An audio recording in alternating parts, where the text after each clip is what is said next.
Dandelion Wishes. Book 1, Love in Harmony Valley Series. By Melinda Curtis. Dedication and author note. For all those who blew dandelion wishes in their childhood, I hope they've all come true. I still make wishes on dandelions. One of my dandelion wishes as an adult was to have a book of mine made into a movie. That wish came true. Dandelion Wishes is now a made-for-TV movie, Love in Harmony Valley, starring Amber Marshall. Prologue. With little Emma Willoughby, it was always something. She was just one of those kids who explored the world with fascination but without seeing the potholes and inevitably fell into them. Skinned knees, bruised elbows, bloody noses, broken bones. But no matter what the disaster, Emma kept on going, propelled forward by a smile and a laugh. She might have slowed down had her grandmother Rose not efficiently patched Emma up and sent her back outside to play with a joyful, "Now you're living, kid." For years older, Will Jackson would have admired Emma if her escapades didn't include his kid sister, if those scraped, bruised, bloody, and broken body parts hadn't also befallen Tracy. That was because Tracy and Emma were inseparable. And much to Will's dismay, for much of his childhood, the pair followed him around, seemingly everywhere he turned. Around the farm. At the swimming hole in the Harmony River. On the schoolyard. In town. And if they weren't following him, they were finding trouble, usually trouble Will had to get them out of. At 12, Will was responsible for keeping his mother's vegetable and flower gardens weed-free. And yet no matter how many times he told them not to, those two girls would gather bouquets of dandelions and blow those weeds, they called them wishes, in the garden. Stop doing that. Will had stomped over to stop the 8-year-olds one sunny afternoon. But Will, his sister Tracy had said, giving him the toothy grin that he'd always had a hard time resisting. "We were making wishes for you." Emma had nodded, smiling with equal charm and innocence. "Tracy wished you'd become a gazillionaire and I wished you'd marry a fairy godmother, someone who'd make you laugh." Will had set his jaw, fighting the impulse to go soft on them. "That's only 2 wishes." He gestured to the pile of at least a dozen empty dandelion stems. "How do you explain the rest?" "We wanted to make sure your wish came true," Tracy had said solemnly, elbowing Emma when she started to giggle. And Emma. Why didn't she learn to stay out of jams? She had a fear of heights, but that didn't keep her feet on the ground. She'd climb too high in a tree and be afraid of scrambling down. Over and over. One time, she'd scampered up the oak tree in the town square and the fire department had to be called to rescue her. She was notorious for leaping onto the rope swing at the swimming hole and refusing to let go. The rope would eventually come to a halt with Emma balancing her bare feet precariously on the rope's frayed knot, several feet above the river. Eventually, Will would have to swim out beneath her and promise to catch her if she let go of the rope. "Why do you take a turn if you're scared?" he'd asked her after one such rescue. "Because it's fun." She'd laughed, grabbing Tracy's hand, and racing up the riverbank, shouting over her shoulder, "And because you always catch me." Which was true. Troublesome. That's what Emma was. And since she was raised by her Granny Rose, rules and limits were more like flexible guidelines. The older Will got, the more responsibility he was given over the 2 girls. It felt like he was always their lifeguard, security guard, or on playground patrol. It got to the point where watching out for the pair became second nature to him. After his mother died when he was 15, Will took everything more seriously, including trouble finding Emma. He left for college but not before lecturing the girls to stay out of trouble. On his calls home, Tracy would proudly relate their adventures, tubing down the rushing river too early in the spring and breaking her ankle on a log, painting a mural on the side of the abandoned grain mill and getting caught, sneaking out to attend a concert at the county fair and losing their ride home. And with each escapade, Tracy refused to put the blame on Emma, but Will knew better. Without Emma, his sister wouldn't find herself in these predicaments. He'd come home for their first prom, fully intending to warn the duo and their dates not to take drinks from hidden flasks or attend after parties. They were still kids. And Dad. Well, Dad hadn't been the same since Mom died. He was often absent-minded and distracted, but mostly, Will believed he was too lenient with Tracy. And so, on the night of the prom, Will was leaning against the wall, dividing the kitchen from the living room, frowning upon Emma's and Tracy's dates. Tracy emerged from her bedroom first. Her blonde hair was piled on top of her head, her blue dress was strapless and her heels too high. She wobbled on the carpet and stuck her tongue out at Will when he smirked at her. He loved that she stuck her tongue out at him. In fact, Will was relieved. It proved Tracy was still his baby sister. And trouble tonight? Not a chance. She'd be barefoot before the first song ended, ditching those fancy heels. She'd dance until the lights came up in the school gymnasium. And then she'd tell Emma she was so exhausted that they had to come right home. He shouldn't have worried. And then Emma walked out of Tracy's bedroom. Same hairstyle. Same two tall heels. But her red dress had skimpy straps and no back, and she didn't wobble on those heels. Not once. Will's mouth went dry. Sometime between Christmas and April, Emma had grown up. And now, she was trouble of a different kind. The off-limits kind.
Chapter 1. Today is the day. There'd be hugs and smiles, reminiscences, and laughter. And apologies. Of course, there'd be apologies. But they'd be accepted and waved aside because best friends stood by each other. Always. Today is the day. If Emma Willoughby repeated it to herself often enough, this time it might come true. Standing in the parking lot next to clumps of cheery daffodils, she checked her purse to make sure Tracy's gift was inside. And then she silenced her cell phone and pasted a friendly smile on her face, passed under the grand portico and headed toward the massive glass doors of Greenhaven Rehabilitation Center south of San Francisco. The doors slid open as she neared. On previous visits, she'd recognized people in the lobby, elderly actors recovering from strokes, aging politicians recovering from hip surgeries, elite athletes recuperating from injuries. But in nearly 6 months, she'd never caught a glimpse of her best friend Tracy Jackson. The Sunday receptionist, Francie, looked up to greet her, recognition stealing the beginnings of a smile from her face. Today, Emma silently prayed, refusing to lose hope. Francie pushed her rhinestone glasses up the bridge of her nose, tugged the lapels of her aquamarine polyester jacket tightly together and sent an icy glance toward a tall, aging security guard, who stepped forward to block Emma's path. In all the months Emma had been coming here, this was the first time Francie, Greenhaven's gatekeeper, had set a guard on her. "Young lady, I'm terribly sorry," Francie said. Emma's smile weakened, but she would not give up. She would keep coming every Sunday until someone let her in. Tracy's family couldn't keep her out forever. "I know I can't go inside, Francie." Emma reached into her purse for her gift, a Karina career doll. She'd been handing the receptionist a doll every Sunday for months. This week Karina was an astronaut. The dolls were meant as a reminder of their friendship and to let Tracy know that Emma believed she still had plenty of choices ahead of her. "Could you please give this to Tracy?" "I can't take that." Francie blanched. Tracy Jackson is no longer a patient in this facility. Emma felt a moment's panic. "What do you mean?" "Tracy Jackson is no longer a patient in this facility," Francie repeated tonelessly. She glanced at the security guard once more, a disapproving line deepening her already furrowed brow. "I must ask you to leave. Tracy's dead." Emma tried to form a word, any word, that would refute that possibility. But the air in the lobby had become thick and heavy, suffocating, until Emma knew she was going to collapse if she didn't move. "It should have been me." On a gasp of air, she spun and ran to her car, which was parked at the far edge of the lot. The chilly bay breeze clawed at the hem of her red dress and buffeted her hair. By the time she reached the new Subaru, she was shaking so badly she dropped her purse to the ground and leaned against the car door as memories assailed her. She and Tracy on the bank of the Harmony River building a mud fort for frogs. She and Tracy dreaming about different futures in the Karina career section of the toy store. Tracy bursting into their dorm room doing an uncoordinated victory dance after landing an internship at an ad agency. And then the most painful memory, Tracy's near-lifeless body, had smashed against the passenger window of Emma's car. And everywhere, blood. They'd been friends for as long as she could remember, and yet Tracy's family hadn't let her say goodbye, hadn't let Emma know she'd died. But why would they? Emma had been driving the car involved in the accident that had put Tracy in the hospital, the accident with killing complications. A violent, shuddering sob threatened to break Emma into sharp, tiny pieces. Tremors shot to her fingertips. Useless fingers that had been unable to draw or paint since the crash. Emma ached to create from a blank page or canvas again, but if an empty, anxiety-ridden existence was her penance for losing Tracy, so be it. Francie appeared at the Subaru's fender, huffing, and clutching a shoebox under her arm. "She's not dead." Emma's limbs turned to liquid, and she slid to the ground, landing on her tailbone, asphalt scraping her legs. She ignored the pain. "Tracy is alive." There. Francie knelt beside Emma, smelling of breath mints and nicotine. "Company policy forbids me from telling you any more, but you came every Sunday for more than 5 months. It broke my heart to turn you away." "Thank you for telling me," Emma choked out. "Are you okay to drive? Want me to call someone?" Granny rose. Her grandmother had practically raised Emma while her mother established a career as a prominent trial attorney in Sacramento. After Tracy, Emma turned to Granny Rose with her problems. She'd always looked up to her grandmother's wisdom, wit and courage.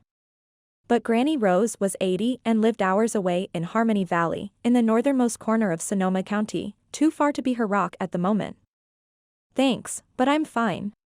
Or Emma would be if she could catch her breath. She scrubbed at her eyes.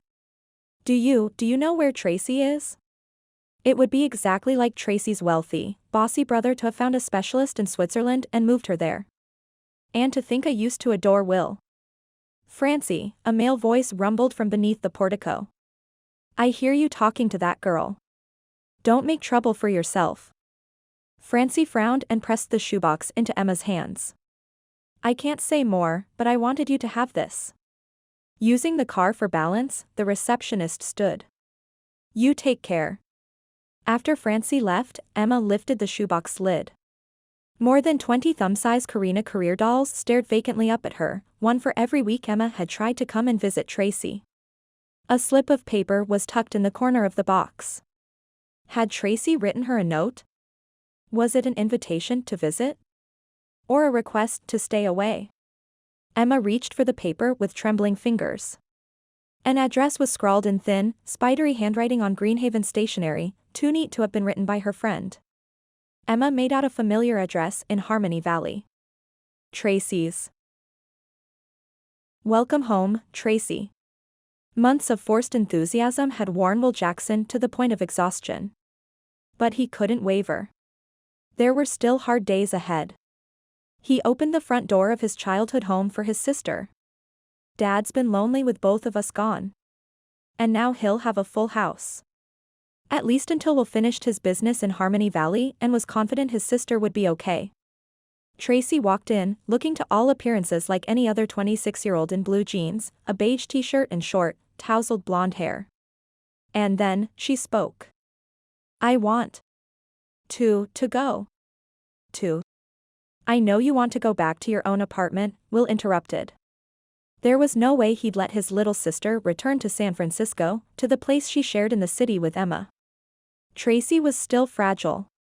Oh, she got around all right, her broken ribs and broken leg having healed. But when her skull smashed into the car window it caused damage, resulting in aphasia, a language disorder. Her speech would probably always be halting, although specialists promised it would get better as long as Tracy fought. But Tracy had given up fighting to improve. "You'll go back to the city after your next round of treatment." Will was determined to persuade Tracy to pursue a new form of transcranial direct current stimulation. He had 2 months to convince her before the test trials began. "Here's your cell phone." To protect the privacy of their famous and wealthy patients, the rehab center had prohibited her from having it. The phone wasn't much use here. Harmony Valley was surrounded by coastal mountains that prohibited more than an occasional bar of cell phone service without a home hub through cable or landline, which his father, and many others in town, didn't have. Tracy scowled at the phone. She scowled at the saggy green microfiber couch and worn brown leather recliner. She scowled at the stuffed trout on the wall and the orange burlap curtains. She'd scowled at everything in the past month until her doctor thought she might make more progress at home. That scowl. Will had gotten good at translating his sister's facial expressions. "It's only temporary." Her scowl intensified. "My car." Will shook his head. "Doctor's orders. No driving." Tracy opened her mouth, presumably to argue, but closed it again and stomped off toward her room. A door slammed, shaking the entire house. Shaking Will's resolve. The family portrait over the fireplace tilted. His mother, immortalized at age 39, gave him a lopsided, endearing smile, bringing back bittersweet memories. "Why do you have to go?" 8-year-old Will had asked his mother when she'd packed to leave one summer after her father had suffered a stroke. "Aunt Chrissy can take care of Grandpa." Aunt Chrissy didn't have plans to go to Disneyland, a long-awaited trip, now cancelled. Aunt Chrissy can't make the hard choices. Will's mother had sat him down on the couch and drawn him close. She smelled of oats and lavender, having just finished a shift at the mill and come home to cut lavender in the yard before news of Grandpa's stroke reached them. Grandpa needs someone to make decisions when he can't. Life and death decisions about surgeries and life support. In hard times, someone in the family has to step up. How auspicious her words were 7 years later when she died because Dad couldn't cope. Will had stepped into the void to make the hard decisions. And he'd had to do so again after Tracy's accident. Will straightened the framed photo, silently vowing to do right by the family and make his mother proud once more. Will's father came in through the kitchen door carrying a large duffel bag with Tracy's belongings. His boots and faded jeans showed the wear and tear of years working on the farm. His furrowed brow showed he was just as worried about the situation as Will was. "Where's Tracy?" "In her room. Resenting me." Ben put her duffel on the scarred kitchen table. He grabbed a glass from the cupboard and filled it with water from the sink. "Give her time. She went from being an independent, healthy woman to someone who's had to depend on others for everything. I know you want to protect your sister, but she's capable of making her own choices now." Dad rubbed a hand back and forth over his thinning blonde gray hair. "I was wrong to let you shut Emma out. After losing your mother, I was afraid of losing Tracy too. But now. When it comes to Emma, there's only one choice here, Dad. There would be no repeat mistakes. No chance for Tracy to play with fire again. Emma is too reckless to be around Tracy." Dad stilled. "Reckless is a strong word. This has been hard on all of us, Will. But those girls, those 26-year-old young women, have been friends since they were toddlers." His father leaned against the sink, gaze drifting toward the family portrait Will had straightened. "Where one of them went, the other followed. And oftentimes, they followed you." Will frowned. If that was true, he couldn't remember. Those days are gone. The first thing Will had done upon learning the details of the accident was ban Emma from the hospital. The road had been clear, the day sunny, Tracy dozing in the passenger seat. Oh, Emma had been exonerated of fault by the authorities. There were no drugs or alcohol in Emma's system. She hadn't been on the phone or texting. And yet, the car had crashed. She was to blame, the same as he knew Harmony Valley Grain was at fault for his mother's death in that explosion. Those days of your childhood are gone but not forgotten. Dad smiled in a way that encouraged Will to loosen up. "I remember you used to enjoy hanging out with the girls over at Rose's house, singing, dancing, and taking part in those musicals Rose loved so much." Rose. Emma's grandmother. The woman who was blocking Will's efforts to save the town. Will rolled his stiff shoulders back. Emma's too much like her grandmother, too eager to leap without looking. "I like Rose. Nobody can say that old girl doesn't live life to the fullest. Tracy and Emma have always done the same." Dad arched faded eyebrows. "Maybe you ought to try it. Responsibility comes before fun." That was how Will had become a millionaire by age 30, working nonstop on a gaming app and then selling it to the highest bidder. And now he was determined to help revitalize his hometown before he increased his fortune further. If only the elderly Rose could be made to see that change wasn't a four-letter word. Rose opposes growth, and me, at every turn. A few weeks after Tracy's accident, 2 of Rose's peers on the town council had asked Will to help jumpstart the local economy.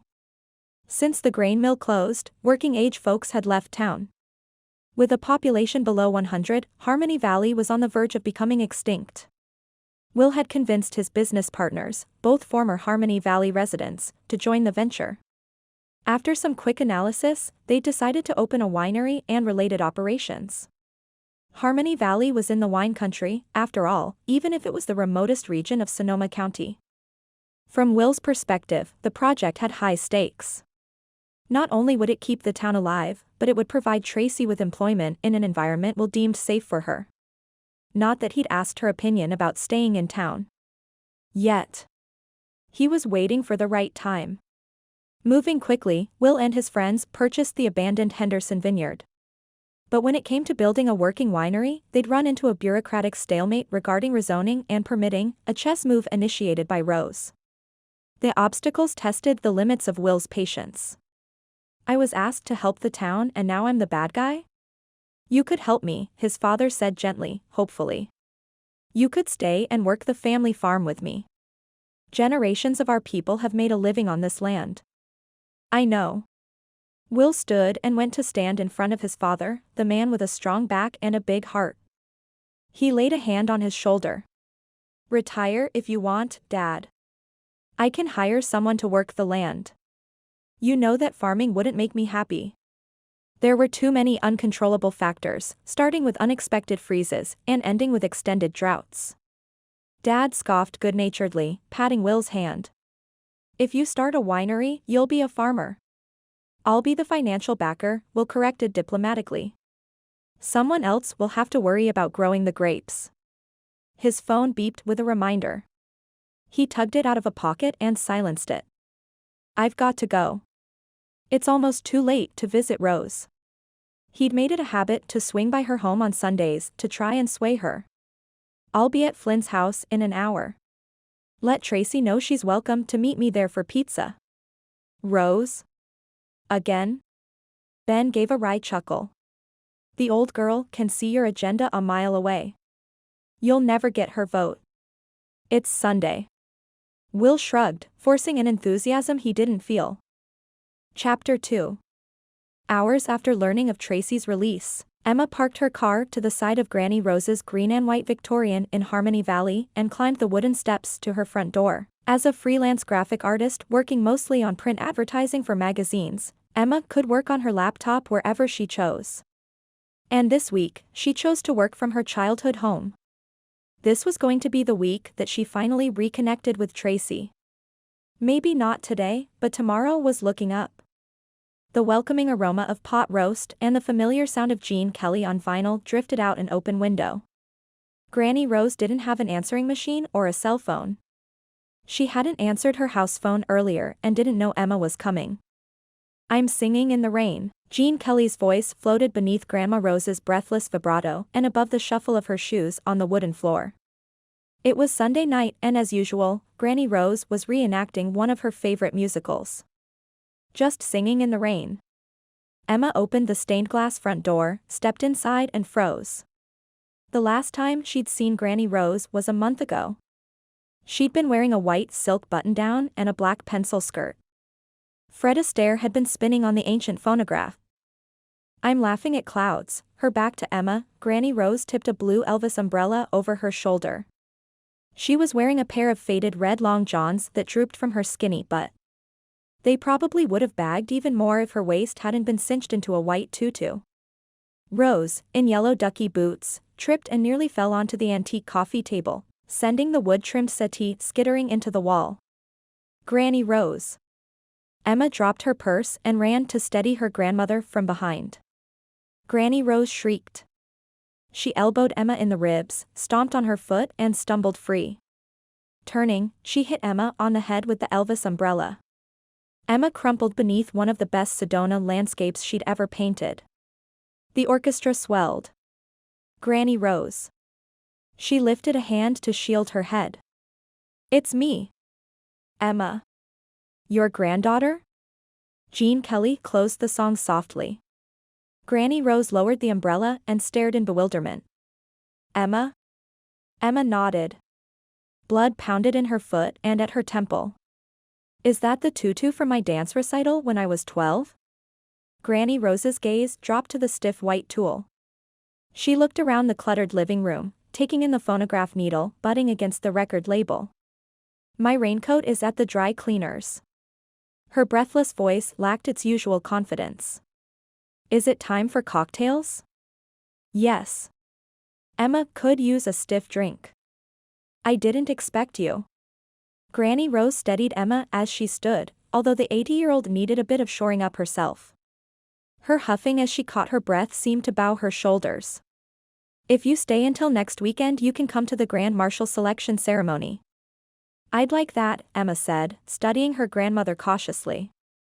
Tracy moved back home today, she added. I was hoping. Someone knocked on the door.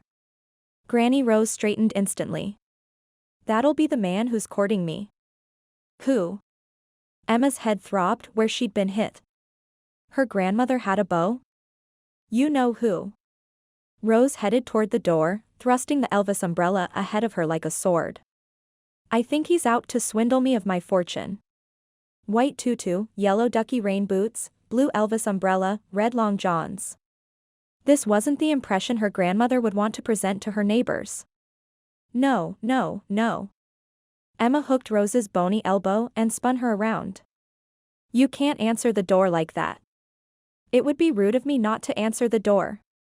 She spoke in a tone one could only learn from a semester at Vassar. I may not have been a debutante, Emma protested in a low voice, but even I know you can't greet guests in Grandpa's underwear. Granny Rose looked at herself. Her hands flitted over the tutu. And then she handed Emma the umbrella. Don't be fooled by the way he looks. He's got an agenda and he's not above charming your socks off to get what he wants. Rose, I know I'm late, but I hope I didn't miss the finale. Will tucked his earbuds in his pocket as Rose Casillas' stained glass door swung open. A disheveled woman in a red dress opened the door, leaning on a blue Elvis umbrella as if it was a cane. As soon as she saw him, she did a double take. A warning bell went off in Will's head, urging him to pay attention, access his memory banks, put a name to her pretty face. I'm so glad you stopped by. The woman gave him a tentative smile. I was going to come over to your house tomorrow to apologize to Tracy and your family in person. Memory clicked into place. Will hadn't seen her in 4 years. Her cheekbones were more prominent, her makeup more subtle, but her dark brown eyes were soulfully same. Emma Willoughby. Will's ears rang. Anne. He couldn't help himself, he clamored for something his father disapproved of, a reckoning. He'd waited 6 months to confront Emma about the accident. 6 months. The first 2 weeks after the accident, he'd sat at Tracy's bedside, wondering if she was going to die. After Tracy turned the corner to recovery, he'd spent more than 5 months trying to imagine every excuse Emma might give for the accident and arguing with everyone. And yet, Will stood on the porch, staring at Tracy's so-called best friend, unable to speak. Are you all right? She asked gently.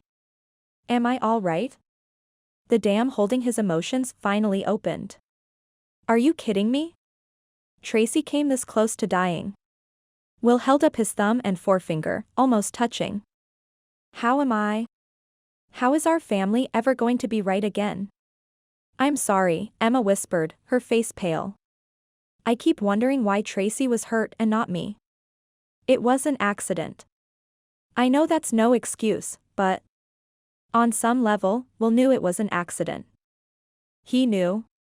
But he'd waited so long for this, to have his pound of flesh. He should be blasting her with words. And yet. This face-to-face was different than he'd imagined. Emma was all too real, all too remorseful. Will drew a deep, shuddering breath and stared over Emma's shoulder, trying to collect himself. In the living room, the tiny wood-trimmed love seat sat cockeyed in a corner. The delicately carved walnut coffee table was tilted on 2 legs against a bookshelf. Is Rose hurt? Will pushed past Emma and called, Rose? Rose, where are you? Rose's voice warbled a show tune from somewhere in the back. Granny's changing clothes. Emma brushed her dark bangs off her forehead with one hand, flinching. Her fingers came away bloody. And her forehead. Blood made a thin trail toward her eyebrow. Instinctively, Will reached for Emma, fingers closing tenderly around her wrist. Are you all right? Of course, she wasn't. Emma was bleeding. She needed care. Now. He released her and in 2 strides was at the narrow hall table. He reached into a porcelain vase for a bandage, which Rose kept close at hand for emergencies. He'd had one himself a few weeks earlier when Rose accidentally bopped him with a cane she'd been using to dance with. Will lifted Emma's bangs out of the way, wiped away the blood with gauze, and bandaged her wound. She smelled like flowers. Her hair felt like silk. And her eyes. She stared at him with wide, worshipful eyes as if he was 10 and she 6. Anne. A long-buried image of Emma in a different red dress came to mind. Is Rose getting ready to perform? He asked gruffly, blinking back misplaced memories. No more performances today. Unexpectedly, Emma's expression shuddered. She backed away to thread the Elvis umbrella carefully into the stand on one side of the door. And then she gave him a small, apologetic smile. I'd like to visit Tracy. Will shook his head. She doesn't want to see you. She said that? The pain in Emma's voice was unmistakable. Tempted to tell the truth, Will looked away and reminded himself that Emma was trouble. You haven't asked her, Emma surmised. A slow creep of pink spread across her cheeks and seemed to fortify her. You haven't asked Tracy, but I will. Will came to stand in front of Emma, so close he registered a green fleck in her dark chocolate eyes, so close he could have leaned over and... I am not interested in kissing Emma. He cleared his throat, leaning back slightly. Let me be clear. My sister trusted you with her life. Apology or no, your friendship is over. Emma flinched, a quick here and gone that he almost missed. But that brief and subtle shift had a seismic impact on Will. His breath caught and his heart ached for her. This had to be hard on her, too. But not as hard as it's been for Tracy. Rose swept into the room in low-heeled pumps and a black skirt that fell just below her knobby knees.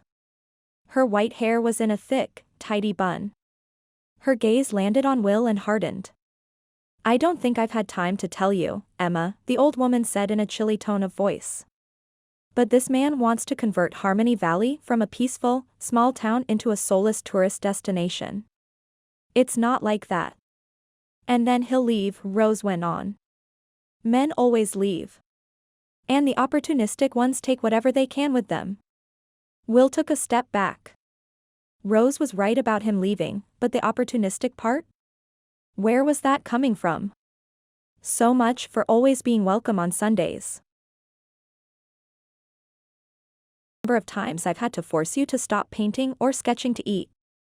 Sometimes you get so lost in a project you lose all sense of place and time. That was all in the past. Fear shuddered through Emma's veins, threatening to sweep her away. Being lost in a project was precisely what had made her crash and nearly kill Tracy. Her mind had been more focused on an idea for a painting than on the road. Emma planted her coffee mug on the table with only slightly trembling hands and peered more closely at her grandmother's to-do list. This is for today? Don't change the subject. Emma did anyway. Mow lawn, weed vegetable garden, make cupcakes, visit Cloverdale Elementary, bring easel down from attic. Forget that it was a long list.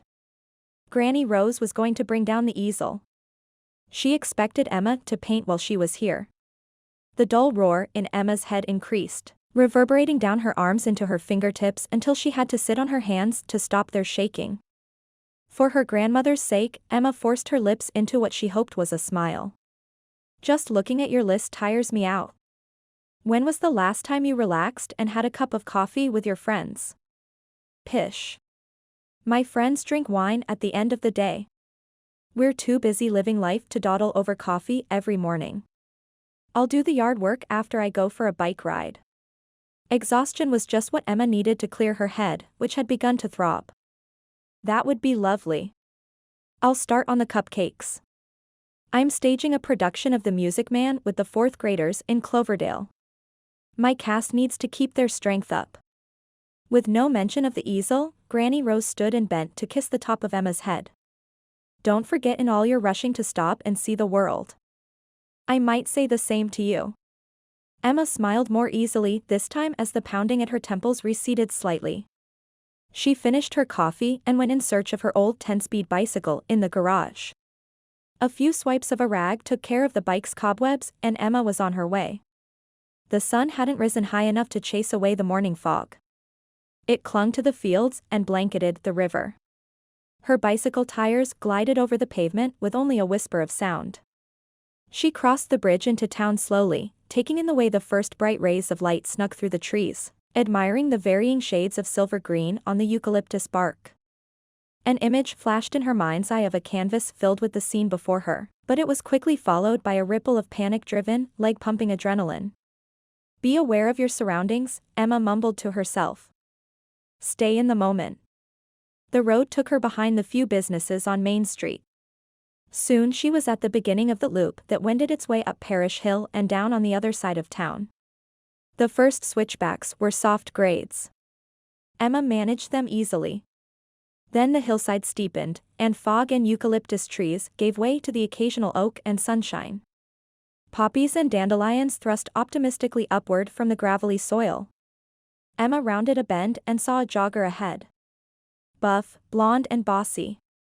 Will Jackson.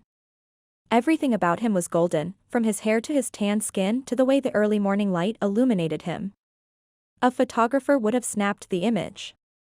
The sight of Will set her teeth on edge. He'd kept her away from Tracy for 6 months. Emma considered turning around, but he'd most likely see her retreat. That stubborn Willoughby pride egged her on. She shifted gears and pumped the pedals like she meant business, which meant she nearly fell over. Emma righted the bike and shifted gears again. She wouldn't let Will beat her to the top. Jogging slowly, Will was sucking in air like a clogged air filter on a '57 Chevy. Each time Will took on Parish Hill, he made it a little farther. There were 10 switchbacks bordered by towering pines and steep drop-offs. He'd managed 6 the other day before slowing to a walk. Someday he'd run all the way to the top. The town council meeting was tonight, and Will had a lot of people to see beforehand, trying to convince them the winery was a good thing. It had been a month since their permits and rezoning requests had been put on hold. A month of pulling together facts, drawing up blueprints and schmoozing residents who might support them. Tonight, he hoped he and his friends weren't going to stand alone. A sound behind Will had him spinning and on the defensive. It wasn't unheard of, if you believed local myth, for a mountain lion to attack out here. He cocked his arm back, ready to launch his only weapon besides his phone, a water bottle. But it wasn't a mountain lion behind him. It was Emma, legs churning petals as she rounded the turn below. She wore black bike shorts and a tight blue flowered tank top, exposing most of her lithe limbs. Emma might have pulled off the professional racer look, if not for the uneven back and forth, near tumbling manner in which she worked the bike. And the way that she was smiling beneath a pink helmet decorated with daffodils and ladybugs. Laughter filled the air, warm, unbidden, unexpected. Will realized with a start, watching Emma close the gap between them. He frowned, put his hands on his hips and told himself Emma hadn't heard him laugh. He waited for her and what would certainly be another argument about visiting Tracy. Instead of stopping at his side, Emma kept going. See you at the top. And then she laughed. To be sure, it was a ragged, I'm breathing hard kind of laugh. But she delivered it with an I'm gonna kick your butt jab. Will spun and put his body through the motions of a jog once more. But the hill was steep, and he'd lost momentum. His overheated muscles responded to his commands in slow motion. Emma started to pull away, even though she couldn't have been going much faster than he was. The next switchback seemed miles off. Will refused to give up even as the distance between him and Emma stretched. Adrenaline blazed through his muscles until they shook and threatened to collapse. His lungs burned, each breath a fiery agony. 1 switchback. 2. This was as far as he'd ever gone up Parish Hill without reducing the pace to a walk. Emma was moving slower. She'd changed gears a few times, but Will was betting money she didn't have any options left. Switchback number 7 loomed above. Emma was about 20 feet ahead. She glanced over her shoulder at Will, never losing that hitching, awkward rhythm. Emma was going to win. Will could stop. He should stop. But to do so meant to surrender. Surrender to Emma? Never. And then she fiddled with her gearshift and her chain clicked in loud, stuttering protest. It clicked and clacked and then the chain dropped to the pavement. Emma's feet did a quick once around the pedals before the bike tilted toward the ground. She hopped out of the way as it crashed, leaving the road clear for Will to reach the next switchback first. The thrill of victory propelled him to the elbow in the road. There was no sense going any farther. They were both spent. Will walked in small circles, attempting to fill his lungs with much-needed oxygen, trying to keep his muscles from convulsing him into a fetal position. He'd been clutching his bottle of water and now drained it. After a few moments, he rasped, "You suck at racing." She'd righted the bike and was walking it up the hill, feet digging in to build enough energy to reach him. "I had you all the way." "Doesn't matter. I won." "Nobody won. We didn't make it to the 10th switchback." Emma popped out the kickstand and removed her helmet. Her hair was plastered to her head and sweat trickled down the sides of her splotchy red face. And yet, there was something about her that wasn't unattractive to look at. Her inviting curves. Her challenging grin. Her warrior attitude that dared any man to take her on. A memory surfaced.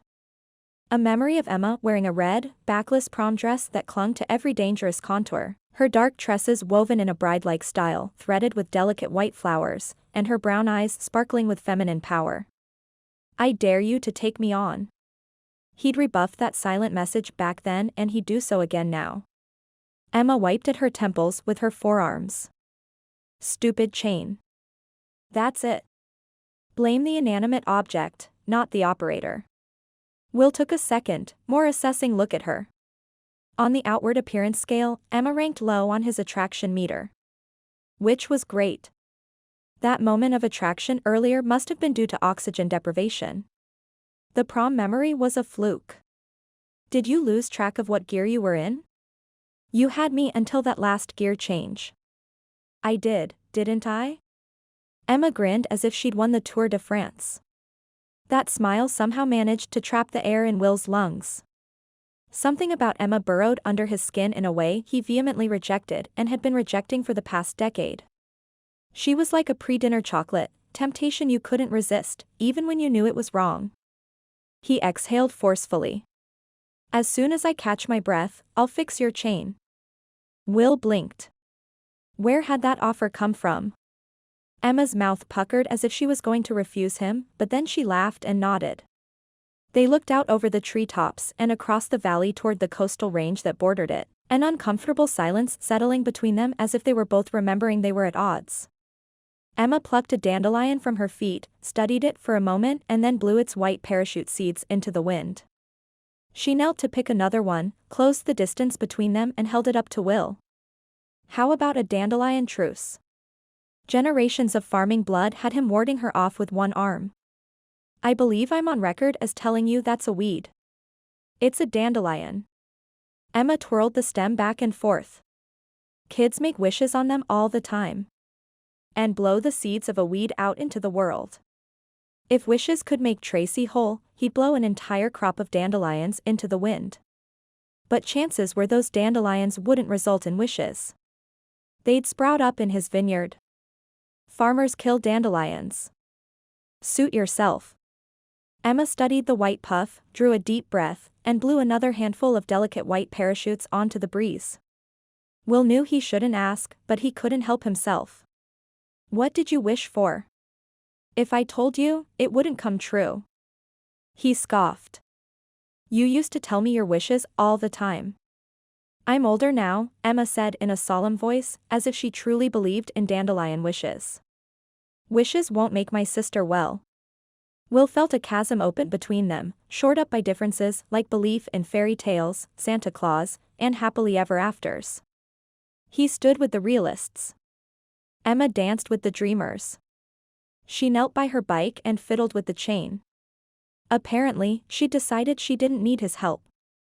"What's a good time to come by and see Tracy?" "Don't, Emma," he said softly.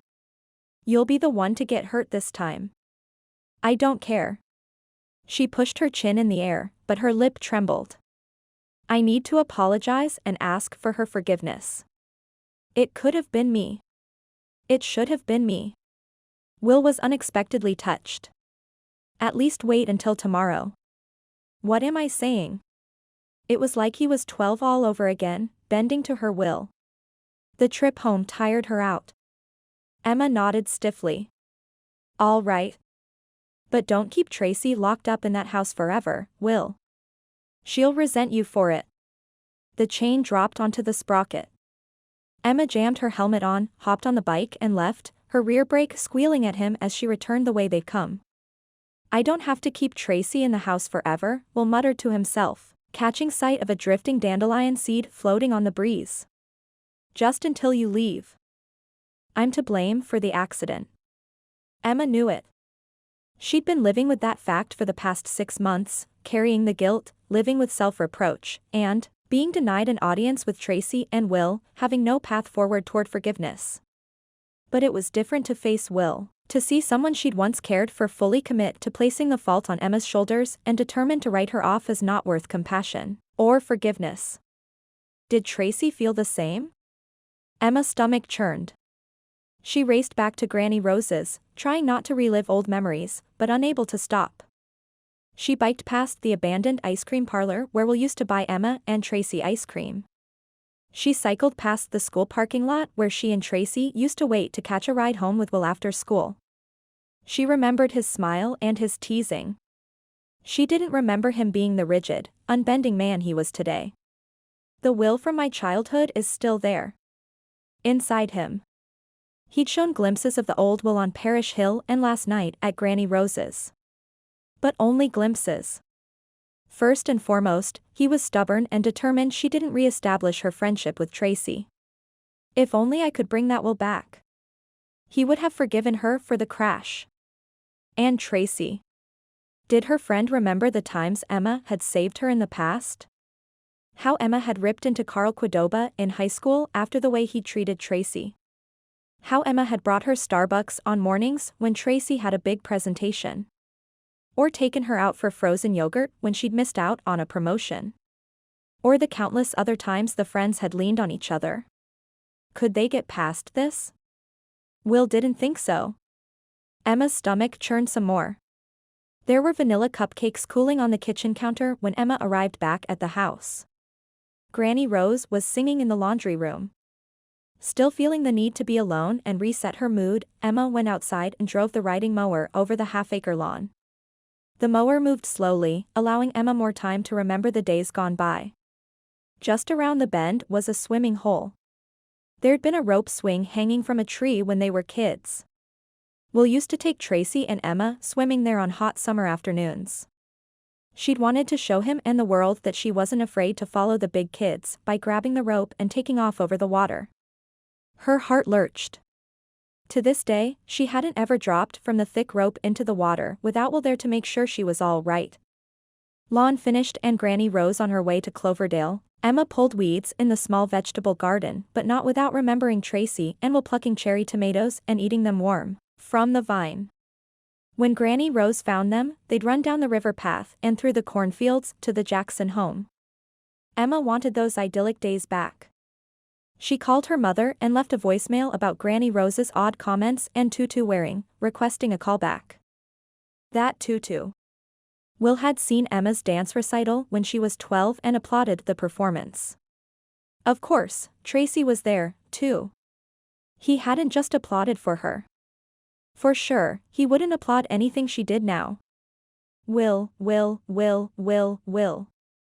Emma was beginning to get annoyed at him, and she had no right to be.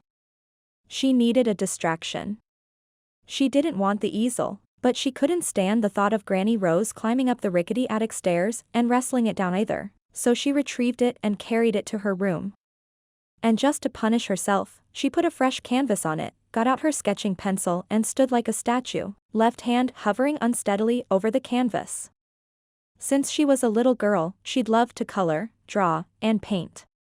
She lost herself in the process of creation, her senses taking in the scene she was trying to capture to an internal soundtrack that was sometimes soothing, sometimes lively and always passionate. But now all she heard was the repercussion of a diesel engine bearing down on her, the trumpet of brakes locking. She was aware of sliding, losing control and the uneven rasp of Tracy's struggle to live. Emma couldn't lose herself in creation anymore. Nothing was the same. And she wouldn't complain because she knew nothing was the same for Tracy either. And yet, she still longed to reconnect with that lost ability, to bring the images of something she'd seen to life on the canvas. This morning, she'd seen the granite face of Parish Hill, the mists rising from the Harmony River, Will holding himself with a rigid grace the Renaissance masters would have loved to carve into granite. If Will was naked. Emma blinked, shaking her head a little. I do not want to imagine Will without clothes. She didn't sketch or paint people, and she certainly shouldn't be imagining her best friend's brother in his birthday suit. But the seed had taken flight, just like her dandelion wishes. And instead of mentally planning out the foggy morning image of Harmony Valley's bridge before moving her pencil, she found herself dwelling on the golden glimmer of his hair in the sunlight, the elegant taper of tan shoulders to his waist, the bunch and release of his quads as he ran uphill. But even those vivid images didn't liberate her talent, or free her hand, or quiet the internal wail of fear when the canvas remained blank. And then the guilt filled her chest, rolling like a crashing wave. I'm to blame. I'm to blame. Granny Rose believed Emma could overcome this block. Emma wasn't so sure. Even as she stood there, her breath came in labored, near panicked gasps, and not just because the guilt consumed her. What if Will was right? What if Tracy never forgave her? Chapter 6. We used to eat ice cream and flirt with girls on that bench under the oak tree. Slade stood at the northern corner of the town square, fiddling with a solemn black tie. Will smiled at the memory of those simpler times, could almost imagine flirting with Emma under that tree. Yikes. That thought wiped the smile from his face. Besides, it wasn't a smiling, nostalgic moment. Slade hadn't looked at Will all morning as they'd called on various residents and discussed the benefits the winery would bring the town. Tracy barely spoke. Flynn seemed lost in thought. And Will had a very bad feeling about the presentation to the town council tonight. Oh, there was tension between them, all right. All of them, Will, Slade, Flynn, and Tracy. I haven't seen anyone sit under the tree since, I don't know when, Flynn mused.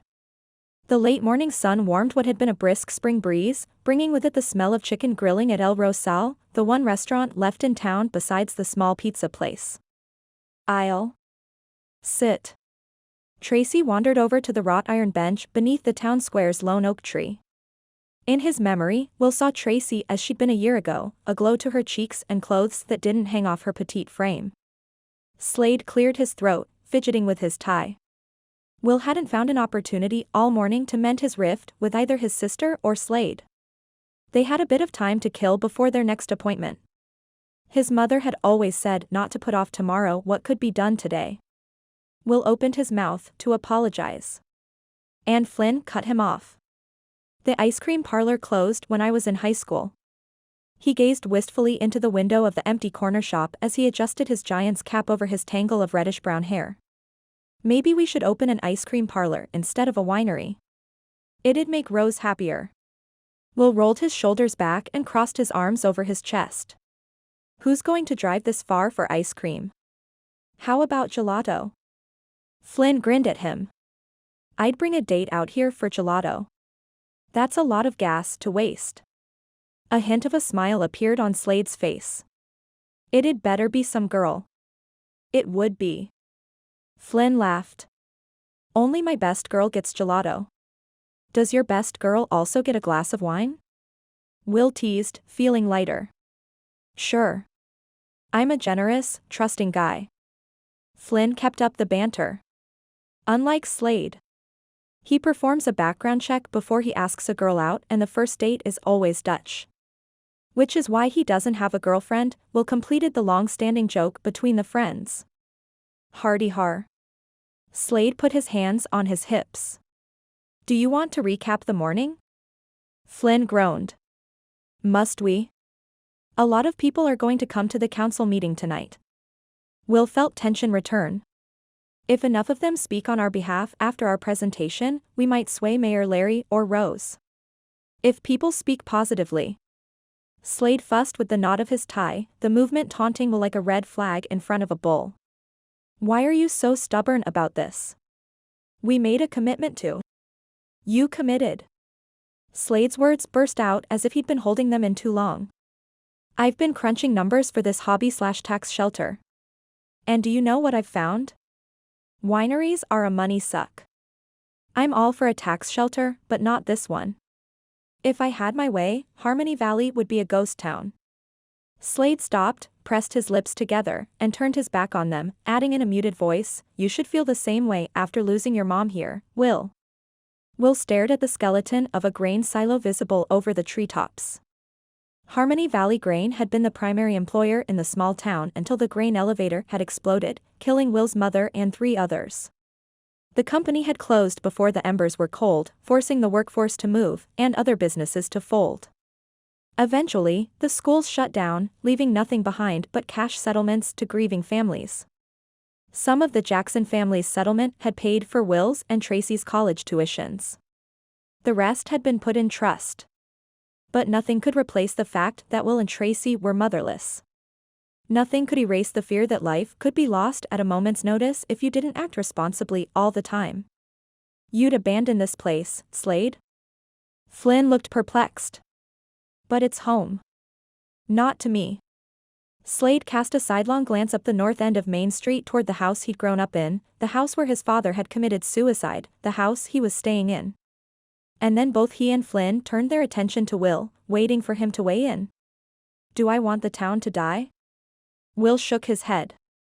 "There are painful memories here, but more good ones than bad." Will's gaze drifted to Tracy, whose head was tilted up to watch clouds pass by. "I know I'm being stubborn and that I could be driving a wedge between us, but I want to open this winery so Harmony Valley will thrive, and my dad won't be so isolated. I want there to be emergency services here in town rather than 30 minutes away. And I want this winery to provide a job for Tracy." Now was the time to say it. Will drew a deep breath. "I want her to manage the winery and related businesses once we're up and running." "We talked about hiring someone with winery experience," Slade said, as predicted. "Tracy has none." "She doesn't even like wine," Flynn said, also as predicted. Will was used to overcoming obstacles and opposition. But for 5 years, Flynn and Slade had been on his side. "My sister needs a job in a place where people know and understand her challenges." "Oh," Flynn said in a hollow voice. "I worry about Tracy all the time." The dread Will had been holding back for 6 months broke free, spilling into his words until he could no longer hide how the weight of responsibility threatened to crush him. "Can I hope for something close to normal in her speech? What if she has an emergency and can't get the words out quickly enough?" He dragged in a breath. "If we can perform CPR on this town and Tracy has a role in our organization, I'd be happy. She doesn't have to run everything. Maybe just the gift shop." Slade cleared his throat. Will held up a hand to stop him from speaking, needing to continue. "I know we formed a company to design games, not make wine. We'll get back to that, I promise.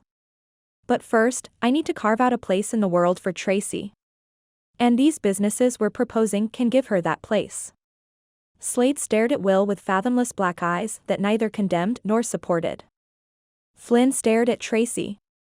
Will hadn't realized an empty street could be so silent. "Slade," Will began slowly, "what I said last night about family leave. It was thoughtless. I'm sorry." "You get a pass," Slade said in a thick voice. "For Tracy. I need you standing by me. You and Flynn." Together, the 3 friends could do anything, if they were honest with each other and stayed on the same page. "We're doing this, then?" Flynn asked Slade carefully. "Pitching our winery vision at the council meeting tonight?" Their financial partner nodded curtly. "Since I'm in charge of our investments, I'll go along with it if you both agree that at each step in development we review our options. If this winery ever becomes a big, losing proposition, we cut our losses and sell what we can." Flynn and Will agreed, earning Slade's agreement. Will's tension began to slip away until he noticed the town square's bench was empty. "Where's Tracy?" Flynn pointed. "She headed back along the river toward your house. The river path would take Tracy past Rose's home. Where Emma, Tracy's Pied Piper, was staying."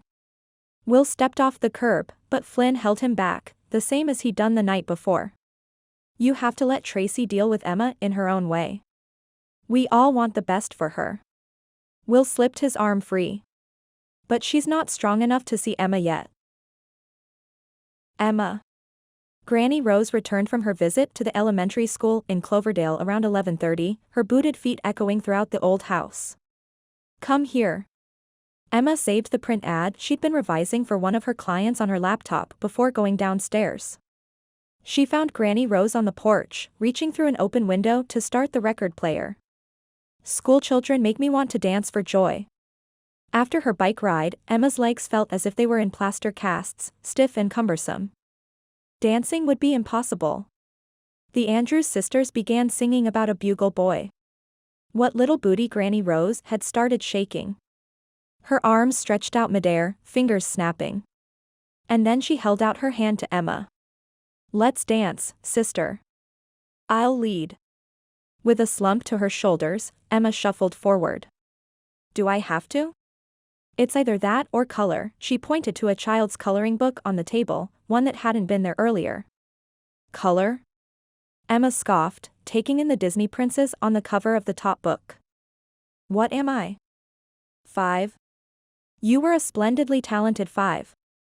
Granny Rose laughed, the sound rippling above the music, cresting over Emma's sour mood and washing away most of her reluctance. "Come on. Indulge me. Dance with me." "Okay." At first, Emma stumbled through the steps of the swing like a zombie with 2 left feet. But then, miraculously, her muscles warmed and loosened, and her spirits lifted. "Now that's living, kid," Granny Rose said happily. She and Granny Rose cut a rug back and forth across the porch as if competing in their own dance competition.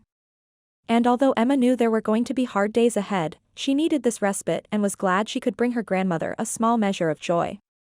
Chapter 7. Tracy had slipped away from Will and was heading back to the house, as giddy as she'd ever been in the past 6 months. Freedom. This should have been what the doctor ordered. And then she heard music. Although it was a tune from a different generation, it was the music of Tracy's youth. The music she'd learned to dance to, big band swing. Just listening to the song as she walked down the narrow path by Harmony River buoyed Tracy's steps. The Andrews sisters beckoned her closer, inviting her to set aside her worries, if only for a few minutes. She couldn't see Rose's house through the trees, but with the volume up this loud, the older woman had to be outdoors, dancing on the wraparound porch as if her shoes had wings. Tracy and Emma had danced many a summer night away on that porch. Tracy had danced away her grief after her mother died. Taking the path around a blackberry bush, she stopped in the shade of the eucalyptus grove. Emma was dancing with Rose. Emma. Dancing. As if she didn't have a care in the world. As if the crash hadn't permanently destroyed her dreams. Had Emma been dancing the entire time Tracy was in the hospital?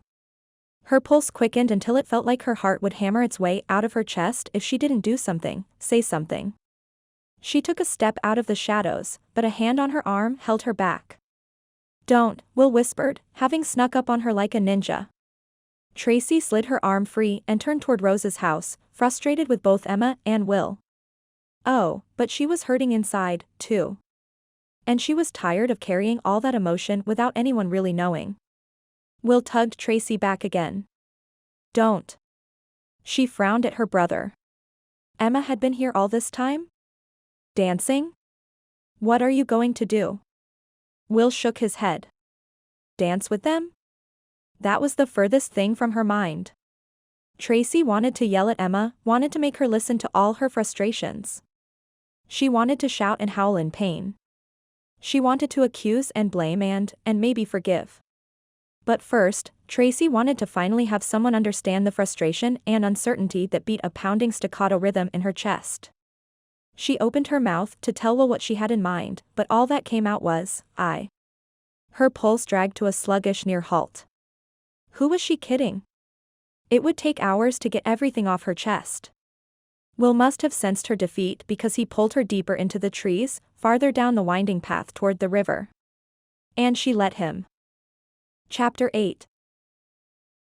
Tracy? Emma stepped out of Granny Rose's arms. She thought she'd seen Tracy in the trees, her blonde hair catching a ray of soft sunlight. Emma ran down the front stairs and into the eucalyptus grove bordering the river. Tracy. But it wasn't Tracy who awaited her. It was Will. Beneath the trees, he exuded none of the golden boy aura she'd admired on Parish Hill, even though he was breathing heavily, as if he'd been running. But his blonde hair didn't glisten, his skin didn't radiate vitality, and there wasn't a fleeting shout of laughter like when he'd first seen her this morning. "How can you dance?" The frustration in Will's voice thrust pointed barbs at Emma, bringing her to a halt. "You were dancing like you were happy." The blameful emptiness that never receded completely since the accident expanded inside of Emma, filling her with a bleakness that welled into her eyes and threatened to overflow. "Don't cry." "Not in front of Will." "Happy?" Emma swallowed thickly. "A part of me cringes every time I feel a hint of happiness because I was behind the wheel in a crash that nearly killed Tracy." "Me?" She tapped her chest. "I carry that with me every day and I always will." "But happy?" "Yes, I was dancing. I was trying to make my grandmother happy just now. I owe it to her." Glaciers were warmer than Will's expression. Emma soldiered on. "So, if I was smiling, if I looked happy, I'll admit, there may have been a moment when the music swelled, and I felt hope. Hope that I'd finally see for myself that Tracy is okay." She searched deeper into the woods for any sign of her friend, but there were only trees and brambles. "I'd switch places with Tracy and take on all her suffering if I could. It would mean the world to me if she forgave me, but she doesn't have to. Whatever she thinks, whatever she feels, I'll honor that, but I'd like her to tell me herself." "Please." Will stared at her without speaking. "Please, Will," she added in a shaky voice. "Please." Will's gaze cast about as if searching for his arguments before finally settling on her. "Tracy was crushed when she saw you dancing just now. She was here." Emma took a step forward and called, "Tracy?" "She's gone. You upset her. She went home." Will glanced along the river toward his family's property. "She's hit a plateau in her recovery. She needs rest before her next round of treatment. Once her communication improves, she'll be better equipped to handle the stress of the everyday world." He cast her a sidelong glance. "And people like you." "People like me?" Emma stumbled back, hurt. "Yes." The determination returned to his tone, as if he'd never be swayed by her pleas. "People like you don't look before they leap, you don't think about the burn you'll get twirling near the fire. You and your grandmother get a whiff of excitement and off you go, without considering the consequences." His gaze returned to the river. "But people like Tracy, like my father and me, we have to be careful. We're the ones left to pick up the broken pieces as best we can." Will was referring to something other than the crash. He'd been 15 and Tracy 11 when their mother died at work, along with Caitlin Lucas, one of Granny Rose's friends, a supervisor at the mill.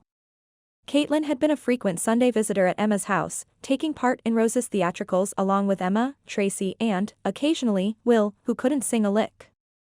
Emma had loved Caitlin's infectious laugh, her boundless energy, her joie de vivre. She and Granny Rose had been so much alike. Emma had wanted to be just like them. And she had been, up until the accident. After the grain mill explosion killed Caitlin and Will's mother, he'd seldom left his computer except to haul Tracy back home for supper or away from whatever mischief the two girls had gotten into. He'd never come over for Sunday theatricals unless forced. He'd started treating Emma and her grandmother as if they had a contagious disease. A contagious disease called a zest for life, she realized. People like you. People who took vacations and danced on porches. People who did things on the spur of the moment. People who'd been involved in accidents and, although Emma and Caitlin had been cleared of blame in their respective incidents, people who found themselves in trouble from time to time. Was he right? Choosing to have a zest for life did sometimes come with some risk. Had Emma's choices put Tracy at risk? Emma bit her lip. She didn't think so. She'd been driving, not skydiving. But people like you. That stung. This was why Will had shunned her in the past, treating each trip or excursion she and Tracy took as if it was hazardous. This was why Will had kept her away from Tracy. He planned to cocoon his sister the same way he'd made a cocoon of his life, burying himself in work instead of living to the fullest. People like you. Emma wanted to tell him, I don't leap without looking. but he wouldn't believe her. He'd spent nearly 15 years forming an impression of her as someone he and his sister should avoid. Instead, she said, "I'm sorry you feel that way." Emma wanted to tell him, "You can't cover yourself in bubble wrap the rest of your life." Instead, she said, "You can't hover over Tracy the rest of her life." "Why not?" Will stilled, as if he wanted to be swayed by her logic. And he looked haggard, as if he was exhausted from the effort to be on guard all the time. Sensing an opening, Emma took a step closer. "Because Tracy deserves the right to choose her own road, be it safe or risky." His expression hardened and Will shook his head. "She tried your way, Emma. It's better if she stays on my road from now on." "Don't do this." Emma touched his shoulder as he turned to go. "You'll lose her."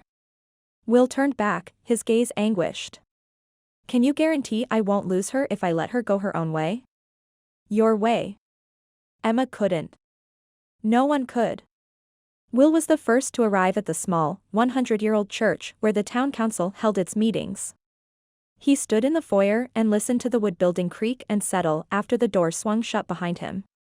He tried all afternoon to shake off Emma's warning that his form of protection would push Tracy away. He'd also attempted to forget the sincerity in Emma's apology. But he couldn't erase the image of the hurt in her big brown eyes or the longing that image inspired to ease her suffering. He couldn't protect Tracy and Emma. And yet, the feelings about Emma persisted. Will took a deep breath, trying to focus. The meeting started soon. Flynn and Slade came in behind him, their feet echoing on the wooden planked floor. The trio checked each other out. Will assumed it was because two of them were dressed decidedly out of character. "About time you guys showed some class and wore suits." Slade approved their wardrobe choices with a nod. "Don't get used to it," Will replied, heavy on the sarcasm.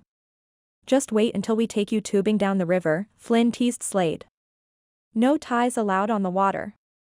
Slade scoffed. The three men proceeded up the aisle to set up the presentation. Once the laptop was powered up, the projector connected and the PowerPoint presentation showing on the front wall, Will flipped through a few pages, including their architectural renderings of the new buildings. Since the wall behind the pulpit had been plastered over, it wasn't the smoothest of screens or the sharpest of images, but everything was visible. "What is that?" Tracy said in a horrified voice from the church foyer. She pointed at the projection on the wall.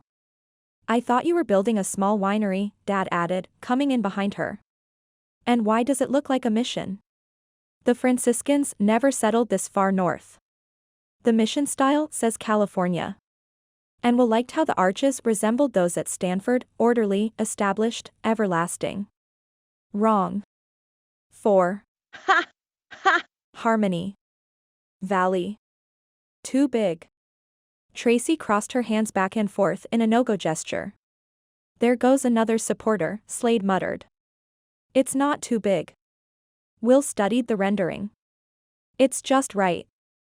"We're not going to build a mom-and-pop operation," Flynn said dutifully, as if sensing Will needed backup. "The town needs a substantial change to grow." "Too big," Tracy repeated. The door to the church opened and Emma blew in, as if ushered forward by a strong wind.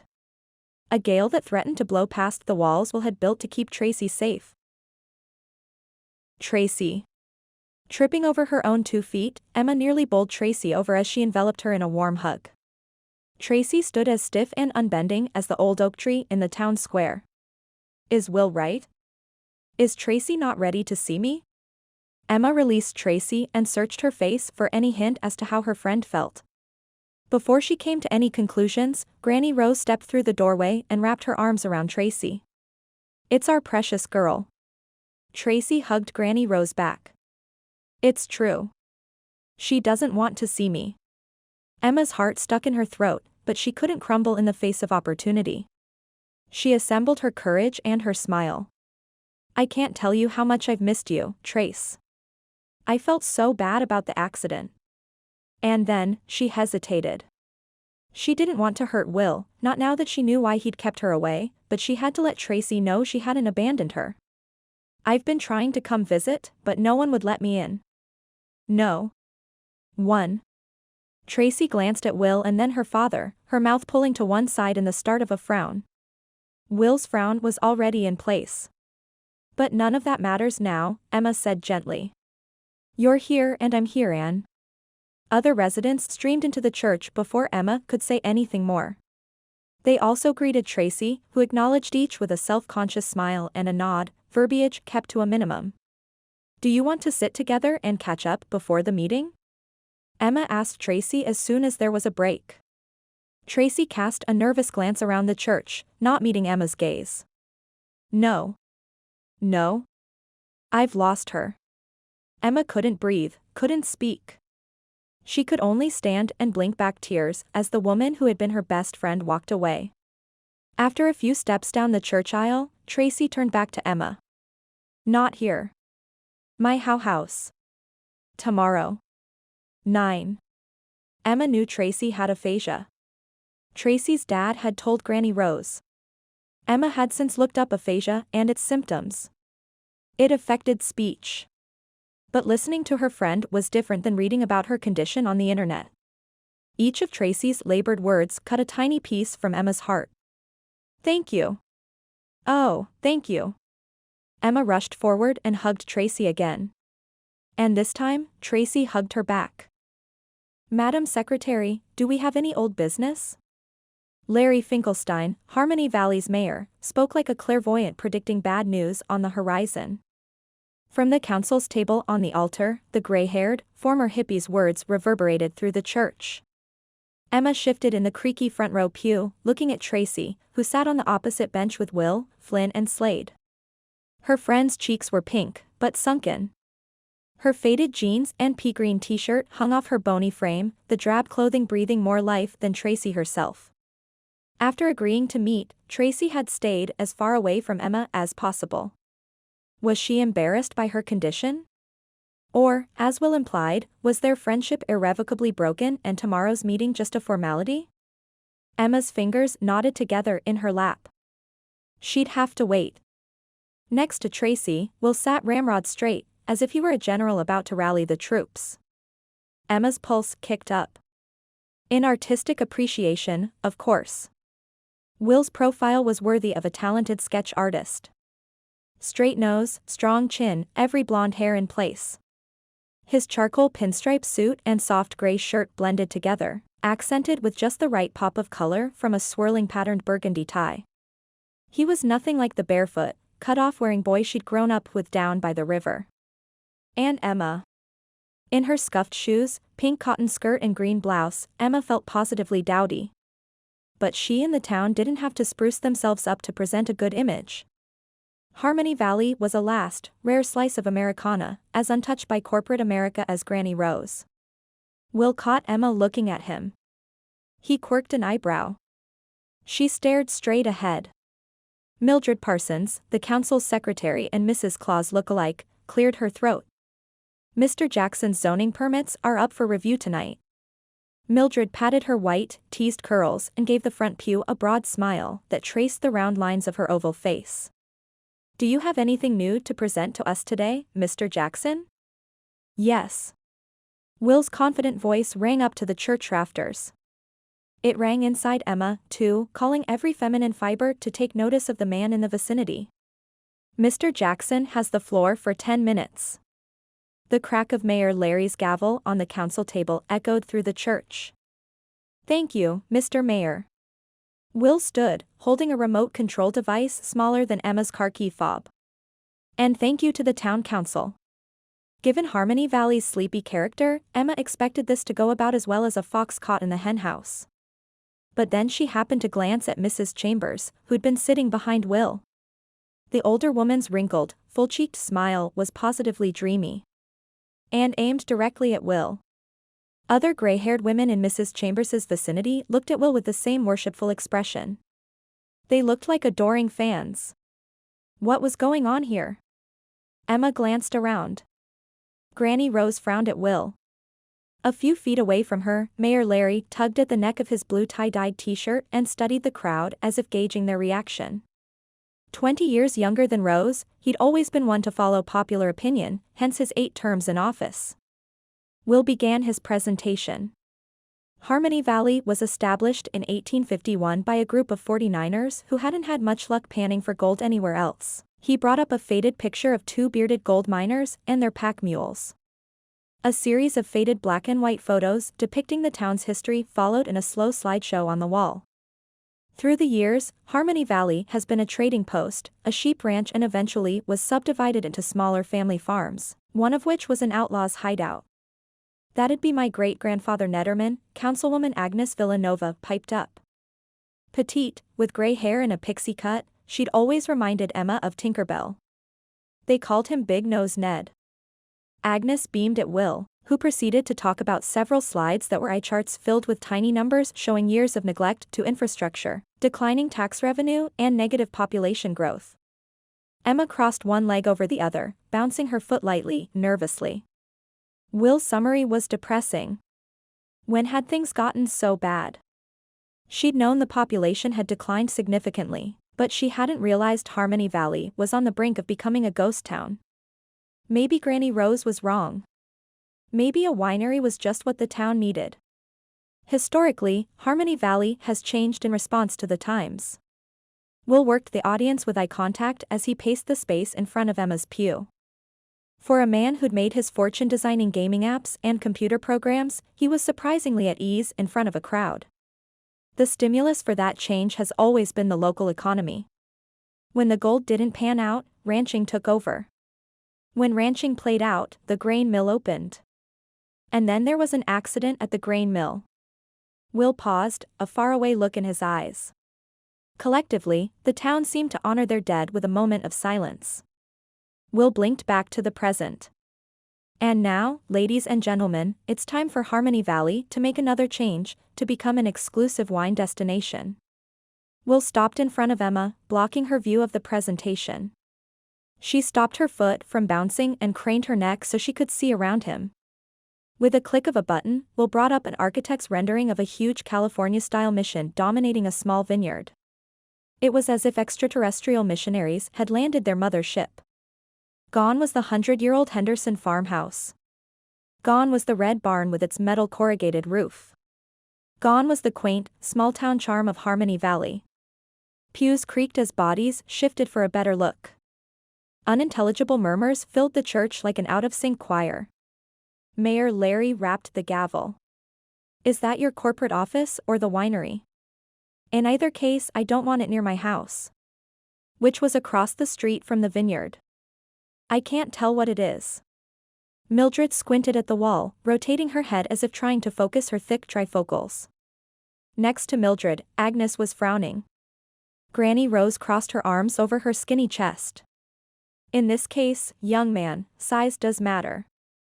The crowd's rumblings built, popping like kernels of popcorn. Emma couldn't reconcile that monstrosity with her vision of Harmony Valley. If that's what Will had planned, she agreed with Granny Rose. In addition to the winery, if Will had any doubts from the crowd's reaction, he didn't show it. He spoke in an authoritative voice that carried over the crowd and drew their attention back to him.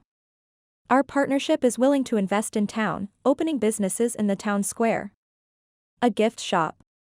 A 5-star restaurant. And a wine tasting shop."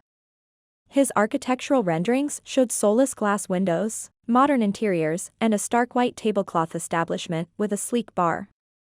"This will move us to a tourism-based economy that will take Harmony Valley through to the next century. Other businesses will return. In 5 years, we're projecting we can attract developers to build a new housing tract, perhaps as large as 100 new homes." The crowd erupted at this. Negatively. Heck, Emma joined the chorus of, "No. Order. Order." Mayor Larry pounded his gavel again. As for the rest of the council, Agnes rubbed a hand over her forehead as if Will's vision pained her. Granny Rose's mouth gaped open. Mildred still squinted at the wall, as if unable to bring anything into focus. Will was unflappable, raising his voice to speak over the noise. This increase in population and their need to be linked with the outside world will require changes to the town square. A complete view of the new town square flashed on the wall. A chrome and steel gazebo with a towering pole replaced the oak tree. The circumference of the square was reduced by more than half in order to make way for extra parking and a stoplight. Our communications tower in the town square will provide each resident with free wireless internet and make cell phone service reliable in the valley. And people will attribute this council with the imagination and confidence to launch that change. Someone behind Emma made a sound of disgust. A voice in the back muttered unintelligibly, angrily. At any moment someone in the pews would stand up and shout a protest. At any moment a council member would move to reject Will's proposal. At any moment. What have you done to the town square? Granny Rose looked puzzled. Where are we supposed to gather? To hold events like the Spring Festival and the Summer Fair?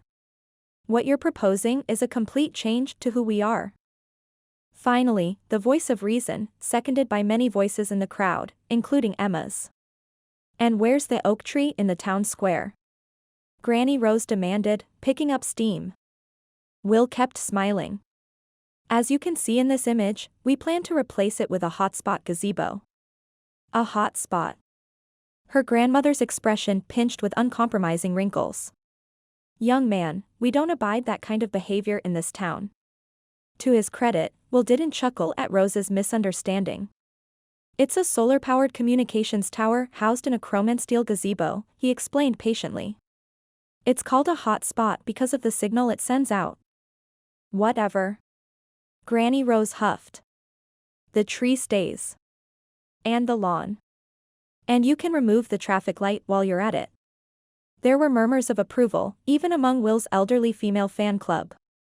Well, we need to do something, Agnes said in a tone that indicated she didn't completely support Will but wasn't willing to give up on the winery entirely. I can't see the details. And Mildred stopped trying, turning her face toward Will.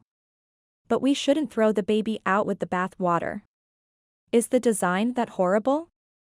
Several in the crowd assured her it was. Granny Rose stared at the wall opposite her, seemingly lost in thought. Mayor Larry sat up taller. I think Mr. Jackson has gone too far. He's trying to eradicate our character and traditions, not build upon our roots. Sometimes, in order to turn a ship around, you have to chart a drastically different course. Will spoke with the composure of an experienced trial lawyer, one faced with a prickly judge and uncertain jury. Our intention is to position Harmony Valley for future success and sustainability. Bring back the medical clinic. Reopen our schools and fire station. Build parks and playgrounds for your grandchildren and great-grandchildren. Create a town where families don't have to move away to chase jobs. Where generations of residents can live together. Wouldn't you like your family to live down the block? Not like this. Granny Rose snapped back to the present and shook her finger at Will. Not when the size of your changes threatens the traditions and values of this town. Just because we don't have the World Wide Web doesn't mean we don't hear about the outside world. This is our home. And you've shown us no respect. Mayor Larry nodded in agreement. Agnes opened her mouth to say something but hesitated. Mildred still looked lost. Their families had been the most recent to move away from Harmony Valley. According to Granny Rose, Agnes had taken her daughter's leaving particularly hard. This. Granny Rose was wild-eyed. This is exactly like what happened to Napa. Huge corporations built wineries. Old homes were torn down to make room for golf courses, day spas and luxury mansions. Granny Rose stood, sending her metal folding chair crashing to the wood floor.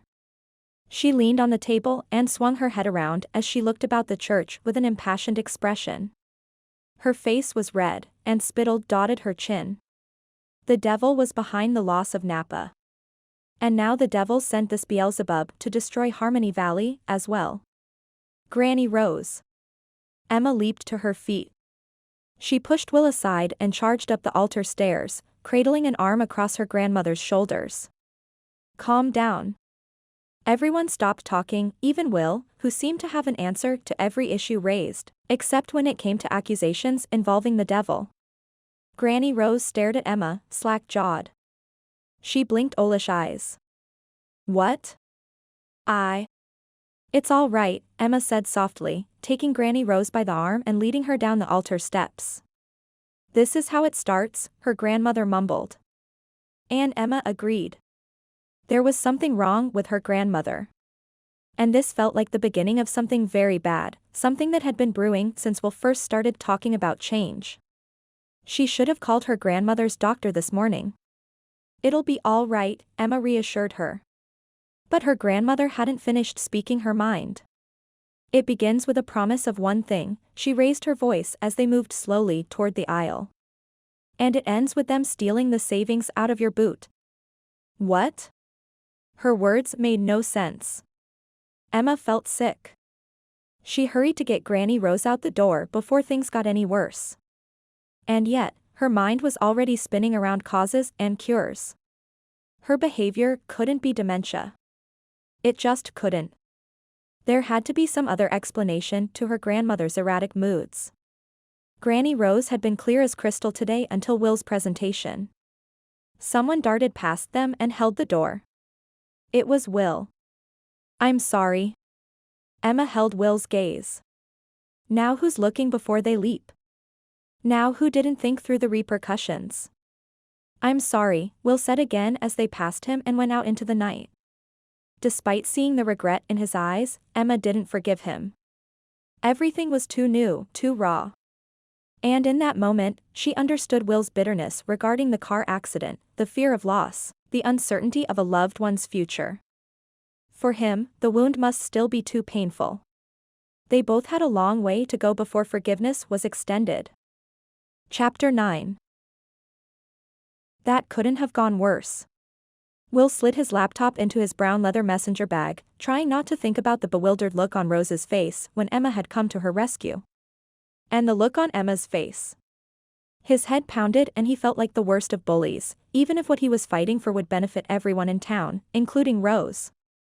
Right after Emma and her grandmother left, Agnes moved that they table the issue of rezoning the winery property until a special meeting the following Monday night.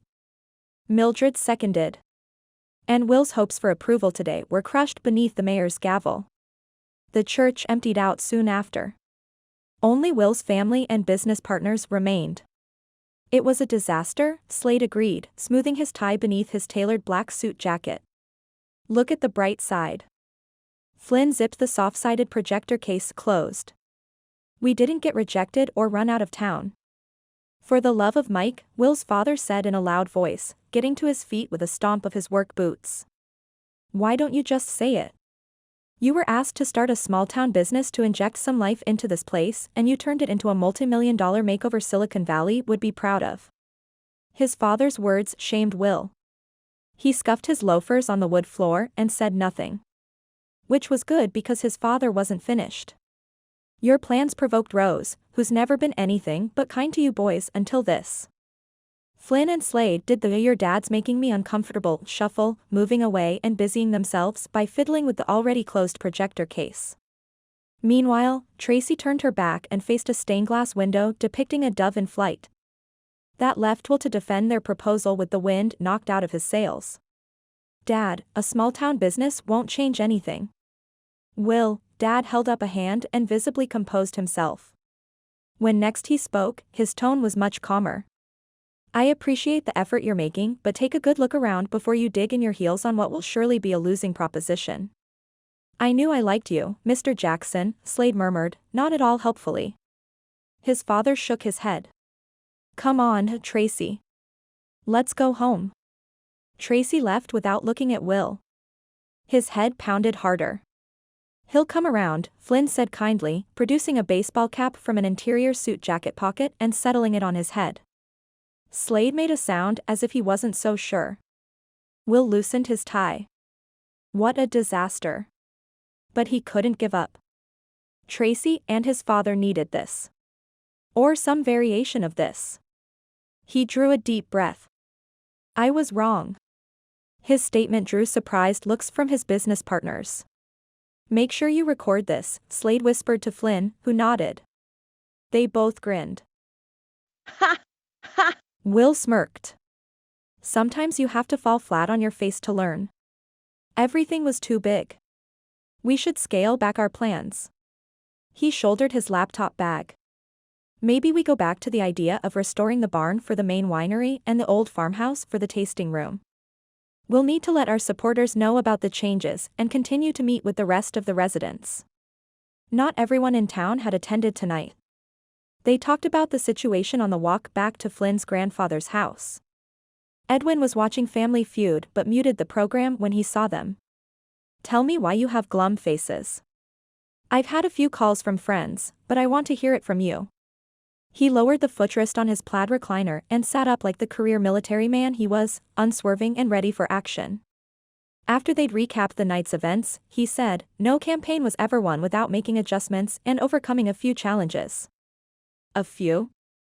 Will had to respect Edwin's strategic acumen, even if he didn't feel as optimistic. The old man attacked a goal much the same way Will approached a programming challenge: research, what-if scenarios, and a plan for the steps needed to succeed. Weeks ago, Edwin had covered the kitchen table with an aerial map of Harmony Valley, highlighting the homes of residents that had committed to them in blue. Undecideds were in yellow. The opposition in orange. Rose's house was very orange. Will sighed. "I'm worried about Rose." She was extremely upset. As was Emma.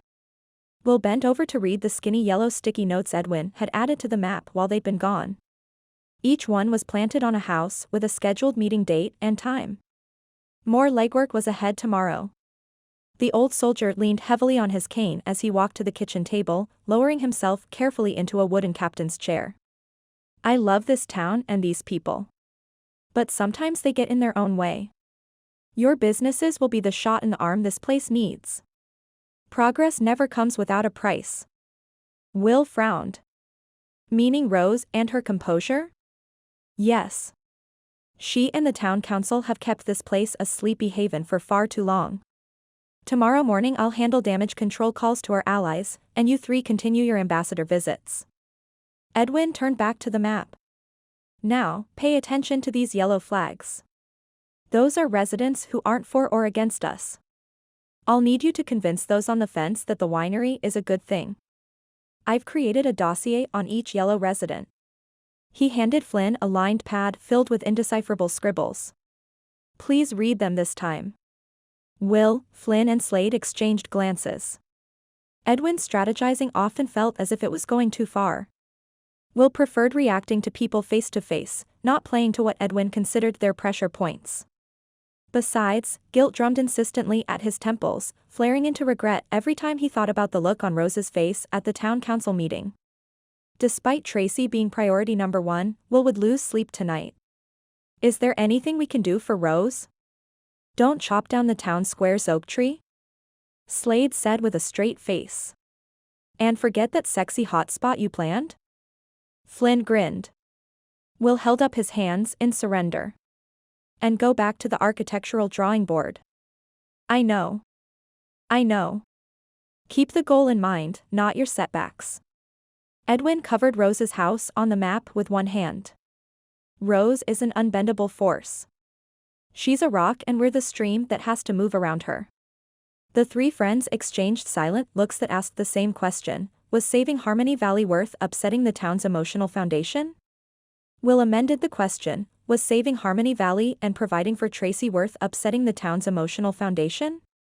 He was afraid the answer was yes. That was Agnes. Emma hung up her grandmother's rotary phone. "She says you've had several upsets over the past month or so. Mostly at night. You turned the screws on her, and she blabbed." Granny Rose paced the living room. Her gaze was as restless as her feet, bouncing about without a target. "I had a bad feeling about this. If I agree and I'm wrong, I'll let everyone down. And if I don't agree, he'll be gone. And I don't think I could stand that." She came to a sudden halt. "Are you talking about Will? Was her grandmother in love with him? Last night, she'd referenced courting." "Will?" Granny Rose blinked. "Your Will." "Yes. Only he's not mine," Emma said quickly. It had been an hour since they left the meeting, and her grandmother was still upset. Emma couldn't blame her. The proposed makeover of Harmony Valley was totally wrong. But for now, her grandmother's health was her top priority. Come sit down with me. I can't sit still because, Will? Granny Rose scrubbed her face with one hand. Why am I muddled? It is Will, isn't it? Of course, it is. That computer nerd and his friends have been scurrying around town busier than fleas on a stray dog.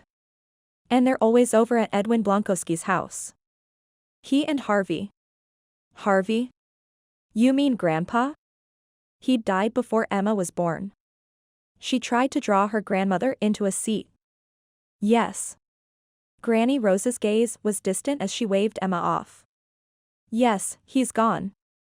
Took too much with him. Or he's going to, she gave herself a little shake. But it's Edwin's fault. Emma couldn't remember if paranoia was a symptom of dementia, but increasingly that's what this was to her untrained eye. She rushed to reason with her. Granny Rose, Mr. B, is Flynn's grandfather. He raised Flynn. His house has the best porch on the river. Of course, they're going to hang out there. Her grandmother's expression became fenced in determined lines. Edwin was military intelligence. Military intelligence, Emma. He's masterminded campaigns and coordinated spies in at least 3 wars.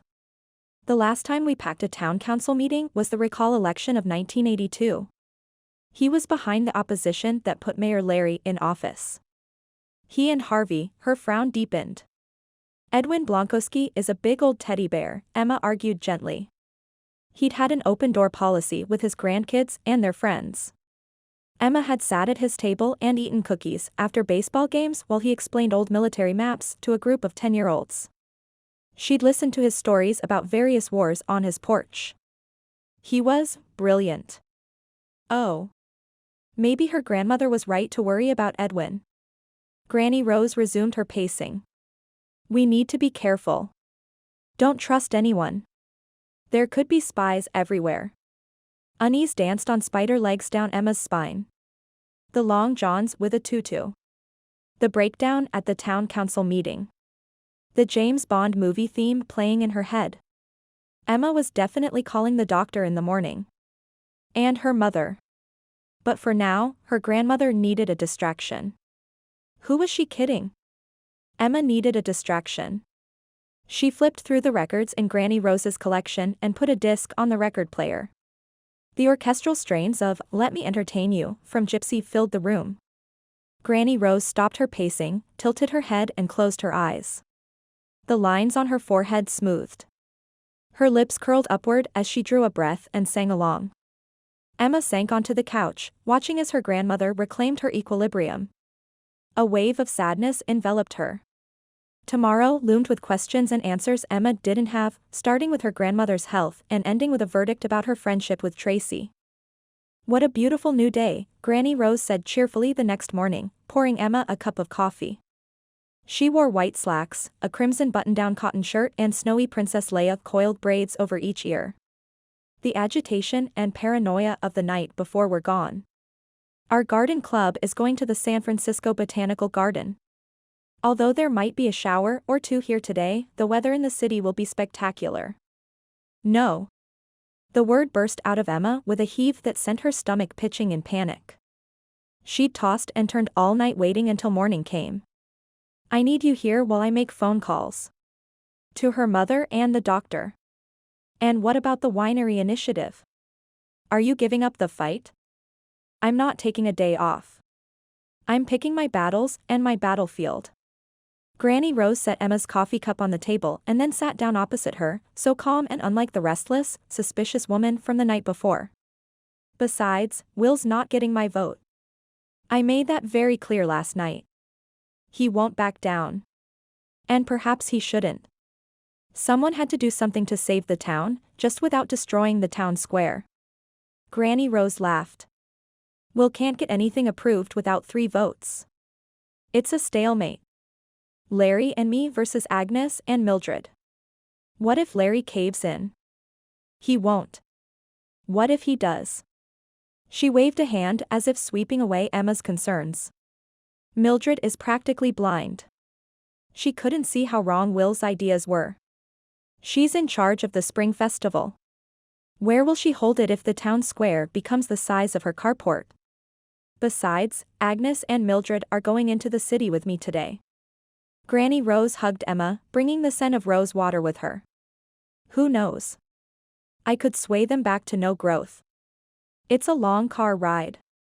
What are you doing after you visit with Tracy? Something creative, I hope. She pulled out a coloring book from beneath a stack of mail on the table and pushed it toward Emma. Over the past 24 hours, her grandmother had scattered the books around the house. Start small. With a sigh, Emma dutifully flipped through the coloring book, recognizing some of the pages she'd meticulously filled in when she was younger. Much, much younger. And she felt. When she held the coloring book, Emma didn't feel the same trepidation she did when she held a paintbrush or a sketch pencil. It was a small victory over fear, but a victory nonetheless. Suddenly, she was reluctant to let the book go. She could feel a crayon or pencil inside the newsprint pages and was struck with the urge to color something. Now, Emma. Don't look like it's the end of the world. That dear girl will forgive you. I know it. Granny Rose took one of Emma's hands in hers. I look forward to seeing what you and your artistic muse have done when I get back. It's been too long since the world has experienced an Emma Willoughby work of art. Someone honked in the driveway. That'll be Agnes. Granny gathered her purse and camera. I'll be back in time to make dinner. Toodles. After finishing her coffee, Emma took out the bike. But instead of heading for Parish Hill, where she might encounter Will, she rode out East Street and crisscrossed town. She needed some exercise before making her calls. And she hoped the ride would calm her nerves before she went to see Tracy. Emma pedaled past overgrown vineyards, the Jackson cornfields and green pastures filled with plump sheep. Closer to the center of town, she rode past abandoned homes with knee-high weeds in front and charming little houses with flowers blooming around garden gnomes and plaster fairies. The houses in Harmony Valley were in various states of repair and a hodgepodge of eras and styles: Victorian, arts and crafts bungalows, cottages and ranch-style homes. But none of them looked like an inauthentic California mission. And nothing on Main Street looked like the modern steel and glass architecture of downtown San Francisco. If Will had his way, the character of the town would change into something sterile and soulless. If Will had his way, Emma's well of inspiration would be poisoned, and she and Tracy would never rekindle their friendship. Will would not have his way. Shortly after 8, Emma reached Granny Rose's doctor's office and the nurse practitioner via the house phone. The nurse practitioner thought Granny Rose's blip sounded like Sundowner's syndrome, a form of dementia exacerbated by stress and fatigue with symptoms that manifested themselves mostly at the end of the day. But she couldn't be sure. She recommended Granny Rose be seen and agreed to have the office call her tomorrow to make an appointment under the guise of a checkup. In the meantime, Emma was to make sure her grandmother got plenty of rest and avoided stress. Emma next left a voicemail for her mother, updating her on Granny Rose, and asking her to please call the house. When she hung up the phone, Emma knew what she had to do: stop Will's mission-style mothership from landing in Harmony Valley so her grandmother wouldn't have to. And then the doubt set in. What if Mr. Blankowski was coordinating the winery campaign? Perhaps he didn't realize how upsetting it was to Rose. He hadn't attended the meeting last night. He was a reasonable man. And he'd always been fond of her. A visit was in order. Maybe she could kill two birds with one stone and persuade Flynn to stop aiding Will in this winery business. She barely had enough time to squeak in a chat with Mr. B and Flynn before her visit with Tracy at 9. And so, at 8:30, Emma knocked on Edwin Blankowski's door. Emma. Mr. B shuffled to his screen door in a pair of stained blue coveralls, leaning heavily on a cane. His hair was salty, his nose more bulbous than ever, but his blue eyes were as sharp as they'd been 8 years earlier. How are you? Before she could decide how or what to ask, Mr. B had a question of his own. Do you remember the painting you did of Flynn all those years ago? Vaguely. Of all the things Emma wanted to discuss, painting hadn't made the list. She hid her hands in the drape of her long skirt. I still have it in my bedroom. Would you like to see it? And torture herself by examining one of her early works? Not really. About the winery. But Mr. B was already shuffling down the hall, leaving Emma out on the porch. She heard him moving around in the back of the house. And then something clattered to the floor. Mr. B. Are you all right? Emma opened the screen door, stepping onto the black and white linoleum in the foyer. Is Flynn home? Flynn's out, but I'm fine, Mr. B. called.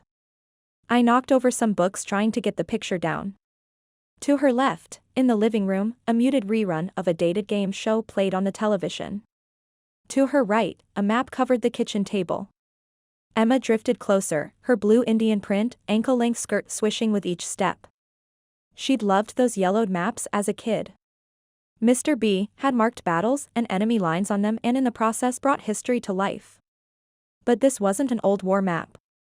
This was a map of Harmony Valley. Houses were highlighted in blue, orange, and yellow.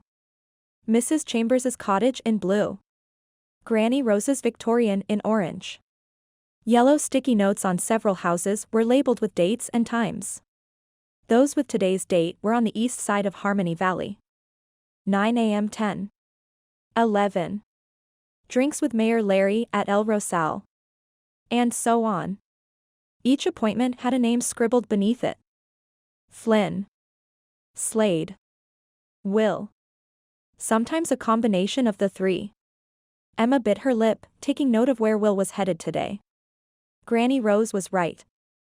Mr. B was directing the offensive with the precision of General MacArthur. Harmony Valley wasn't prepared for such an onslaught. The combined forces of Will and his friends, plus Flynn's grandfather, would demolish the charming town and build it into something cold and industrial. Anger shuddered like cracking ice beneath Emma's skin, freezing her limbs until she stood with rigid indecisiveness over the map. She wanted to rip it into tiny pieces, scattering its shreds into the river. But that wouldn't stop them. Granny Rose. Emma couldn't break her gaze away from the orange highlighting Granny Rose's home. Her grandmother had been marked as the enemy. All those years ago, Mr. B had been adamant about one thing: wars had been lost when generals didn't understand their adversary. He'd used examples from history where guerrilla warfare had led to successful coups, because no one could predict the opposition's tactics in advance. No one knew what the opposing army was willing to sacrifice to win. But I know. A declaration of war unfurled its battle flag in Emma's chest, sending resolve spreading like the warming rays of dawn. She agreed that something needed to change in town to save it. But not this. If only they could be slowed down until a better idea was found, not stop them the way Granny Rose was intent upon doing. If only I could slow them down. Was that possible? Emma was due to see Tracy at 9. At 1, Will would be out at. Emma leaned over. Felix Libby's house. And then. Something else tumbled to the floor at the rear of the house. Emma jumped. Mr. B. Are you sure you're okay? She started down the hall to check on him. I'm fine, coming out now. I finally got the frame's wire free of the hook on the wall. His footsteps sounded on the wood floors in the back. Emma returned to the foyer and pretended to watch TV, her mind busy planning her next move. Mr. B shuffled down the hall, about as intimidating in appearance as a character on Sesame Street. But Emma knew better. She wanted to rail against him for betraying Harmony Valley, but before she could say anything, he handed her a framed, dusty canvas. One of her early paintings. Apprehension hit the pause button on Honorable Intentions. Emma took the painting gingerly, afraid of dropping it, willing her hands not to shake. Her eyes followed the brushstrokes first, too short and heavy. The colors in the painting clashed. The blue of Flynn's eyes was too rich, his hair almost neon orange. There was too much background and not enough of her subject. Even then she'd been fascinated with landscapes. Her heartbeat quickened. She'd tried to paint Flynn winding up for a pitch. She'd gotten his body proportions wrong, too much but not enough torso. Yet, from what she remembered, she'd captured Flynn's determined expression, the tug of his chin to the right, the tense set to his mouth, the young, intense gaze of a gritty competitor. Emma wanted to close her eyes and bring back that feeling of joy she'd had when painting. She wanted to hum to herself as she led her brush in a soft caress over the canvas. It wasn't to be. Her ears felt like they were being stuffed with cotton and her hands trembled. Emma gave the painting back to Mr. B, a bittersweet pang of regret making her fingers numb and cold. It's my favorite picture. Mr. B's gruff voice filtered through the cotton in her ears. I'm glad you enjoy it. About the winery. I'm sorry change upsets your grandmother. The older man's expression was reserved. But change must happen if the town is to survive.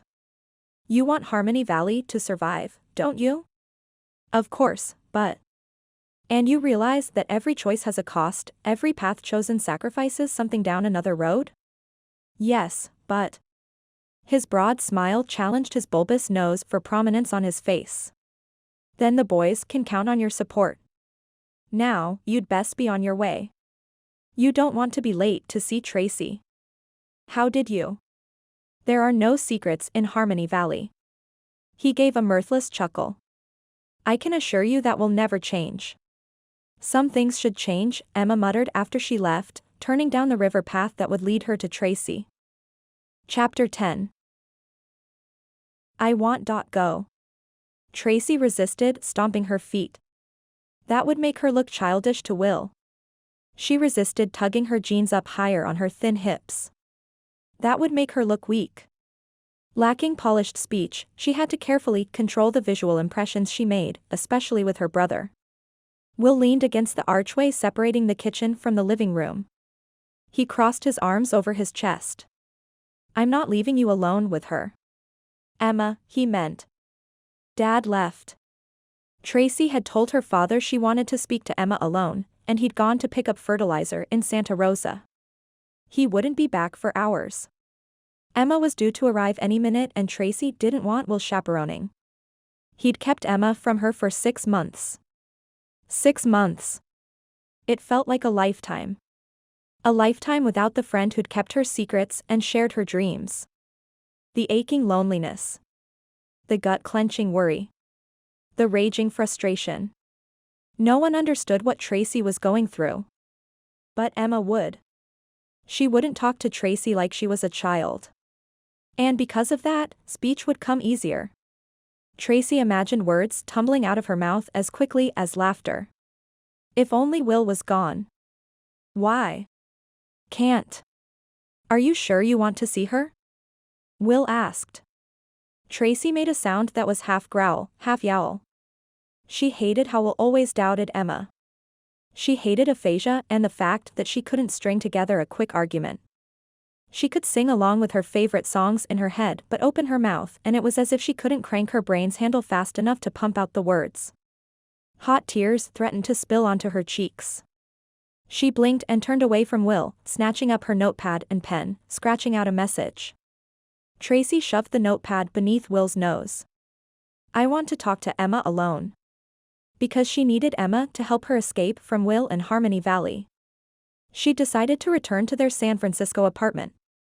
But she needed transportation and wanted the support of a friend. With barely a glance at her scribbled command, Will shook his head. Leave. Me? This is going to be hard for you. I'm not leaving you alone, Will said in a voice that was neither high nor mighty. For once, he seemed more like her brother than her gatekeeper. You're not sure you want to see her. I can tell. Even when he was right, the way Will read her mind and finished her sentences made her feel less than herself. In the eyes of her brother, Tracy was handicapped, disabled, incapable of living independently. Tracy felt as insignificant as a plain number 2 pencil in a mechanical pencil world. No. But he was right. The truth was, she had second thoughts about seeing Emma. It hadn't helped that yesterday.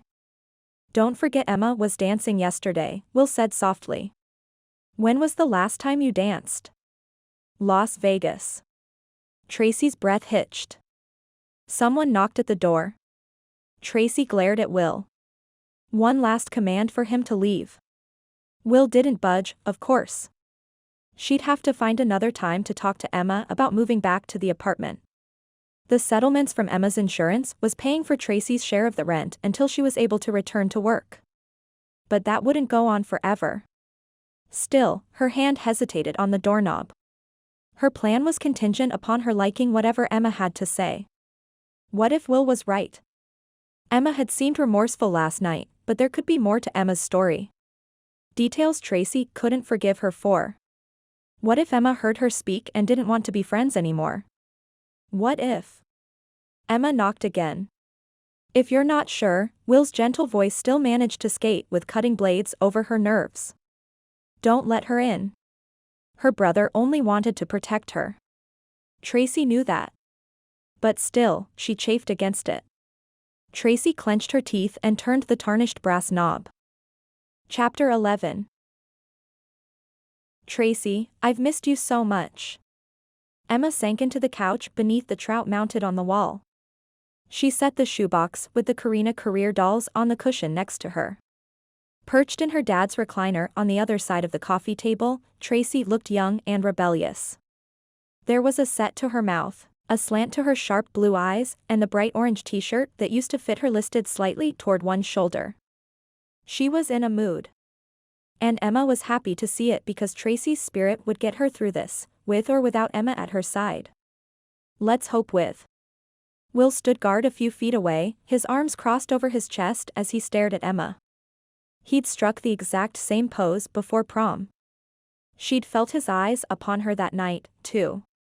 Back then, she'd simmered with the feeling of feminine power because both Will and her date had stared at her. She would have burned with embarrassment to know what Will had really thought of her back then, reckless, irresponsible, a threat to the safety of his sister. Emma squared herself to Tracy, determined to ignore Will. You have to know, I am so sorry. Just saying the words nearly unbraided the ribbons of fear, worry and guilt that had bound Emma's heart to her toes for 6 months.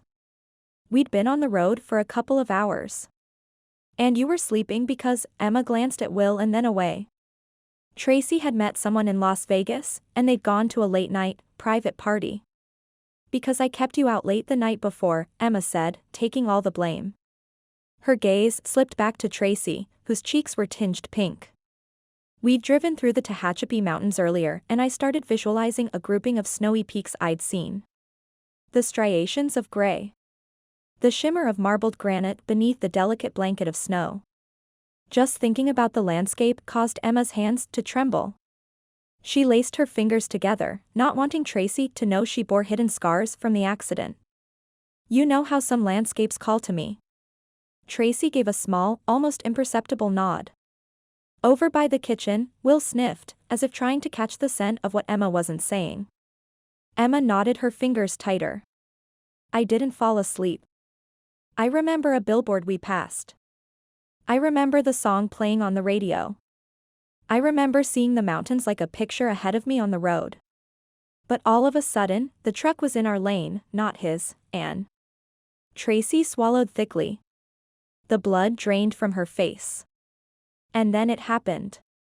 Emma's fingers convulsed as they'd done on the wheel that day. They flew you to one hospital and drove me to another. The worst of my injuries wouldn't show up for days. Out of the corner of her eye, Emma saw Will cock his head. Shoot. She hadn't meant to mention her injuries. You were hurt? Tracy asked, looking concerned. Silently cursing her blabbing mouth, Emma chose her words carefully. My injuries are nothing compared to yours. So what if she'd lost her talent? So what if she had panic attacks? Those side effects were inconsequential compared to Tracy losing her ability to speak fluently. By the time I was released and arrived at your hospital, I couldn't get in. But I came every week and I tried to see you. Emma fought to keep the desperation out of her voice, afraid she was failing.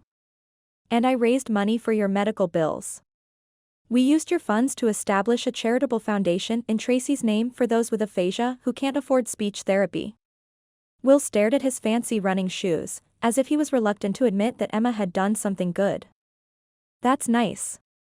With a millionaire for a brother, Tracy had no need for financial aid, but Emma had wanted to do something. She got up and handed the shoebox to Tracy. Nothing has changed, Tracy. You can still be anything you want. Tracy placed the cardboard box on the coffee table and lifted the lid. Oh. She gave a small smile, picking up one of the tiny dolls. Farmer Karina. Her hair was the same straw blonde as Tracy's. Emma's smile had never felt so big. This felt like a win. Tracy turned accusing eyes on Will. Why? Keep this from. The doctors didn't want you upset, Will said gruffly. You should have. Will tossed a hand in Emma's direction as easily as he'd tossed aside Tracy's wishes. If I'd asked you, I'd risk upsetting you. Say sorry. Tracy pointed at Emma. Listening to Tracy's struggle to speak, comparing her halting cadence to how she used to talk, only magnified Emma's guilt. Maybe Will was right. Maybe Tracy did need more therapy before she tried to resume her life in the city. People could be impatient and cruel. They'd judge Tracy's intelligence by her speech pattern. Tracy would hate it. And Will knew it. The air in the room thickened with regrets and what might have beens. This was why Will had brought Tracy back to Harmony Valley. Not only to protect her from Emma, but to protect her fragile ego from the rest of the world. The pace here was slower. The people were more understanding than those ladder-climbing, backstabbing executives at the ad agency where Tracy used to work. Emma felt like hugging Will for putting Tracy's needs above his own. And then he had to ruin everything. If I say I'm sorry, Emma will know I don't mean it. I did what I thought was right. And I'd do it again. That cold-hearted, pig-headed. I can't wait to get out of here. Yeah, I know. There was an undercurrent of sadness in Will's voice that made it hard to remember he was cold-hearted and pig-headed. Can we have this discussion after your next round of therapy? Will. Tracy dropped the doll back into the box and bunched her fingers into fists. Emma remembered Tracy brimming with emotion and talking a mile a minute. Blurting out joyful observations on life. Blasting her brother when he tried to boss her around. Her speech may have become more deliberate, but the way Tracy poured emotion into her staccato sentences was exactly the same. Emma reached across the coffee table to cover Tracy's skeletal fist with her palm. You can do anything you want. That hasn't changed. And neither has Will's overprotectiveness. Tracy's smile was so powerful it punctured the thick layer of guilt Emma had been wrapped in for months. She could feel remorse deflate, draining out of her until her limbs felt feather-light and her heartbeat calmed. What do you want to do? Emma softened her tone, gentled her voice and tried to lessen the blow of reality for Tracy. We can go back to the city. But Will might be right about the timing. We should wait until you finish more treatment. No. Tracy and Will protested in unison. The siblings exchanged frustrated frowns. Tracy yanked her hand from beneath Emma's. No. But, Emma looked from Will to Tracy, trying to interpret their moods. And failing. Will said you had more therapy to complete. Will turned his frown toward Emma. Tracy isn't going back to the city. Not with you, Emma. Not ever. No. More. Therapy. Tracy's face scrunched in horror. No, she ran to the back of the house, slamming the door to her bedroom so hard it rattled the walls, rattling Emma's hopes for reconciliation, leaving her in a numb, ear-ringing state of paralysis. Things had been going so well. Why had they fallen apart? Emma stared at her hands, replaying the conversation in her head. Do you see what you've done? Will held the front door open. She hadn't noticed him move. What I've done. Emma's lungs labored in quick, ragged spurts, fueling her outrage. I see what you've done. Tracy doesn't have to say a word when you're around. You complete every sentence for her. You said she needed more treatment. Oh, I fell right into that one, didn't I? What therapy is going to help when you're acting as her crutch? He stiffened. Goodbye, Emma. She stood with a swish of her long skirt and walked toward the door. This isn't over. Will was drowning in cats. A big orange tomcat with scarred ears curled on his lap. A delicate gray tabby perched on his shoulder. A spindly, purring Siamese with one eye rubbed against his arm. A black cat leaped onto his knees. Kittens of all sizes and colors tumbled around his ankles. After kicking Emma out of the house, Will had tried to talk to Tracy, but she'd locked her bedroom door and wouldn't come out or speak to him. Hadn't he warned her letting Emma in was a bad idea? If only Tracy could hear the Morse code message pounding at his temples, Emma was trouble. Emma was trouble. He couldn't let it matter that Emma's sincerity and mysterious injuries had touched him. A fluffy white kitten bit into Will's shoelace, tumbled onto its back and kicked at the lace with ferocious, pink-padded hind feet. Will chuckled, despite his dour mood. There looked to be at least 20 cats in Felix's living room, sleeping, scuffling, and stalking. It was simultaneously heartwarming and claustrophobic. The bundle of fluff that had captured his shoelace pulled with such determination his shoe came untied. Will chuckled again. I can't live in a big city. Felix stared at Will through platter-thick glasses. He was a retired fire chief from Healdsburg, formerly the chief of Harmony Valley's volunteer fire department. Now the big, burly man with a heart of gold rescued cats. Big cities won't let you have more than a couple cats. This winery of yours won't hurt my rescue program, will it? No, at least Will hoped not. If it came to that, he'd fight for Felix's right to rescue as many cats as he could. As if sensing Will had fudged an answer, the Siamese nipped Will's arm. It was only a love bite, but Will picked the cat up to prevent more chomping. The Siamese snuggled against his chest, ivory fur as soft as mink. It purred as loud as a small motorboat. I try to find homes for my rescues, but that's not always possible. With hands the size of footballs, Felix picked up the ball of fur at Will's feet, disengaged its claws from Will's shoelace, and cuddled it in the crook of his thick neck. I'd love to see you at the next town council meeting. Will checked his watch. It was after 1:30. He started divesting himself of cats, revealing a coat of cat hair on his jeans and polo shirt. Bringing the city back to life will mean more services. Maybe even a vet, seeing as how I heard Dr. Wentworth wants to retire. He tied his shoe before traversing the feline labyrinth to the door, the Siamese close at his heels. A new vet would be a dream come true. Felix followed him out, shutting the Siamese inside. Oh, hello, Emma. Remember when you climbed into the town square oak tree and I had to rescue you? Will had forgotten Emma had a purpose in climbing that tree all those years ago. That was noble of her, especially given her fear of heights, which was why she never let go of the rope swing. Emma walked up the driveway, flashing a smooth smile that kicked Will's heart into a new gear and promised a yet-to-be-revealed new set of problems. Of that, he was certain. The body-hugging dark blue t-shirt and ankle-length, blue Indian print skirt she wore swayed in tandem with her long, dark hair. Every step, every sway, foretold her troublesome intent. Can I interest you in a kitten? Felix beamed at her as she neared. She was clearly more welcome here than Will was. Emma greeted Felix with a hug, careful not to dislodge the old man's kitten. No pets allowed in my building. So, no type of animal, be it dog or cat or louse, she narrowed her eyes at Will, would be a good fit for me. A less perceptive man wouldn't notice the glint of payback in her brown eyes. I was hoping you'd finally changed your mind and decided to settle down in Harmony Valley with Rose, Felix said warmly. Nope. Emma shook her head, sending her brown hair tumbling over her shoulders. I'm still living in the city. The Siamese cat yowled behind Felix's screen door, as if wanting in on whatever Emma had planned. Good news, Emma. Felix glowed. Will says there's a chance we'll get a new vet if the town council rezones the Henderson property. I've been worried about our vet retiring. Have you heard the details of Will's plans?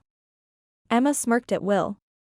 Then her gaze slid to Felix's immaculately kept white arts and craft house with a wraparound porch. They're tearing down the Henderson house and barn. That's no longer the plan, Will inserted, perhaps not loud enough for Felix to hear. Emma waved Will's argument away. Oh, and Felix, they presented plans for a new subdivision. 100 houses, right, Will? Will clamped his mouth closed. He'd forgotten Felix was involved in the Preservation Society. Edwin had mentioned it in his dossier, but Will had been distracted by furry felines. Really? Felix's expression hardened. A cat chewed my phone cable, so I've been without service. I'll have to get a new one because I want to stay up to date on the news. We've still got the phone tree operating. I think Rose calls me with updates. That was bad news. Will attempted a smile. Thanks to Rose, we've realized we need to preserve and revitalize existing structures. But the important things are the return of services, not necessarily how we get them. Bring your architectural plans by and let me be the judge, Felix said coolly. In less than 5 minutes, Emma had undermined Will's efforts. He wanted to start over. Instead, he extended his hand toward Felix. Hope to see you at the meeting on Monday. We'll see. But despite that neutral response, Felix shook his hand. That had to be a win of sorts. He returned to the house. Will headed down the driveway with Emma at his side. Not surprisingly, clouds gathered overhead. Shouldn't you stay? Weren't you going to visit Felix? I did. Now I'm going to visit someone else. Emma purred as innocently as the one-eyed Siamese had, right before it bit him. The suspicion he'd ignored when she'd first shown up resurfaced. Her appearance at Felix's house wasn't a coincidence. Will brushed cat hair off his clothing, creating a whirlwind of flying fur. You're not coming with me. I'm not with you. But I'm going to go, this way.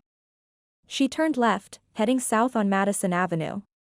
Have you talked to Mr. Mayanetti lately? No, it was his next destination. How had she known? I'll walk with you. I'd love to catch up with him. Emma's chin was in the air, her gaze fixed firmly ahead. The bandage on her forehead peeked beneath her bangs, as if proclaiming she needed looking after just as much as Tracy did. Will didn't believe in pussyfooting around. You can forget whatever scheme you've cooked up and head on home. Trouble, trouble, trouble. Her chin inched higher, and she opened her mouth to speak, but Will wasn't finished.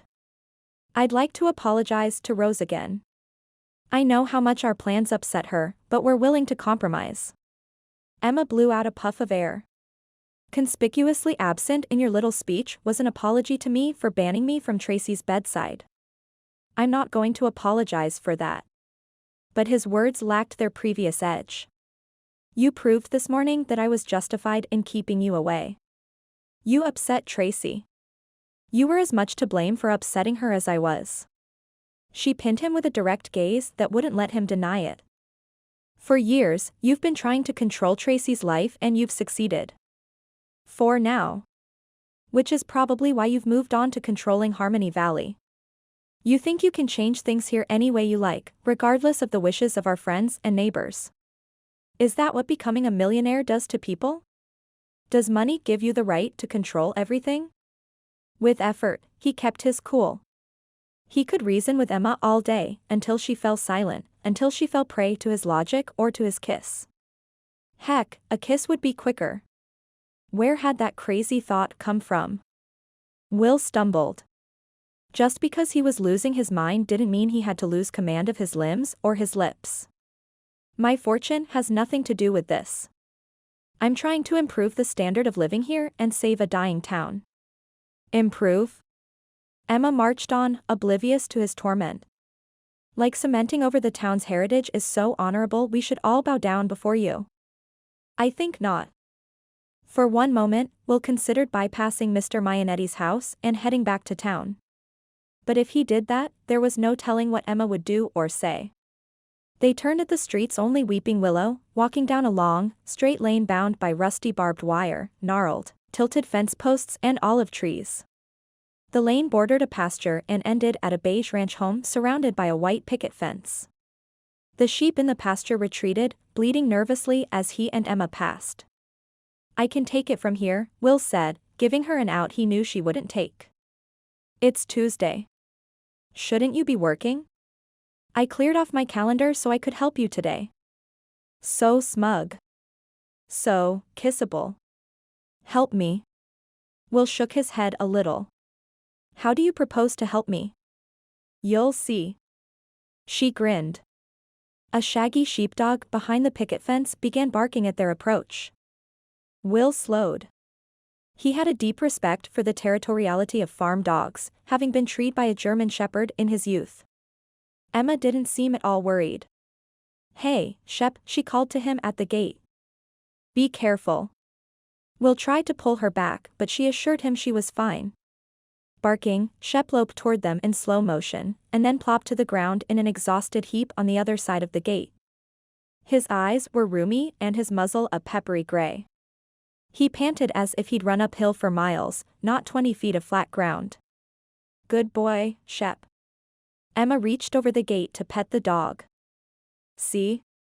Not everything is a threat. What's all this racket?" Mr. Mayanetti walked out. The old man was beanpole thin and looked as if a strong wind could blow him over. He wore what looked like a hand-knit sweater made in different shades of beige and with uneven stitches. "Who's there?"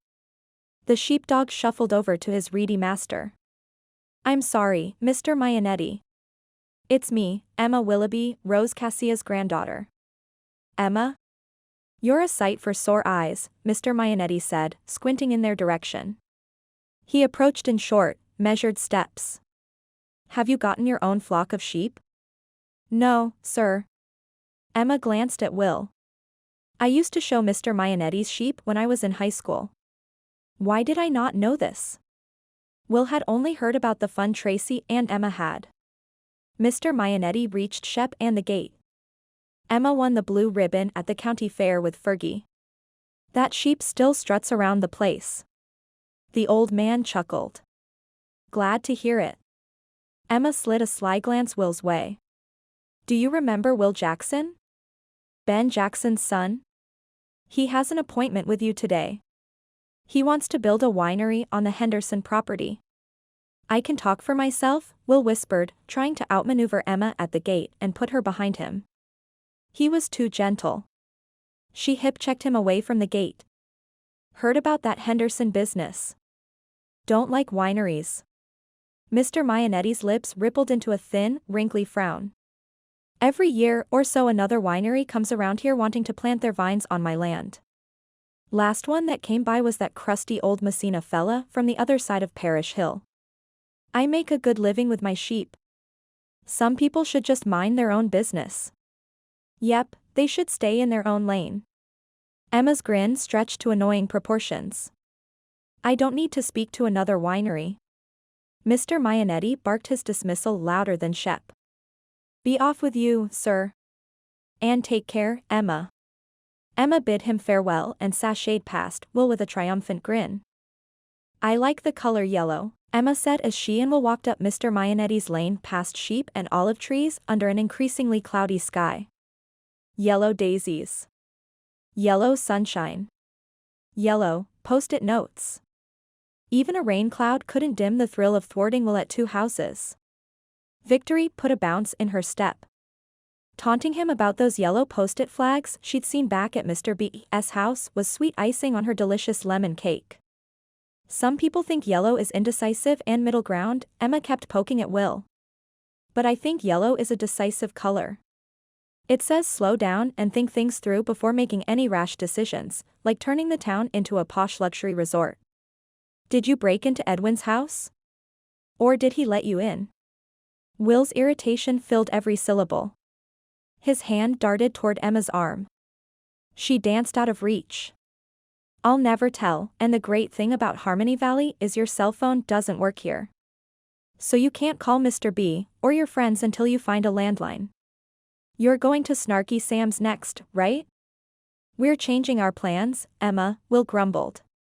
"Less modern, more true to Harmony Valley. Even Rose would approve."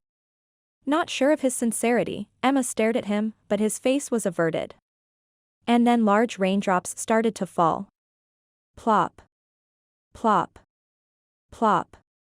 Plop. They ran for the broad weeping willow at the end of the drive as the raindrops picked up speed. Plop plop plop. "I'd forgotten how fickle the weather is here." Will parted the curtain of branches beneath the willow just as it started to pour, holding them open for Emma, then turning away once she was inside. He crossed his arms over his chest in the male version of a pout. It'll pass in a few minutes. She hoped that was true. It was a long walk home without an umbrella. The silence stretched. A frisson of apprehension skittered over her skin. She stared out across the wet landscape, trying to recall the details of Mr. B.'s map, letting the patter of rain fill the silence.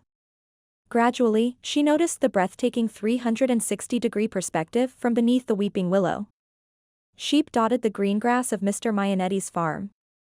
Plump, green grapevines grew across the road, advancing up the hillside. The valanced branches of the willow shifted with sinuous grace. And the rain softened every view, deepened the multiple shades of green with a gem-like polish. She'd start the painting with the sky, brushing in layers of gray. Then she'd paint the rich umber of the earth and the iron gray of the puddles. She'd paint the grapevines next. Neatly. A regimented order with tendrils reaching like a mother's hand to sweep up a wandering child into a loving embrace. Then she'd paint the willow's branches, some of which dragged on the ground like fashionable drapes.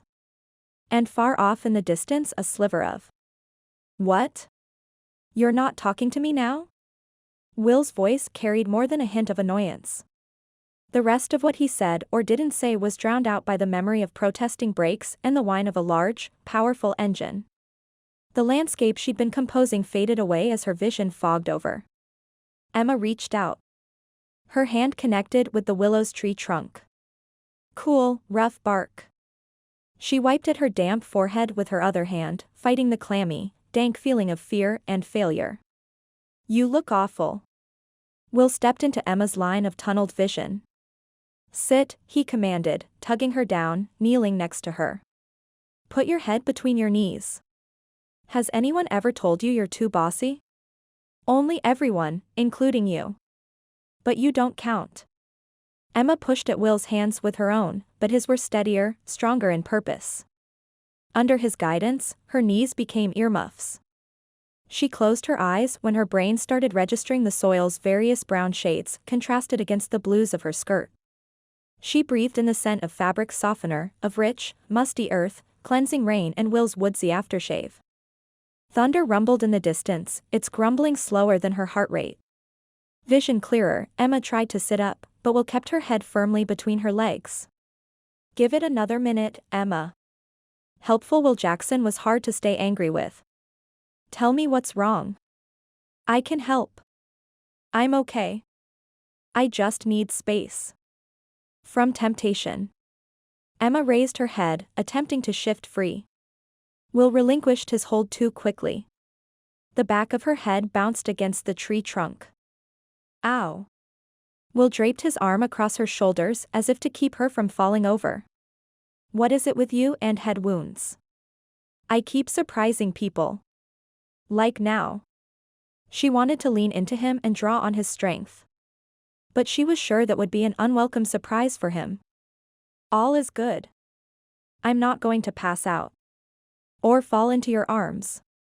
Give yourself a little more time. His arm stayed. Steady. Reassuring. And she was grateful, too grateful. He was the enemy of her hometown, wasn't he? He smells too good to be the enemy. Emma's shoulders tensed. She had to diffuse the situation. Crack a joke. Make small talk. Run away. She did none of those things. She listened to the rain and felt the steady cadence of his breath. Finally, she swallowed and said, Seen a lot of people faint, have you?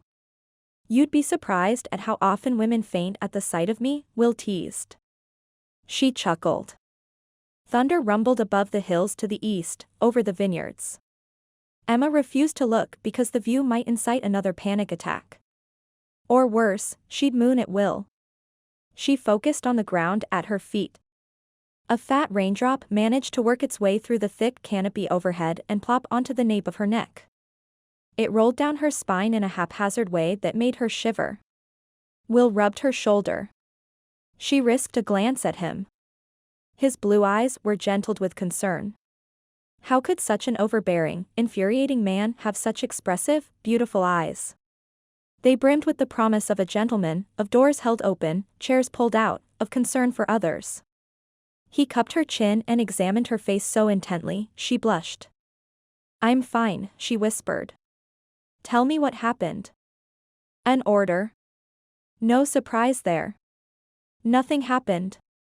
She was still whispering. "Panic attack," he surmised. "You were somewhere else for a while. Battling demons." Emma clamped her lips shut. She didn't want to say anything. Her fears were her own. She hadn't told anyone, not even Granny Rose, about the debilitating dread she felt when she tried to paint or sketch. What would she do if she couldn't reclaim her passion for painting? Who would she become? "I don't know." Emma wanted to curl in on herself. But she knew that however adrift she felt, Tracy felt much worse. If Tracy could bear the uncertainty of the future, so could she. The rain eased.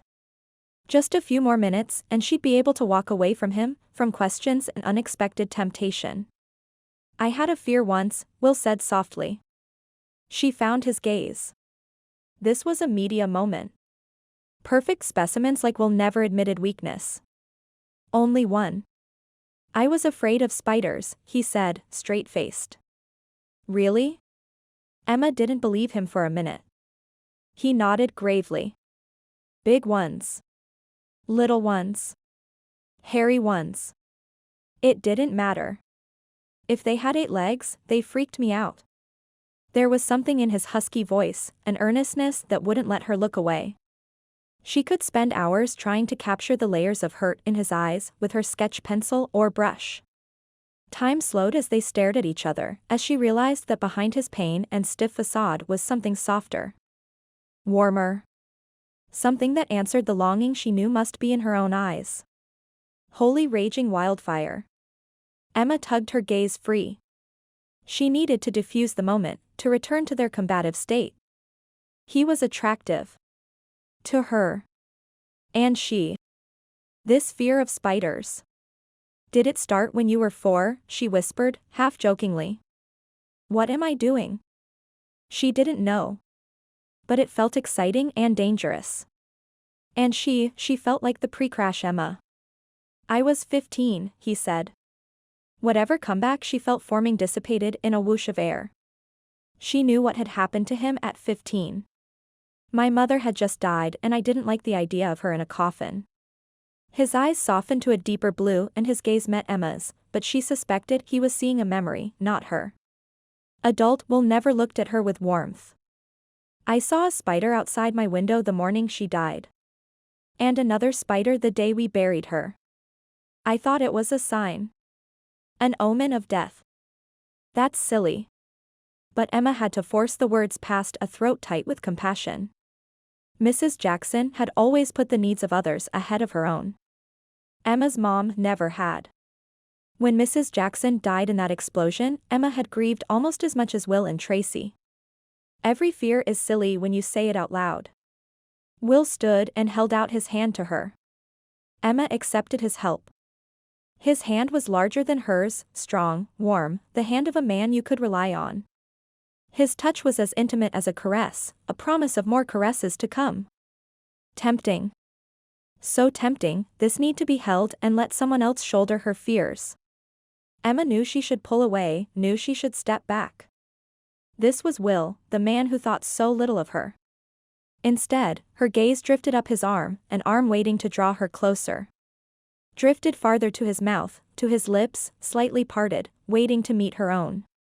Drifted higher to his intense blue eyes, and a gaze waiting for her to. What? She didn't know. She didn't move. And Will seemed to hold back, as if looking for any indication that she would accept the promise of this something that swirled intangibly between them. Air became trapped in her lungs, sending heat flaming through her veins. If she leaned forward, the wait would be over, the promise of more accepted. From the next valley over, thunder murmured. And still Will held her hand. Still, they gazed at each other. Still, neither of them moved to submit to the attraction swirling between them, to touch, to feel, to kiss. Oh. She couldn't kiss Will. She couldn't want to kiss Will. He hadn't forgiven her for the accident. And probably never would. Emma snatched her hand free and stepped out of reach, flexing her fingers as if she could vanquish his warmth. But she couldn't banish what he'd awoken in her, this unwanted awareness. She could only deny it. Will's expression didn't change. He didn't smile. He didn't smirk. He didn't laugh off what had almost happened. Was the idea of a kiss all in her head? His non-reaction almost made her rush forward and kiss his indifference away. Foolish idea, that. Emma drew a deep breath and licked her lips. Will, Mr. Control, dropped his gaze to Emma's mouth. Heat flickered in his eyes. His gaze locked on hers once more. Emma held her breath. He's going to kiss me now. She waited. But nothing happened. Will didn't move. The rain tapered off to an intermittent mist. A blue jay swooped past with a squawk of indignation. Emma swallowed and stepped back. She was knee-quakingly grateful that neither of them had succumbed to temptation. Chapter 12. Snarky Sam's was part antique store and part pawn shop. It was located at the entrance to town on Main Street, where the sidewalks began. It was a mile away from the Weeping Willow where Emma had had her panic attack and Will had come close to kissing her. Thankfully, Will hadn't given in to that system-shaking chemistry. A kiss was something even Edwin couldn't strategize around. There will be no kisses. Under the willow, Will had watched Emma shrink from an energetic, confident beauty to a withdrawn, fragile woman. It was like watching a spring flower wither on the vine.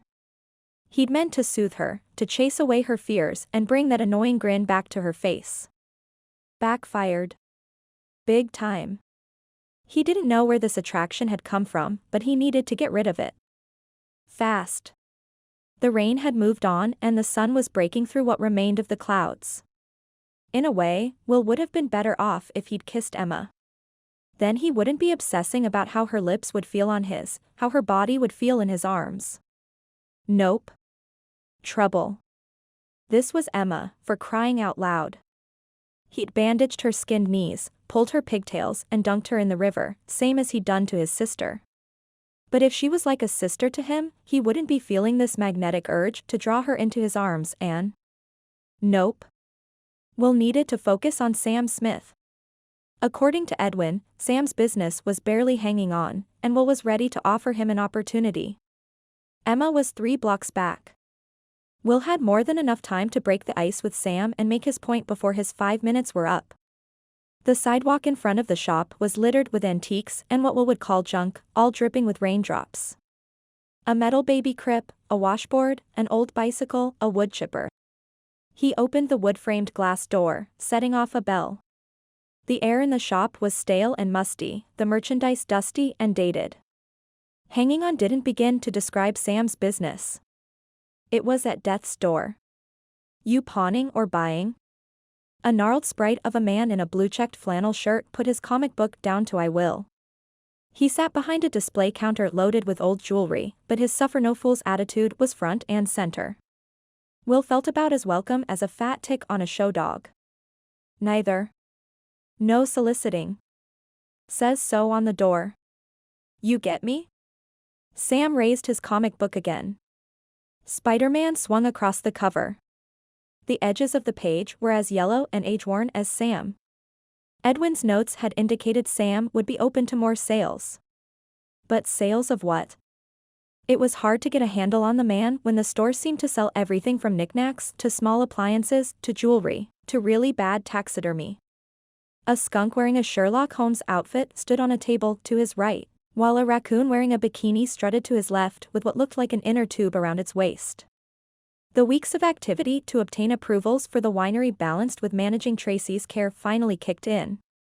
Will's body felt heavy, his motivation sagged. But he was here, so he ignored both and assembled his smile. I'm not buying or selling. Sam lowered the comic book, revealing a deeply set frown.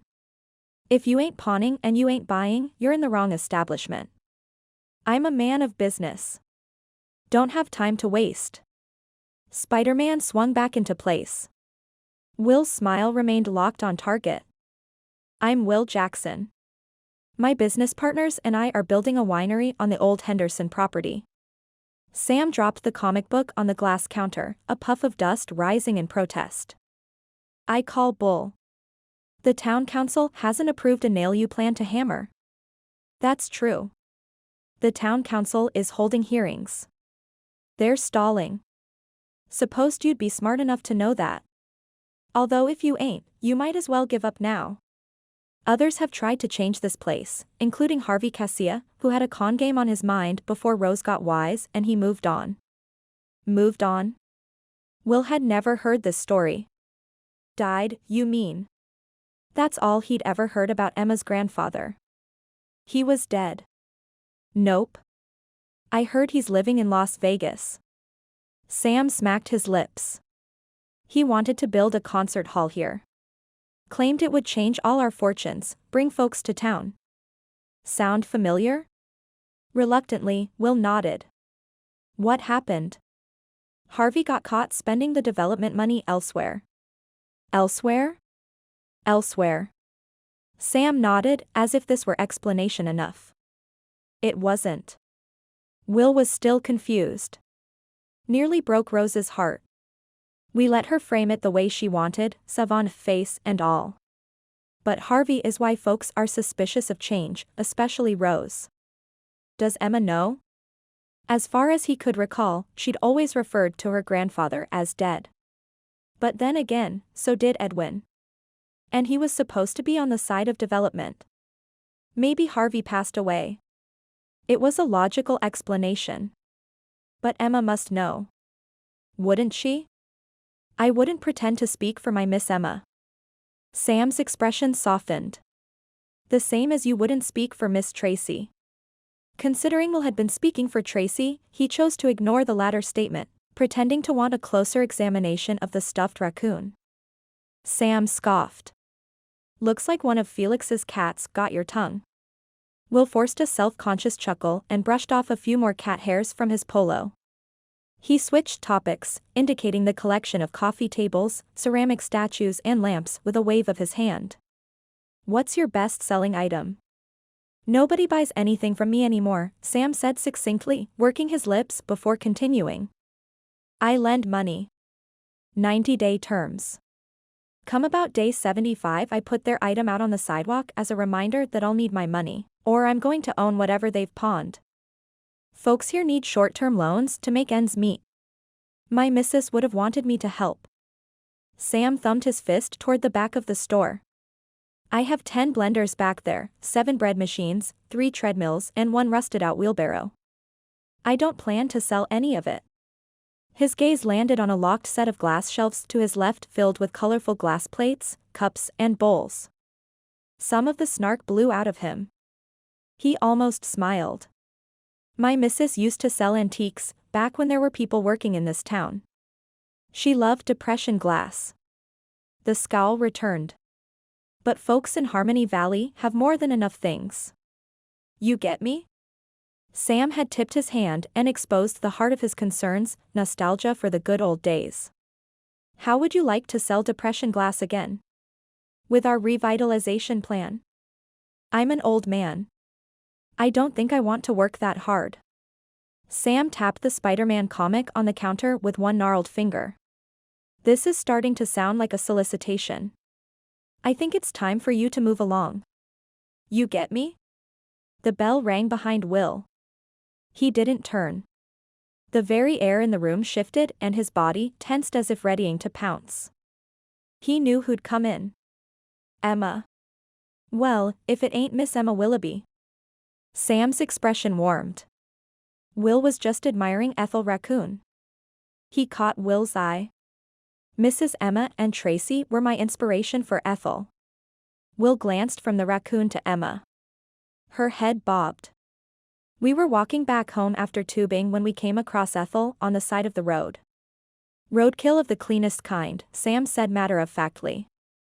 I understand where the idea came from, Will said politely. That didn't mean he wanted to talk about the details of the find. About our revitalization plan. Sam's expression closed tighter than a two-seal Ziploc bag. When it comes to town politics and affairs, I'm Switzerland, as neutral as they come. He shook the comic book. Now, I'm very busy, and since neither of you have commerce with me, I'll have to ask you both to leave. Before Will could recover, Emma was tugging him toward the door. We're going, Sam. It was nice seeing you. Emma opened the door, waiting until Will was outside to grin. You knew Sam was Switzerland. It was hard to believe that sometime in the past hour he'd wanted to kiss those lips. You knew. You knew Sam wouldn't take sides when you challenged me to that race. Emma nodded.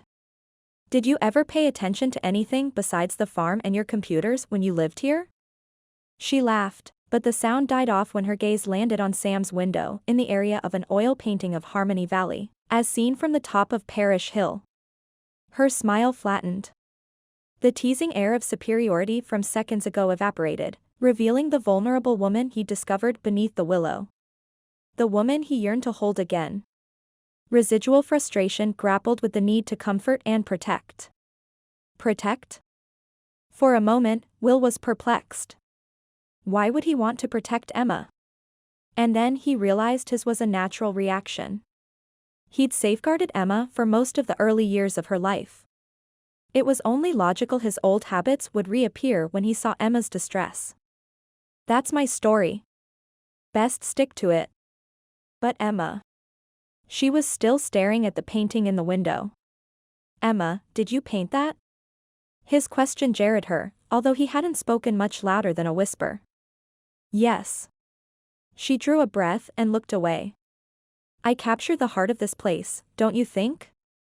She turned and walked briskly toward the town square, as if she couldn't get away from the painting fast enough. Will wasn't an artist. He couldn't distinguish heart in a painting, this one or otherwise. What he did see was the burned silo frame, the empty parking spaces along Main Street, the lack of life. Despite that, he hurried to catch up to her. How prophetic that you painted the town without people, since that's where it's headed if the town council doesn't rezone the Henderson property. You see everything too literally. There was strength in her voice again, although her eyes were shadowed with worry. Art is about feelings, the same as we all have feelings toward this town. Feelings? Will scoffed, regaining his footing. I'm not going to apologize for being rational. It's why I'm good with computers. And why you stumble with people. Her response crackled with energy. She'd regained her equilibrium, too. His father drove by in his white pickup truck, headed toward the center of town. He gave Will a tentative wave, staring too long before facing forward. Will sensed his father would have questions later. About Emma, no doubt. Do you know why everyone under the age of 60 left Harmony Valley? Will managed to speak in a measured voice, as if he were an outsider with nothing at stake. They had mouths to feed, college bills, mortgages. The town council forced them out with a no-growth policy that was short-sighted. It's why everyone left or didn't return, including you and me. Emma frowned. Sensing he was near scoring a point, Will pressed on, albeit in a gentler tone. Did you know it takes emergency services 30 minutes to get here? Heaven help someone if there's a fire. Or worse. With the advanced age of Harmony Valley's older residents, it was only a matter of time until tragedy arrived. Harmony Valley has a volunteer fire department. She thrust her nose in the air. Had. They shut it down when Felix failed the fitness exam. Property insurance rates increased when they lost that service. That's what finally broke Agnes's daughter. She couldn't afford to live here anymore. Emma stopped on the sidewalk in front of the town's permanently closed grocery store. Its brick wall was faded and crumbled at the base. El Rosal had picked up the grocery slack, selling staples out of their restaurant lobby. She cocked her head as she considered him. Are you telling me you're only building this humongous winery and investing in town so they can restore emergency services? There's nothing in it for you? Will didn't refute her quickly enough. Come on. Spill it, she said softly. And then she laughed, but it wasn't a joyful sound. A few minutes ago, her laughter had danced across the bounds of his temper. Now he recognized it as something more, her armor against the world. Against him. He wanted them to laugh together, the ways friends did. Friends? Friends who kissed. Will shook his head. Emma had him all turned around. I can wait all day for your answer, Emma murmured. Cleared my calendar, remember? He didn't want to tell her about his hopes for Tracy. He knew what her response would be, worse than Slade's. But he didn't see that he had a choice. You're going to take this wrong. Try me, she encouraged. Encouraging him to come clean. I want Tracy to work here. At the winery. Or somewhere in town. There you go again. Emma's hands bobbed and floated and accused, all trace of compassion gone. Wrapping Tracy up, boxing her in, shipping her off. Taking charge when you know Tracy wouldn't want this. I know what I'm doing. You may consider it overbearing. Consider? She huffed. Do you have a plan for everyone in town? If she hadn't read him so well, he might have denied it or changed the subject. But Emma was too perceptive. You do. I should have known that the plans go on and on. She gestured for him to continue. All right. Since you want to know. But I have no concrete plans, only preferences. Not all of which would see the light of day, like kissing Emma. He definitely wasn't making plans for that, but some niggling part of him refused to let go of the idea. Give, Will. What are you thinking? There was less sass in her tone, as if she wanted him to convince her. I'd like some council members to retire so we can accelerate progress in town. I'd like to tear down some buildings that aren't up to earthquake code. This is California. You never know when or where the next big one will strike. He pointed to the crumbling brick at the bottom of the old grocery store wall. And then came the personal stuff. I'd like Tracy to give up her half of your apartment and move in with Dad. I'd like you to go paint somewhere far away from him, so he could forget about this unwanted attraction. Come on, Will. Emma's chin was up, along with her hackles. I get your point, especially when it comes to me. But aren't you the least bit worried that some of your changes go too far? This place is a part of us. If it was that important to you, then why leave? Sensing her indecision, Will closed the distance between them until he could smell the flowery scent of her hair. He lowered his voice until she had to angle her head toward him to capture every word. Change is hard, Emma, especially for the elderly and die-hard romantics, like you. But maybe your grandmother has another reason to resist change in town. A more personal reason. Will forced himself to stop there. Harvey's story wasn't his to tell. What do you mean? She was whispering now, too, inching closer as if anticipating him sharing a secret. Sharing a kiss? His mouth worked over potential answers, stopping and starting before stopping again. But his brain was distracted by the thought of using his lips in a completely different way. Clamping his mouth firmly shut, Will took a step back. Then another. Ask Rose, he said before crossing the street, heading towards Slade's house, away from her accusations, away from that smile of hers burned him up inside, away from the attraction that had him wanting something he could never have with Emma. Her in his arms. Emma marched home under a cloud-spotted sky. The way Will just assumed he could replace the town council with people more amenable to his ideas. Slap slap, slap slap. The way he'd implied Emma took everything he said personally. Slap slap slap. The way the logic of his argument about emergency services made sense. Slap slap. The way her heart didn't want to acknowledge her grandmother had a bias against change. Slap. Slap. Slap. A lone dandelion at the side of the road beckoned. Emma marched slowly, determinedly past it. Will thought Dandelion Wishes were a waste of time. Will thought Dandelion Wishes spread weeds into the world. Will thought. Emma spun around and plucked the dandelion free. She didn't care what Will thought. She and Tracy had been making dandelion wishes since they were kids. She turned toward home, stopping in the middle of the bridge over Harmony River. She tried to catch her breath. She tried to be as calm as the water flowing beneath her. It wasn't possible. Not even with a dandelion wish at the ready. What would she wish for? She could wish that Will would give up on his whinery and go away. She could wish that Will would realize that her friendship with Tracy transcended accidents, mental challenges and artistic blocks. Or wish away the pull of Will's appeal on both an artistic and a physical level. Or wish to erase that near kiss. And the suspicion that Will had wanted to kiss her again as they'd argued on Main Street. Emma huffed. All her wishes involved Will. Even the one she hesitated to acknowledge. I wish the old Will, the kind, considerate Will, would kiss me. Like that's going to happen. She blew the dandelion fluff out over the water anyway. The seeds twirled and pirouetted in a cluster that dispersed in the air before drifting slowly down to the water. Harmony Valley might change, but Dandelion Wishes would not. Emma's pulse calmed. Her frustration ebbed.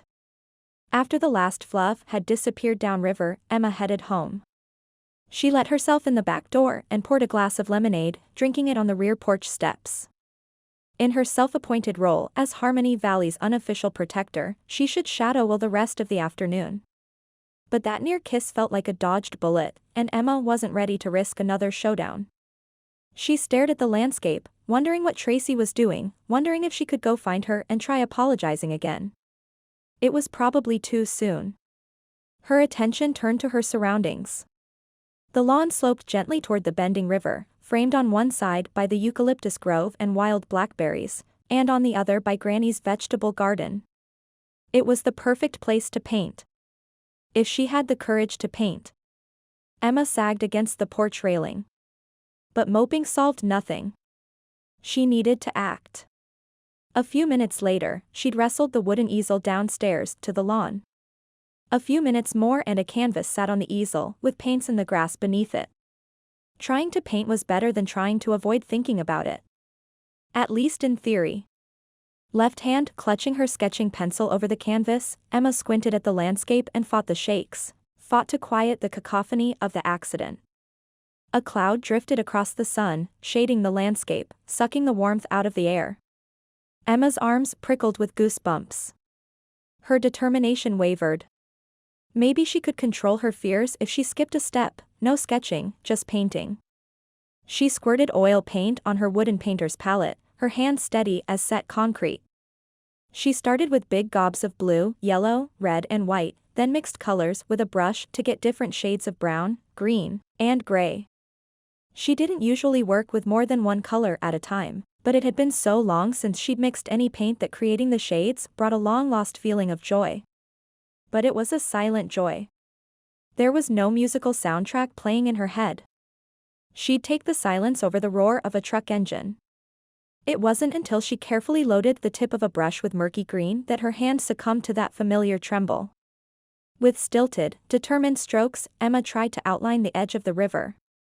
But it was as if she'd gone back in time. A bad time.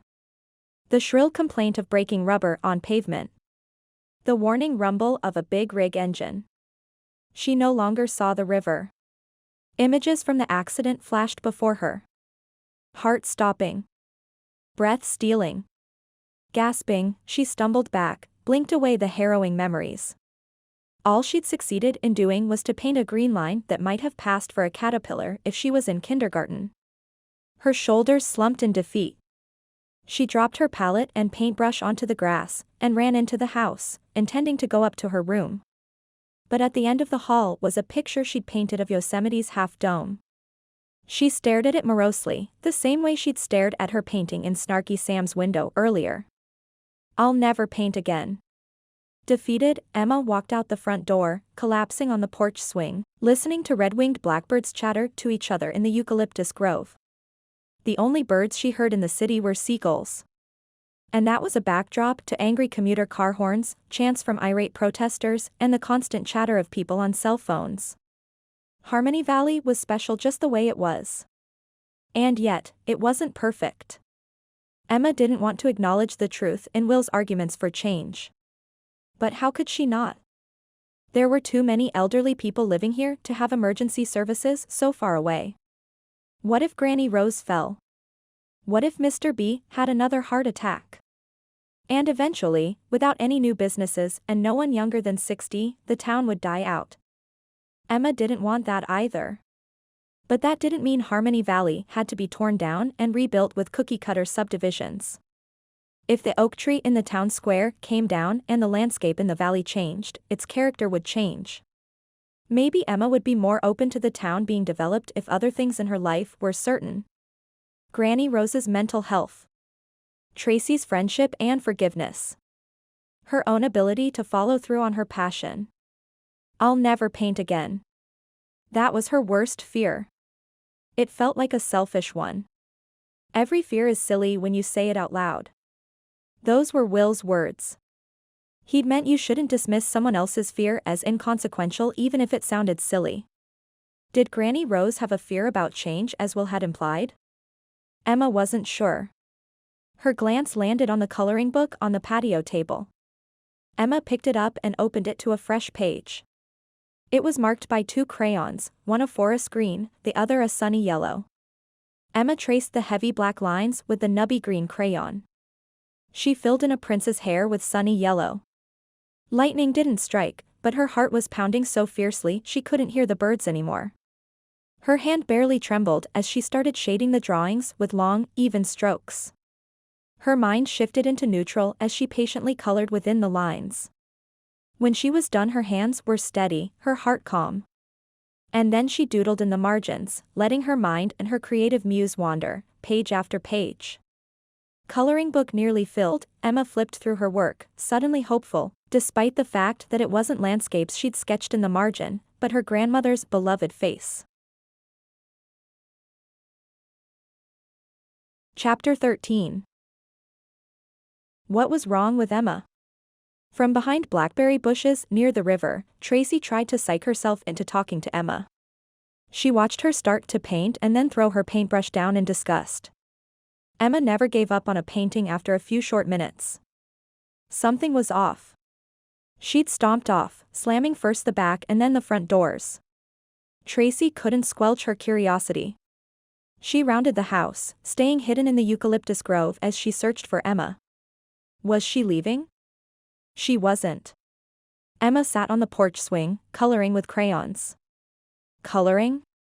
Tracy worked her way back around to the blackberry bushes bordering the backyard, but the canvas was facing the house so she couldn't see what Emma had painted.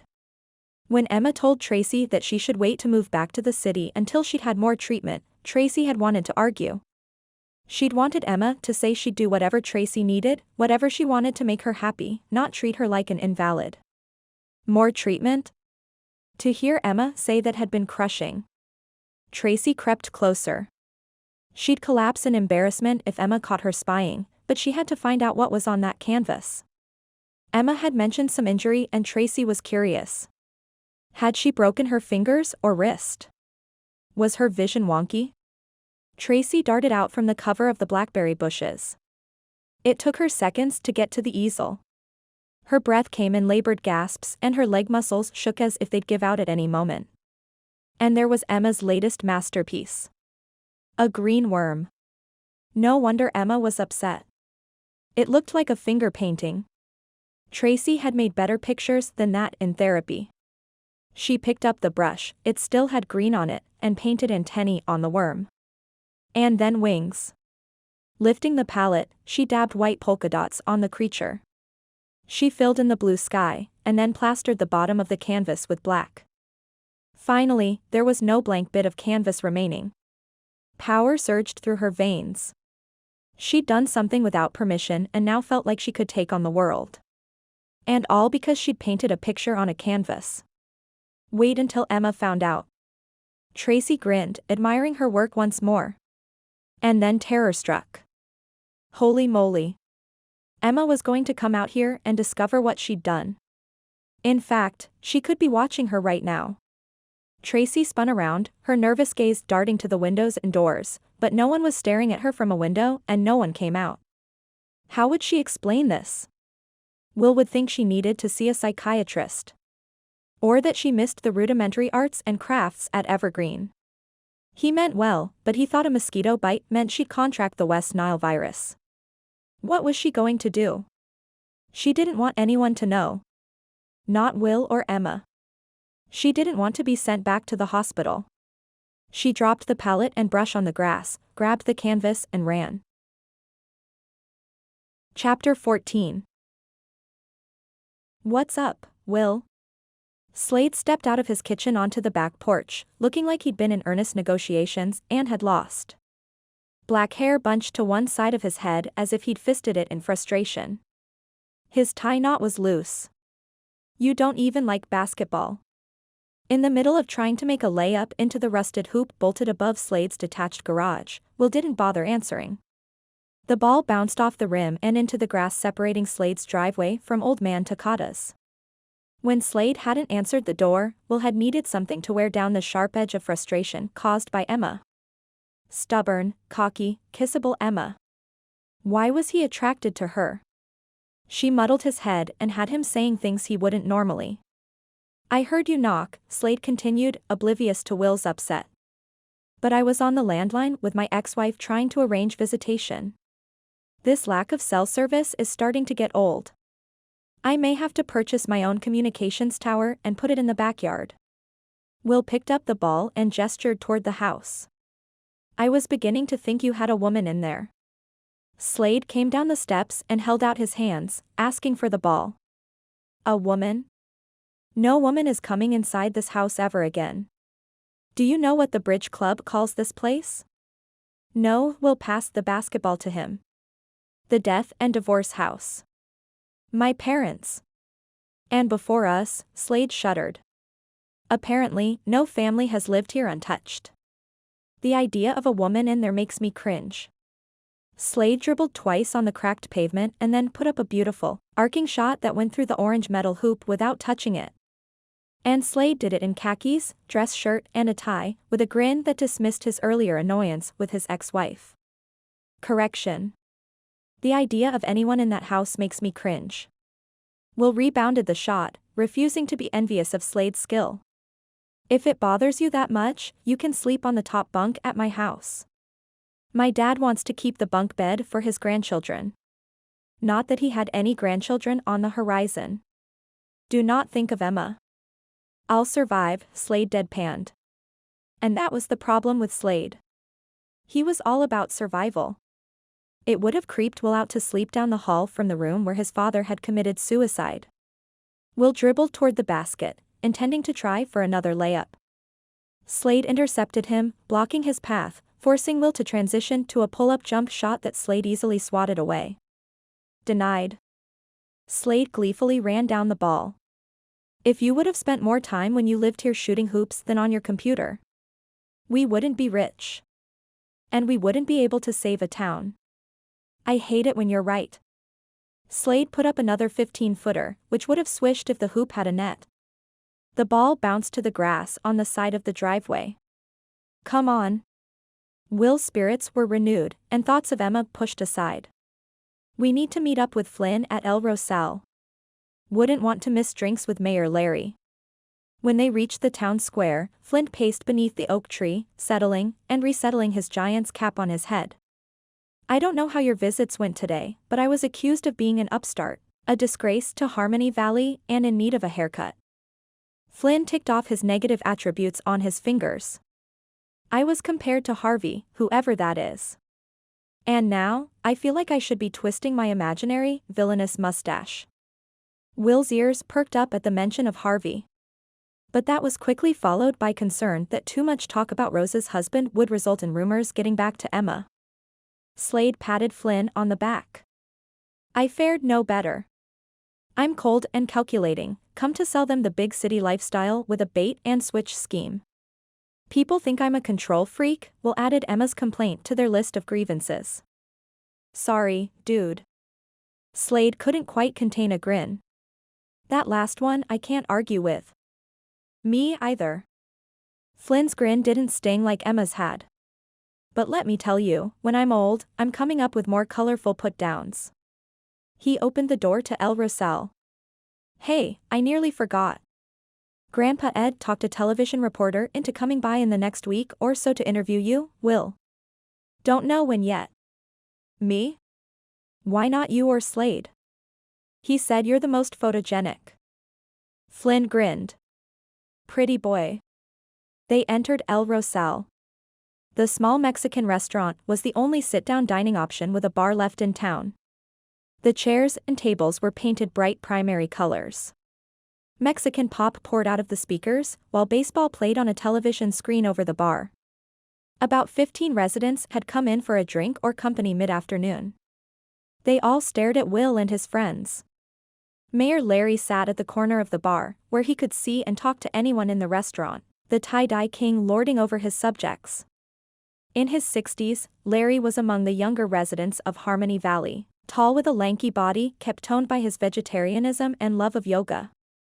But the lack of body fat gave away every emotion in his bony face. Flynn paused on the threshold. $10, says Mayor Larry, started a tab for us to pay. Slade ran a hand through his hair. You're beginning to sound like me. I'll take that bet, Will said, trying to be optimistic. Mayor Larry was notoriously stingy with a buck.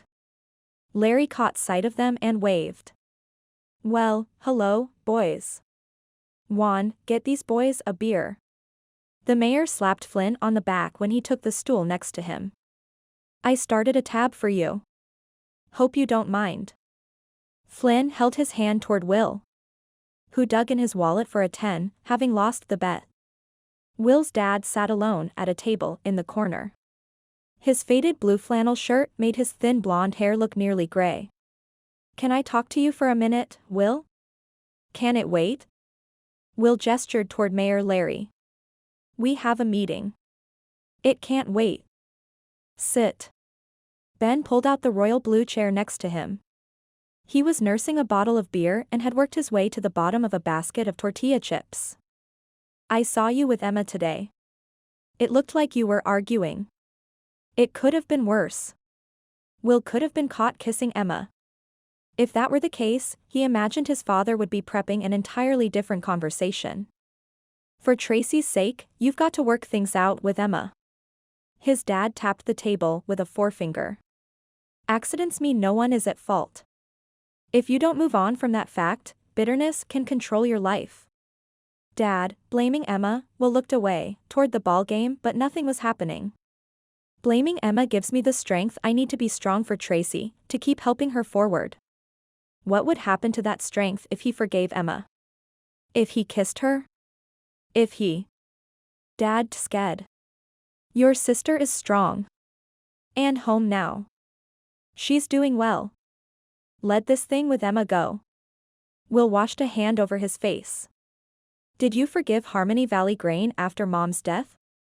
Would you have been able to sell them your corn if they hadn't closed down? Thankfully, I didn't have to make that decision. Dad stared out the window toward the old grain silo. But bitterness. I've let that go. It takes more energy than I can spare. Don't let it eat you up inside or it'll get in the way of other things in life. Happiness. Joy. Love. Dad stood, placing a hand on Will's shoulder. Love is also a source of strength. And a better well of energy, in my opinion. He tossed some bills on the table and left. Will didn't get up. He felt small and petty, like a boy holding on to a grudge for a schoolyard slight. He couldn't let this go. Causing his sister injuries that could last a lifetime wasn't inconsequential. Emma was to blame. She'd admitted it. Why did he have to forgive her? Will washed a hand over his face. It wasn't a question of why, but how. How could he ever forgive her? But... the heart-pounding impulse to kiss her returned. How could he not? Emma was doodling in the coloring book when Agnes's faded green Buick pulled into the drive with Mildred and Granny Rose inside. In addition to doodling her grandmother's face, she'd colored half of the princes in the Disney coloring book. She'd given all of them golden hair, like Will's. She was in desperate need of a distraction and was glad to see Granny Rose and her friends. The three councilwomen got out of the car with the slow deliberation of the elderly. Emma could remember a time when they had practically danced out of the vehicle and up the stairs, ribbing each other good-naturedly and singing snatches of show tunes. How was the botanical garden? Emma hurried down to help Mildred out. Granny Rose popped her head up from the back seat. We saw the most beautiful rhododendron occidental. It was pink with darker pink striations. You would have loved it. So delicate. So vibrant. I wish you'd stretch yourself and paint flowers. At this point, Emma would be happy to complete a paint-by-number project. Took us forever to see everything. What's that old saying? Mildred's usual round, warm smile was noticeably absent. She looked worn out as she hefted her briefcase-size purse onto her shoulder. You're only as fast as your slowest team member? I'm always holding up the show. You're not. Agnes, who stood 5 feet tall on a good day, wrestled Mildred's candy apple red walker out of the trunk, snapped it into position, and wheeled it over to her friend. We brought home a bucket of chicken, mashed potatoes, and biscuits. None of us felt like cooking. Granny Rose's arms were full of food containers. I had the most marvelous nap in the car. I never nap, but I do feel gloriously refreshed. She paused at the front door, taking in the porch swing and the coloring book on the cushion. She turned to Emma with a look that questioned. Emma shrugged. I worked up an appetite, too. Granny Rose grinned and went inside. I miss driving. Mildred walked slowly. Sometimes I feel like I should ride in the trunk with my walker. You're not baggage, Agnes scolded, and then, for Emma's benefit added, she's been feeling sorry for herself since her daughter and grandkids moved down to Healdsburg. She can't drive anymore, and they don't come see her every weekend. I can too drive. Mildred lumbered over to the steps. She set the walker aside and gripped the handrail. You can't see the road. For the safety of others, you've chosen not to drive. Agnes gestured for Emma to carry the walker up while she climbed behind Mildred, her hand at her back to steady her if needed. Well, I can choose to drive again, can't I? Mildred was uncharacteristically cranky. I still have my license. As I recall, your license expires in 3 months on your birthday. Agnes pointed out. That license is one less thing you need to tote around in that luggage-size purse of yours. You've got everything but the kitchen sink in there. I like to be prepared, Mildred grumbled, taking the steps one at a time. Oh, you are. I went searching in her bag for breath mints today, Agnes told Emma. Do you know what I found? Nope. Emma shook her head, setting the walker on the porch. Mildred stopped climbing. Not this again. A wrench. Agnes crowed. Mildred's round cheeks brightened with color. You never know when you'll need to tighten a loose bolt. That's for sure. Agnes winked at Emma. Once Mildred was on the porch, she wheeled herself into the dining room with all the agility of the race car driver she'd once been. Emma went to the kitchen to help Granny Rose, sparing a moment between gathering napkins and utensils to look out the back window. She stopped digging in the silverware drawer for forks. Granny Rose, did you bring in the canvas I was working on? It no longer sat on the easel. No, dear. I thought it was odd that you'd left your easel and paints out there. But sometimes you get distracted and scatter your things around. I'm not 13. And a 20 by 24-inch canvas was missing. That canvas is too heavy to have been blown away in the wind. You can look for it after dinner. Granny Rose tilted her head. Come sit down. Yes, let's eat. Mildred had taken a seat at the table. I've got bingo tonight with Will. He's been driving me ever since he came back to town. Poor boy has no luck with his bingo cards. Really? Canvas forgotten, Emma set the table with knives, forks, and napkins. Do you think he'll bring Tracy? I don't know. Mildred pushed her thick glasses up her nose, staring at Emma with unfocused eyes. Do you want me to call and ask? No, thanks. Emma tried to keep the excitement out of her voice. I'll call later. Granny Rose met Emma's questioning glance with a nod of agreement. It looked like they were going to play bingo tonight. After they'd all dished out plates and started to eat, Emma asked, Granny Rose, what's really behind your aversion to change in town? The grandfather clock ticked several long seconds in the silence. The elderly trio passed around indecipherable glances. They put their chicken back on their plates and meticulously wiped their fingers. Granny rose. Emma rubbed a hand across her grandmother's thin shoulders. Is there something you aren't telling me? Emma. She stared at her plate. What brought this on? You saw what those dreamers want to do. I thought you were with me on this. It's our character at stake. Rose, Mildred began before trailing off, that one word as unfocused as her gaze. The lack of an economy is a problem, Rose, Agnes said stiffly. We're on the town council to solve problems, not turn our backs on them. I saw what you did there, Agnes. A frown wrinkled Granny Rose's delicate brow, but her words were anything but soft. Put the blame on me and try to guilt me into something for all the wrong reasons. I've gone down that route before and won't do it again. But mark my words, you'll rue the day they chop down the tree in the town square, bring in hotties, and put in a skating park somewhere. Mildred and Agnes exchanged glances that indicated this wasn't the first time today Rose had spoken about change, in the same way she'd curse invading gophers in her vegetable garden. Granny Rose, Emma tried again. That charmer. Is that who you want to put your faith in?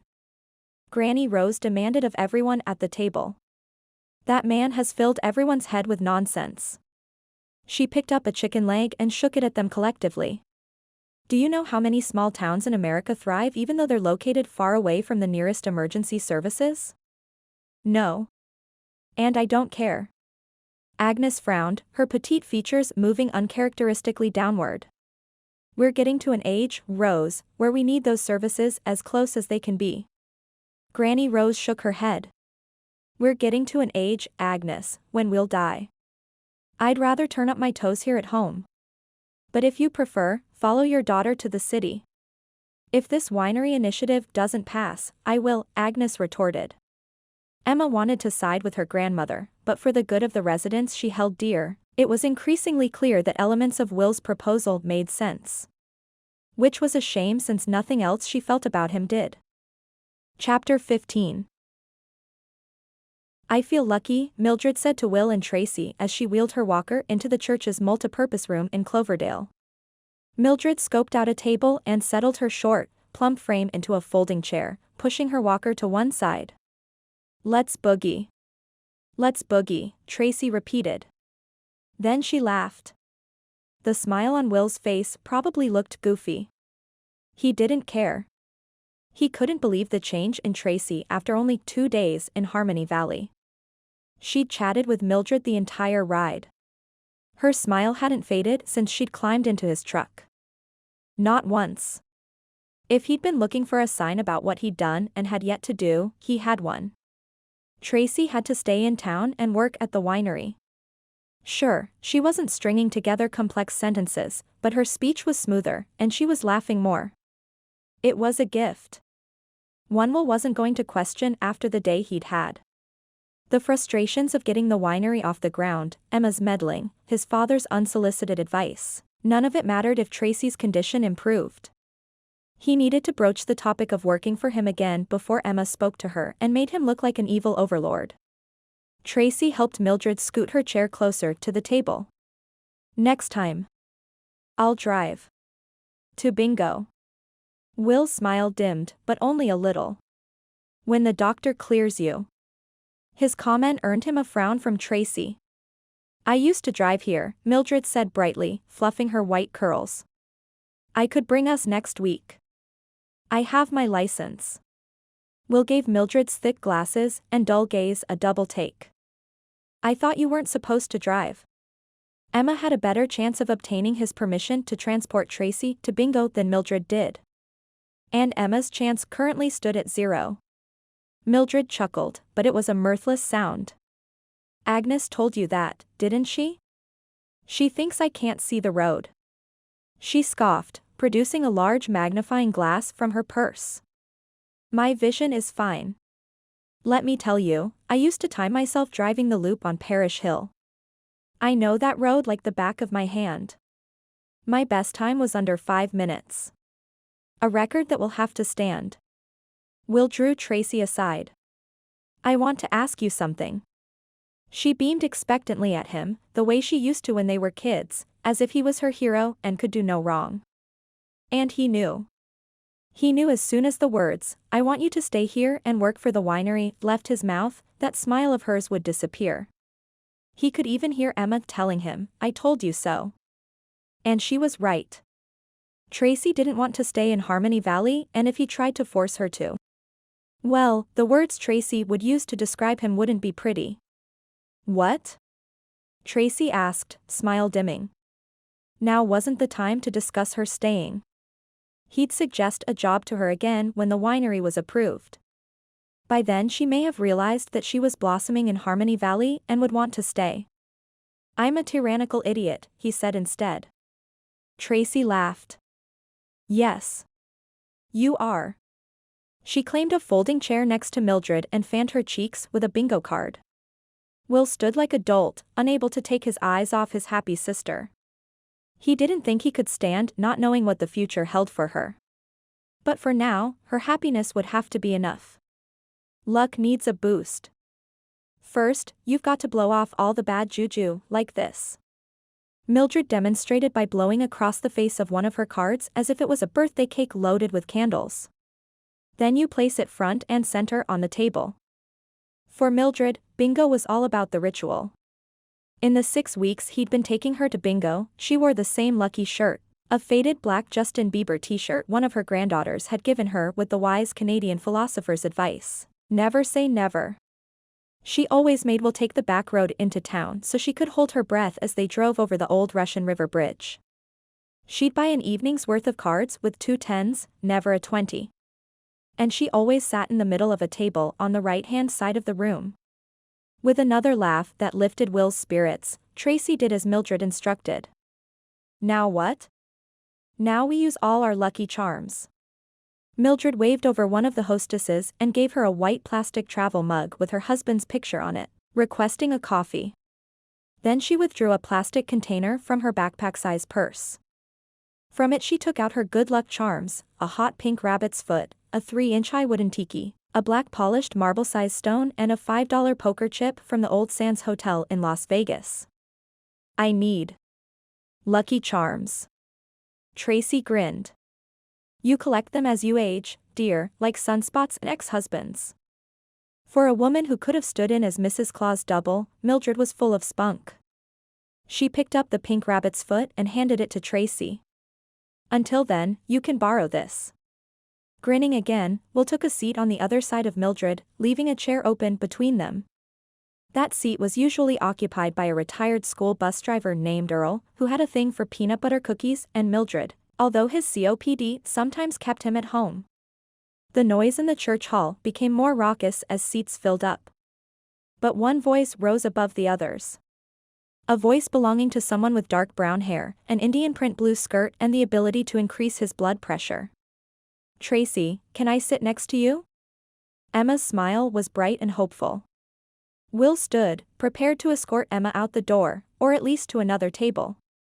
All his sister had to do was say the word. Tracy glanced up at Emma. Will couldn't see his sister's face, but he could see Emma's clearly. He watched as her smile lost its grip. And surprisingly, his spirits dropped as well. "No, no."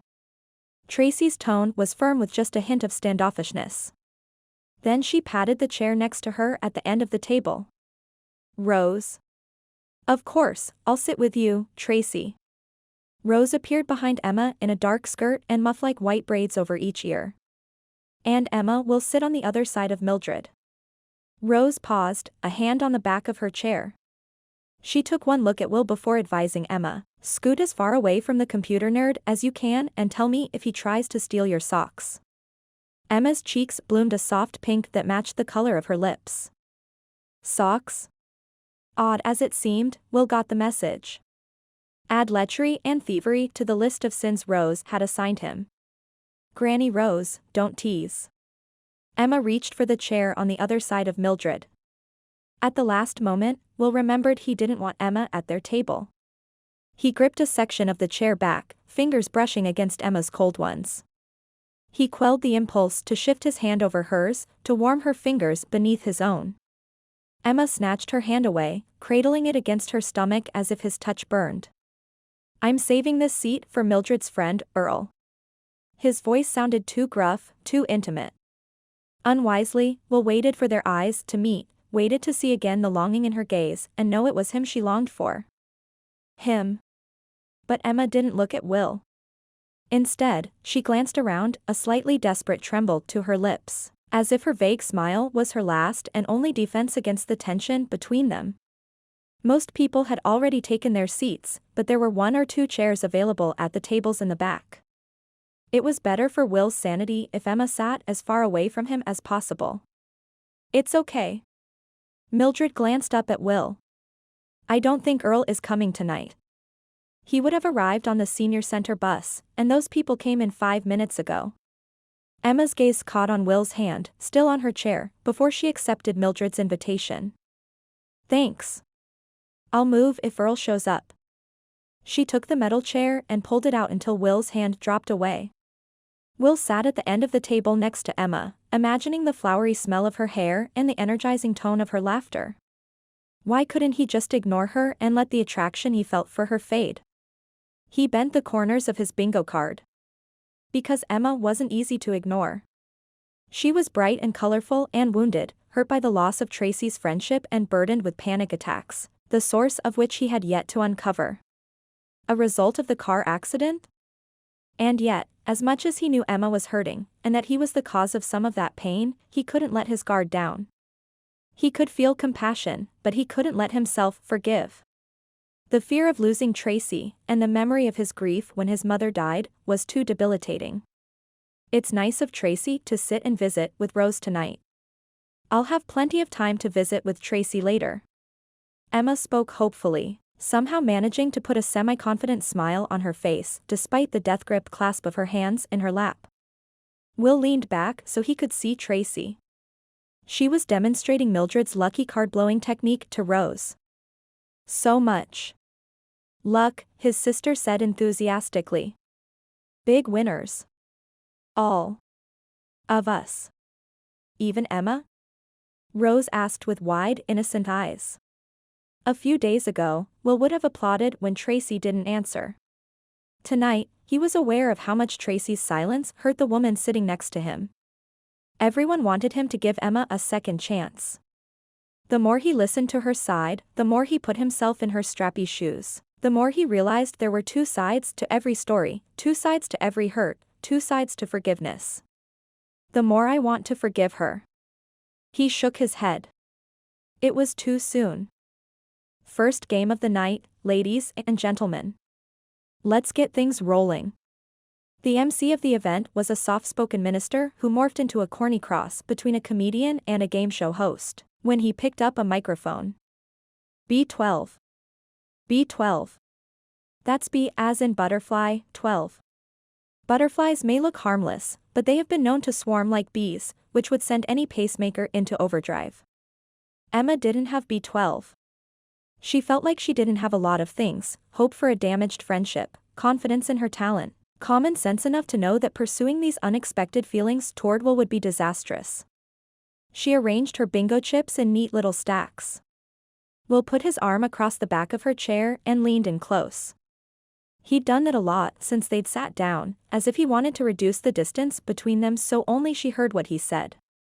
He probably had no idea of the effect he had on her, how the woodsy hint of his aftershave drew her near, how the varying intensity of his eyes, from electric to soft baby blue, enthralled her. "Are you okay?" he asked softly. "You seem tense." "I'd offered to drive Rose home so you could leave, but I doubt she'd accept a ride from me.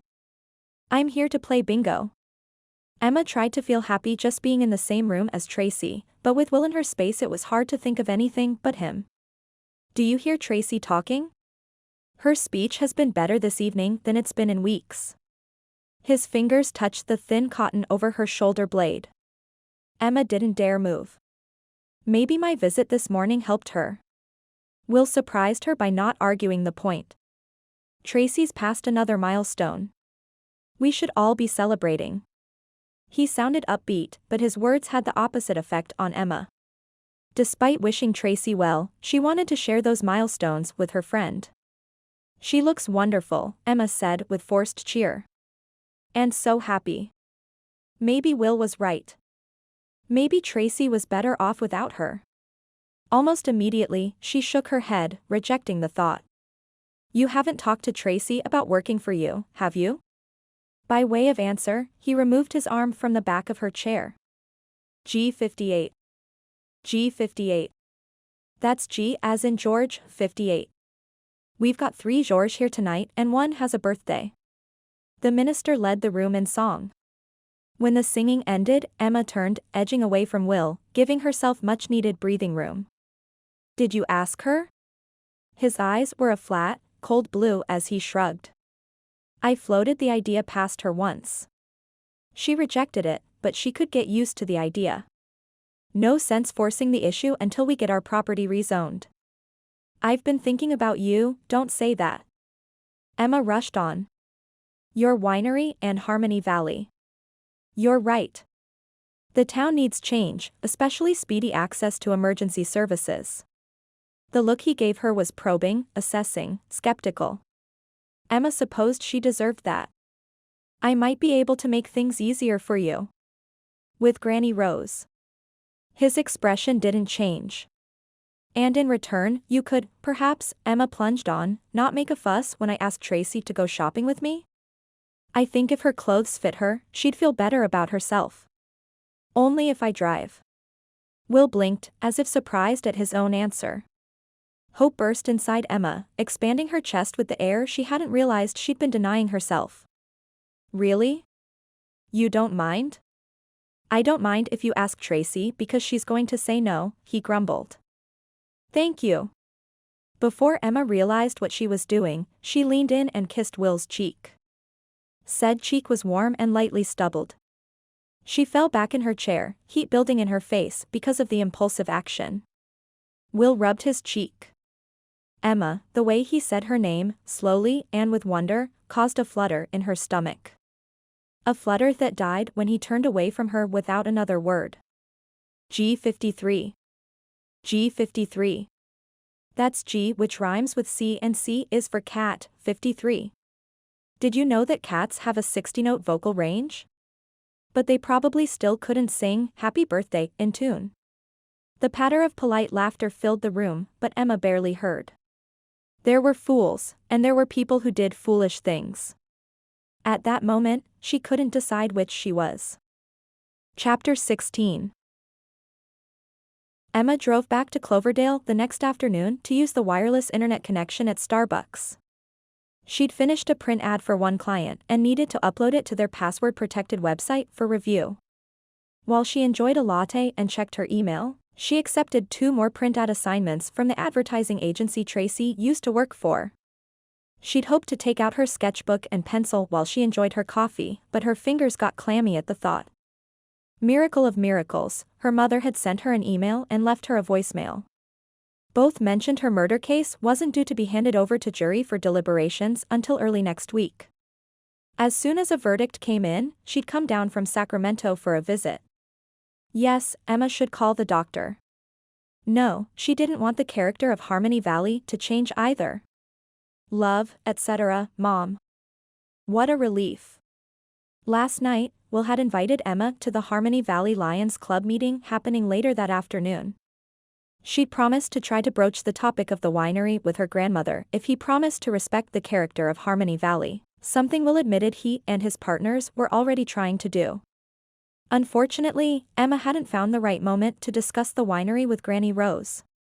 It wasn't until she'd returned to Harmony Valley and arrived at the in-progress Lions Club meeting held at the same church the town council used that the opportunity presented itself. What did I miss? Emma asked her grandmother when she slid into the church pew just after 4 o'clock, craning her neck to see if Tracy was in attendance. She wasn't. You missed nothing. Will is saying the same old, Granny Rose whispered, sparing a breath to blow a wispy lock of white hair off her forehead.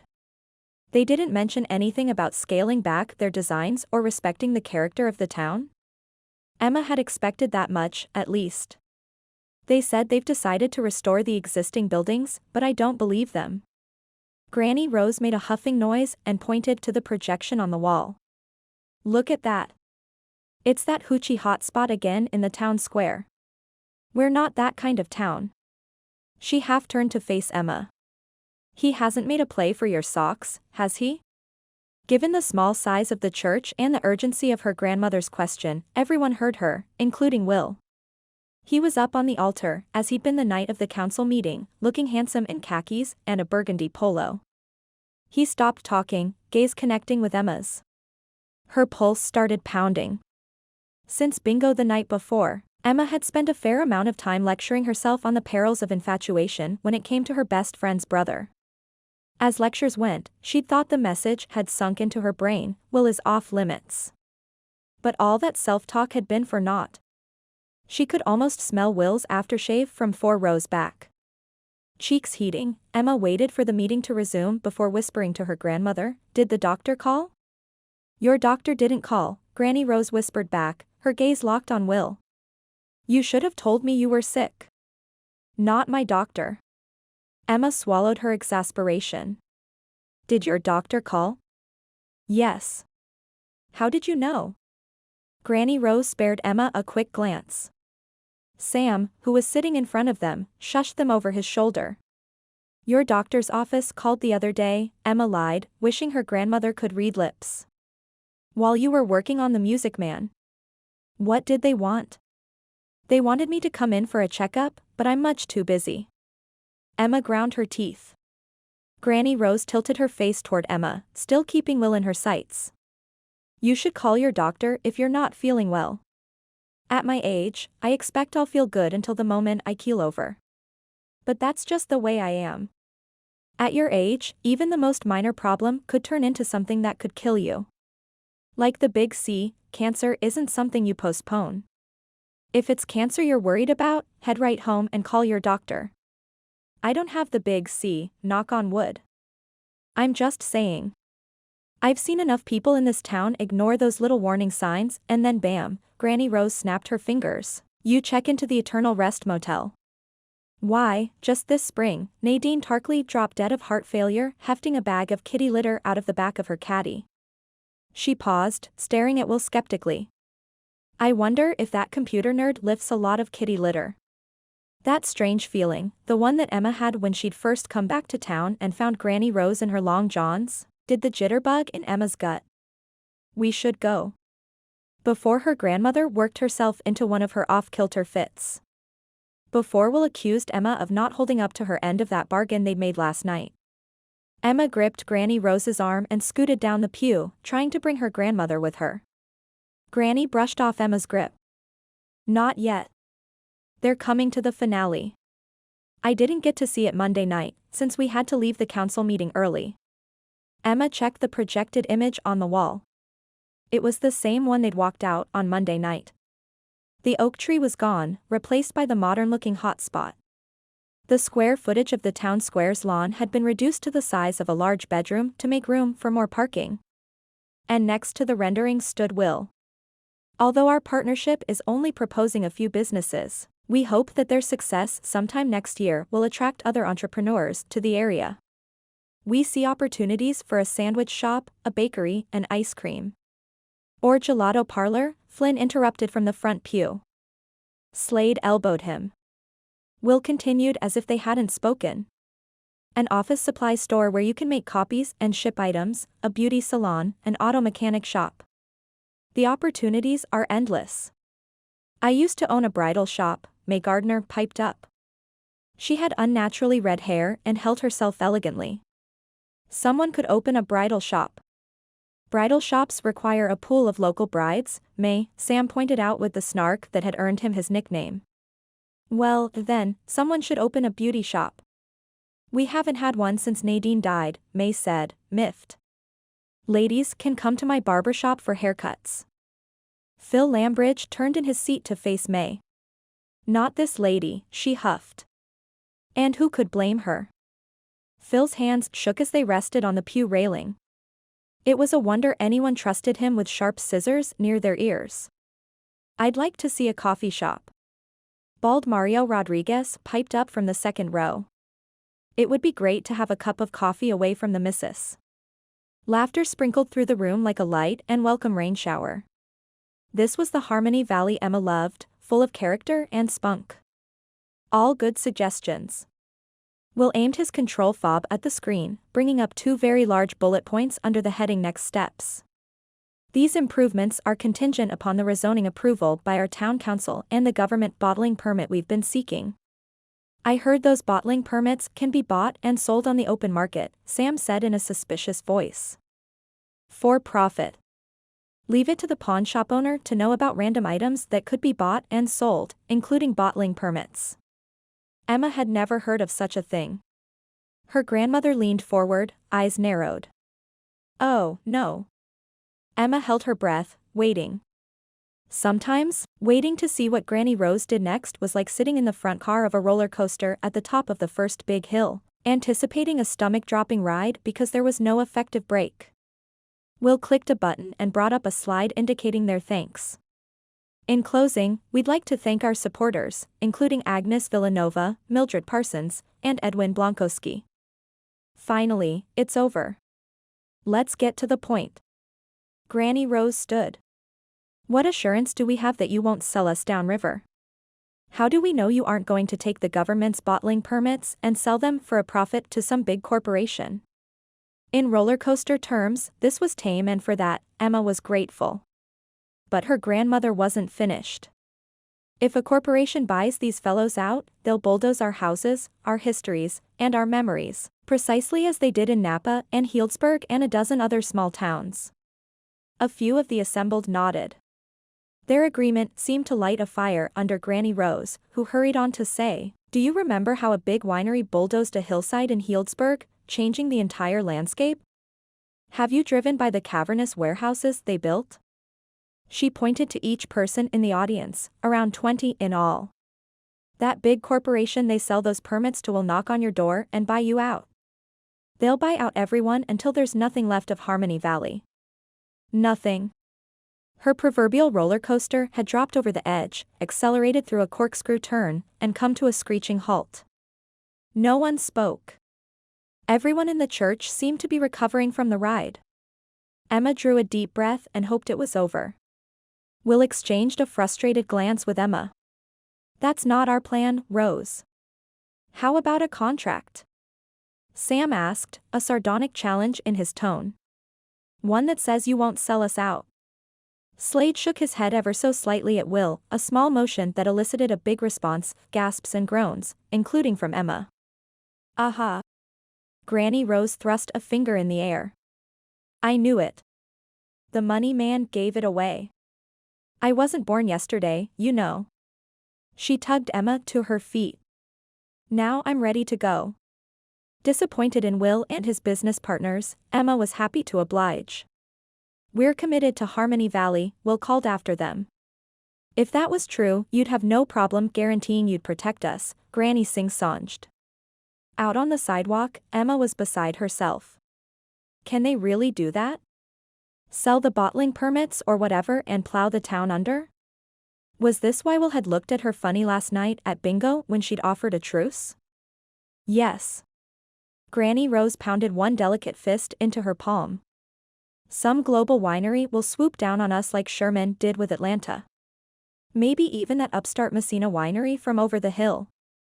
Do you know how valuable Sonoma County wines have become? We may be in the middle of nowhere, but half our acreage is vineyards. And another big chunk is idle, ripe for the planting. Wow. Wow is right. I can't stand by and watch this happen, Emma. You know that, don't you? Granny Rose stopped to look at the town square and the oak tree where her husband had proposed. Hot spot, my Fanny. The oak tree stays. We need to calm down and think about this rationally. The last thing Emma wanted was her grandmother stressed out and sinking into an episode like she'd experienced at the council meeting Monday night. Rose. Will's long strides ate up the distance between them. "Here comes Beelzebub," said Granny Rose, a tempestuous set to her features. "Calm down," Emma whispered as she caught Will's eye. "And listen to what he has to say." Her grandmother harumphed. Rose, Slade doesn't want to sign a guarantee in case the winery goes under. Will ran a hand over his golden hair. But I can assure you that our intentions are good, unlike her. Good? Granny Rose huffed. It would be different if you were going to settle here, young man, but your heart lies out there. She gestured to the one road out of town. A business here could only be a burden to you. And your partner with the tie looks like he'd jump at the chance for a deal. We plan to leave a representative here, Will said with strained patience. Someone who'll watch out for our interests, as well as the town's. Did he mean Tracy? Emma frowned. An employee is not a guarantee that you're setting down roots. Granny put one hand on her slim hip. We're also taking your suggestions into account by reducing the size of our facility, remodeling the existing buildings, and exploring where else we might put up a communications tower to preserve the town square and the oak tree. Words. I don't trust words. I've been bamboozled by empty promises before. Granny Rose slid a glance toward the oak tree. I'm going to make everyone see the danger of putting our future in your hands. Will gave Emma a look that said, help me out here. I'm sure Will can come up with some kind of guarantee. Like the fact that he wanted his sister to run the place. Go on, she gestured to him. Will remained suspiciously mute. That tree is a symbol. Her grandmother fairly vibrated with unexploded tension. Emma had to get her out. Now. Before things deteriorated. When you figure it out, Will, you can let us know. Emma took her grandmother firmly by the arm and headed for home. After dinner, I'm dropping you off with Agnes to watch baseball. Mayor Larry invited me to bowl. I want you to promise you won't make trouble while I'm gone. Emma. Promise me. No trouble while I'm gone. I promise. Granny Rose's angelic expression was almost too good to be believed. Asterisk. We challenged you to a game, our team of old geezers versus your team, Will. Yeah. Will followed Mayor Larry down to the bowling station, wondering what surprise the old man was going to drop on him now. But we had to find a replacement. Mayor Larry parked his bag on the floor, dug inside and tried to shake the wrinkles out of his purple and green tie-dyed bowling shirt. Takata had a colonoscopy this morning. Larry buttoned his bowling shirt over his black Grateful Dead t-shirt. Hope that's okay. I don't mind. In fact, Will hoped the mayor would bring in someone he needed to win over. Some people need to seriously examine their priorities. Sam collapsed in the scorer's chair, winded after his walk inside from the parking lot. Takata scheduled a procedure during league. Don't be mad at your teammate. Will deposited Sam's bowling bag at his feet. We welcome the challenge, no matter who's on your team. Felix was changing his shoes in a lane seat next to Larry. The big man's bowling shirt was sprinkled with cat hair. I won't be needing to see your architectural plans, Will, since you won't guarantee anything. Flynn claimed a chair on the opposite side of the double bowling lane, raising his voice to be heard over balls crashing into pins. We aren't going to all this trouble just to sell out. Felix grumbled something Will couldn't hear. How were they supposed to save Harmony Valley when no one trusted them? Tracy's carefree laughter carried from the shoe counter. She and Slade were paying for 4 pairs of shoes. Miraculously, Tracy was still in a good mood. Granted, she'd locked herself in her room most of the day according to Dad, but when she'd come out for dinner, she'd been smiling. Hey, guys. Emma appeared at the stairs to their bowling station. The sound of her voice was like a hard reboot to Will's heart, a quick, unexpected stop, followed by a not-so-gentle go. Emma blessed Will with that challenging grin he had a hard time resisting. I'm here to bowl. With whom? Will asked, at the same moment Larry said, right on time, teammate. I don't think this is a good idea, Will said to Emma, gesturing toward Tracy, who was shopping the ball aisle. It doesn't bother me. Emma waved at Tracy, who quickly looked away. Emma's smile wavered. It doesn't bother me, she repeated, but softly and almost to herself. Would you rather I ask her to go shopping? What he'd rather was that Emma asked him to kiss her. No. That way lay trouble. We start in 5 minutes and Emma still doesn't have shoes, Sam pointed out, pausing after having entered E on the 4th line of the electronic scoreboard posted above them. Skedaddle. I'm on it. Emma picked up her purse and scurried to the shoe counter. Slade took a practice ball. Although he'd rolled up his sleeves, his gray shirt looked freshly pressed, even though it was the end of the day. What's she doing here? Tracy held a green ball against her stomach and glanced back at Emma. Will followed the direction of her gaze. Larry invited her to bowl. No one told me, Tracy said petulantly, depositing her ball in the ball rack. Likewise. Will shrugged. You've been friends a long time. I thought you wanted to see her. Tracy frowned. Emma returned before Will could discuss Tracy's feelings further. His sister claimed a seat on the other side of the lane from both Will and Emma, who busied themselves removing their shoes. Here we go, Emma muttered before sitting up and smiling brightly. Larry, are you going to vote for Will's winery next Monday, because I've been thinking? This is a sport, Emma. Larry waggled his finger back and forth. We don't talk shop here. Bowling is existential. If I'd known you were coming, I would have warned you about Mayor Larry's rules. Will tried not to stare at Emma's orange toenails, the graceful arch of her foot, or her fall of brown, silky hair. He rubbed his palms on his thighs to keep from smoothing her hair over her shoulder. A bit of advice, Emma. Don't suck. Larry likes to win. Emma put on black socks and then slid her feet into the faded red and white leather shoes. Regardless of which team wins, I bet I bowl better than you tonight, Will. He'd forgotten how competitive Emma was.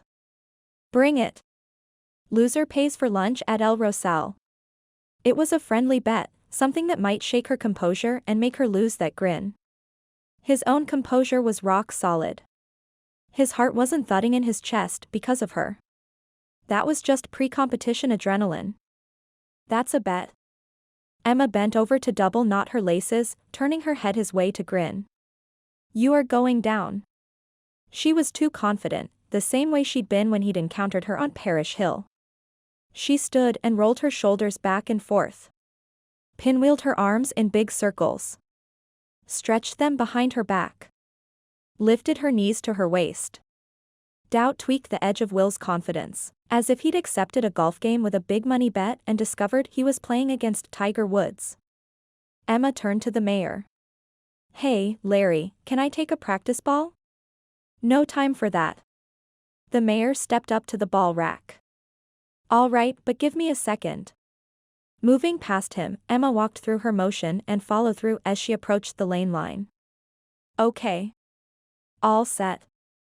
She grabbed the brush hanging from the scoring table and sat next to Will, brushing the bottoms of her shoes. Were you, perhaps, a bowling pro at some point and no one told me? Will fought the unlikely suspicion that someone had painted a big S on his chest. S standing for sucker, not Superman. Emma had bowling for PAE in school. Tracy's death ray vision was trained on Will. It was the "you're making a fool of yourself so stop it" younger sister stare that was the bane of older brothers everywhere. He'd have thought he'd be used to it by now, especially since she'd used it more these past few months than the past few years combined. What happened to basketball and soccer? Slade was frowning at his orange and black bowling shoes, as if an investor might suddenly walk into the bowling alley to meet him, take one look at his tacky footwear and walk out. Budget cuts. Long after your time, Will. Flynn wiped his bowling ball. When we were seniors, our PE teacher quit, so the school improvised. Larry volunteered to teach bowling and yoga. Felix volunteered to teach golf. Volunteers kept Harmony Valley schools open for years. I took yoga. Tracy put her nose in the air. And I took golf. Flynn grinned at Felix. Hey, coach. How about we golf tomorrow? Can't. Got a pacemaker check in the morning. Felix didn't look happy about it. Mayor Larry led off for his team. He bowled like Fred Flintstone, too high on his toes. But 2 swings of the ball and he had a spare. Slade led off for Will's team and also scored a spare. Sam bowled next. The sprightly old man staggered through his approach as if his chartreuse ball was too heavy for him. But he picked up a spare, as did Flynn and Felix. Tracy knocked down 6 pins total during her turn. Her arms were so weak that her ball lacked momentum. Then it was Will's turn. 2 balls thrown and he just missed picking up a spare. Self-conscious, he was too aware of a woman with brown hair and delicate toes. He took a seat next to Emma. Pretty tough going last, isn't it? Might as well get into her head. Spoken like the person who only threw a spare. Emma stepped confidently to the ball rack, her left hand hovering briefly over the fan. Gutter ball, Will murmured, for luck.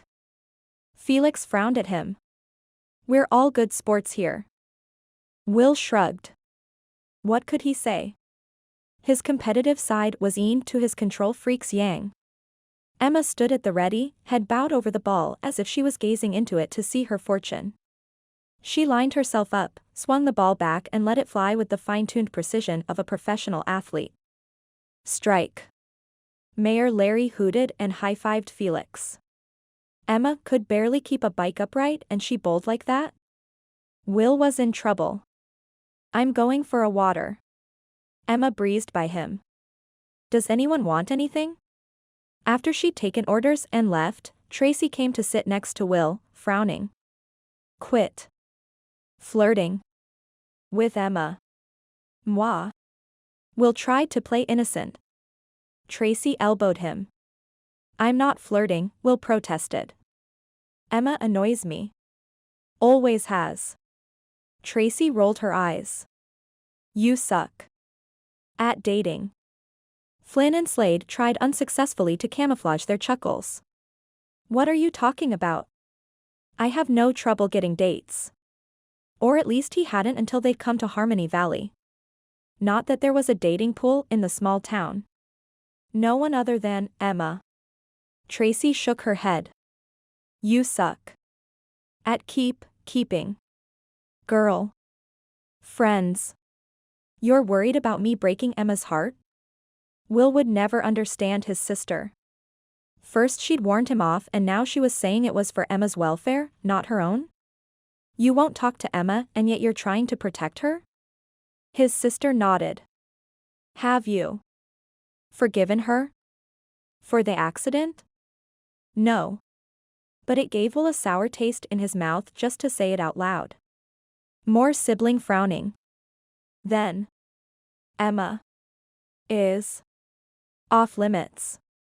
She had a point. Will held up his hands in surrender. Tracy returned to her seat. Flynn said something that made her laugh. And then Emma returned. Date Emma? It was not an ugly thought. Not surprisingly, now it was harder than ever for Will to keep his eyes off her. On her next turn, Emma bowled another strike. She plopped into the seat next to him, dropping a challenge. You better bowl the game of your life, because I'm going to wipe the floor with you. Without thinking, Will countered with a challenge of his own. Easier here than on Parish Hill. Really? Emma raised an eyebrow and almost raised a smile in Will. You want to go there? Your running shoes against my bike? I'll make it easy on you, he offered. We won't race to the top. We'll only race to see who can go the farthest before quitting. Oh, you're on. Emma clapped her hands. Under Tracy's unrelenting frown. Will hesitated only a moment before specifying Saturday after sunrise for their race. It felt like a date. But it wasn't. It was a competition. Chapter 17. Granny Rose, I'm home. Emma came through the back door into the mudroom after a successful night of bowling. She'd crushed Will. I'm in here, her grandmother called from her bedroom. Reading. Emma hurried down the hall. She poked her head in the door, relieved that Granny Rose was sitting in a chair next to the bed, looking grandmotherly. You look like you had fun, dear, she said sweetly.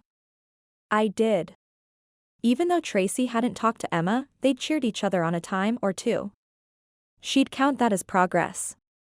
Emma bid her grandmother goodnight and went upstairs, thinking about Will and his Parish Hill challenge. She'd been foolish to accept a race up Parish Hill, even if he did make her feel alive again. For half a year she'd felt guilty for living. And that guilt had kept her from painting. In her bedroom, Emma stood in front of the easel and frowned at the new blank canvas. She'd never found the one with the ugly green caterpillar. Fairies? Thieves? Pranksters? Nothing was going as it should. Emma no longer wanted to be patient. She had to be her own agent of change. She rifled through her paint supply box until she found a pencil with a sharpened tip. This week, she'd colored and sketched her grandmother's face in crayon.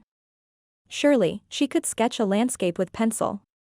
Emma tried a pine tree first, but as soon as she started, the truck's diesel engine roared to life in her head, making her hands tremble. She might as well have drawn a triangle with a trunk. The so-called tree had no life. No energy. Emma sighed. She picked up a stray crayon in her supply box. Burnt umber. Her grandmother's face came to mind, always expressive. Indignant. Sly. Gleeful. Caring. Emma started to sketch with crayon. She filled the canvas with different versions of her grandmother's emotive face, capturing her myriad of expressions. On a canvas, no less. Progress. Granny Rose. Emma cried out when she realized what she'd done. Here was something different, closer to her former artistic process. Delight sprinted through her veins. She opened her bedroom door. Granny Rose, come see. Her grandmother didn't answer. A wave of uncertainty had Emma running downstairs. Maybe she was asleep. Maybe she was in the bathroom. Maybe. Her calls to her grandmother grew softer as she hurried down the first-floor hallway. She peeked into Granny Rose's bedroom. The book she'd been reading rested on the chair. The antique four-poster bed was neatly made. Granny Rose's hiking boots weren't lined up by the closet. Emma spun around and headed for the kitchen. Granny Rose? Her words echoed in the empty kitchen, fell into silence in the living room, were carried off by the wind when Emma stepped out on the front porch. Emma called Agnes and told her Granny Rose was missing. Was she calm when you left her after you watched the baseball game? She'd been peaceful when Emma came home. For Rose, lately, she was calm. Almost too calm. I can't stand by and let this happen. Those were her grandmother's words from that afternoon. Emma recalled the way her grandmother had looked at the oak tree after the Lions Club meeting. She promised not to make trouble while I was bowling. And she hadn't. She'd waited until Emma was home and lost in the creative process.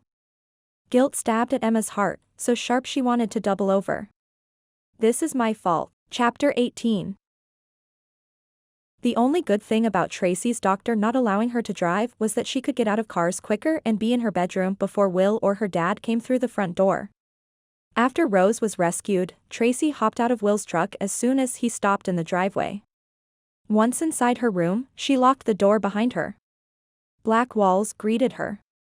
Tracy had found several gallon containers of partially used paint in the barn, including several canisters of black primer. She'd used up all the black on the walls and ceiling of her small room. What was left was white and beige.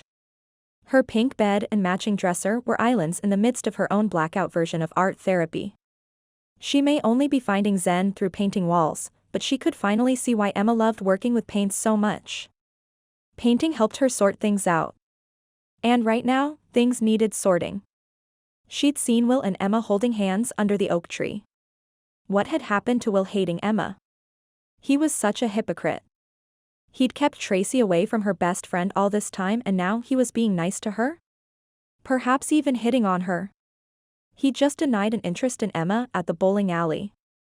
She couldn't decide whether to slug his shoulder or tease him. And Emma? Her grandmother had clearly tipped her rocker too far backward. The dear woman's out-of-character behavior had to be tough on Emma. Tracy wished she could talk to her about it but, of course, she couldn't hold a decent conversation with anyone. And that was the trouble. Tracy wanted answers, and she also wanted to contribute something to anything. The family. A friendship. Even the town. No one asked her opinion about the winery. Everyone knew about her speech woes. No one engaged her in conversation. Ever. How nice.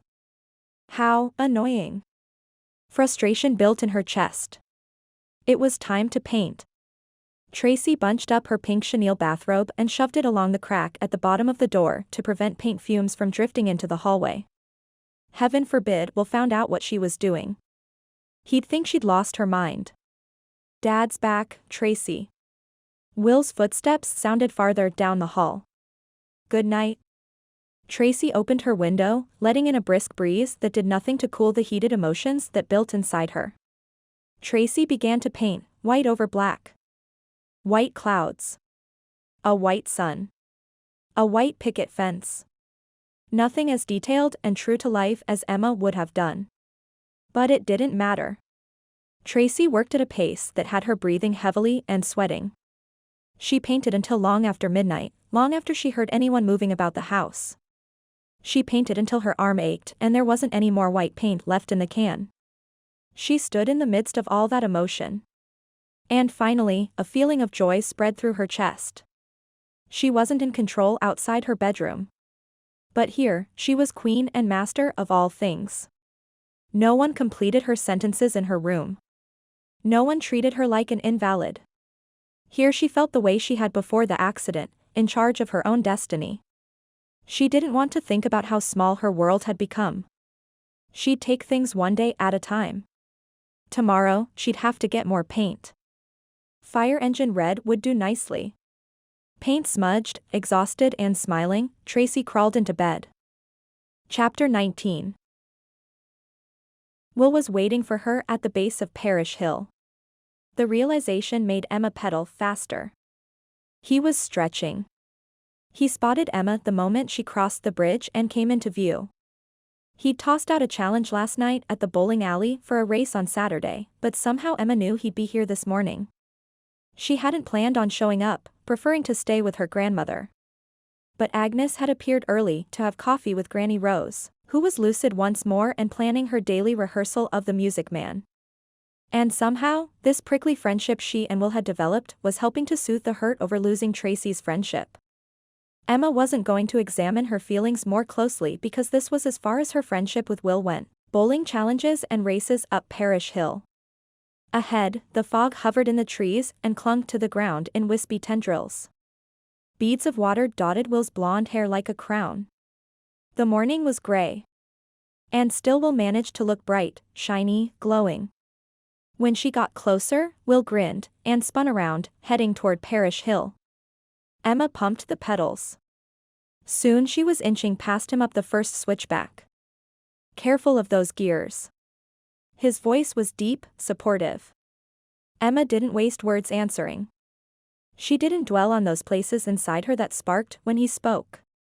She concentrated all her being into pedaling, all her focus into staying on the bike. There would be no changing gears today. She'd stay in the same one all the way. Second hill. Third. Emma was out in front, and he was a full switchback below her. She sucked in gulps of air. Her legs threatened to drop off. Sweat was dripping beneath her helmet and into her eyes.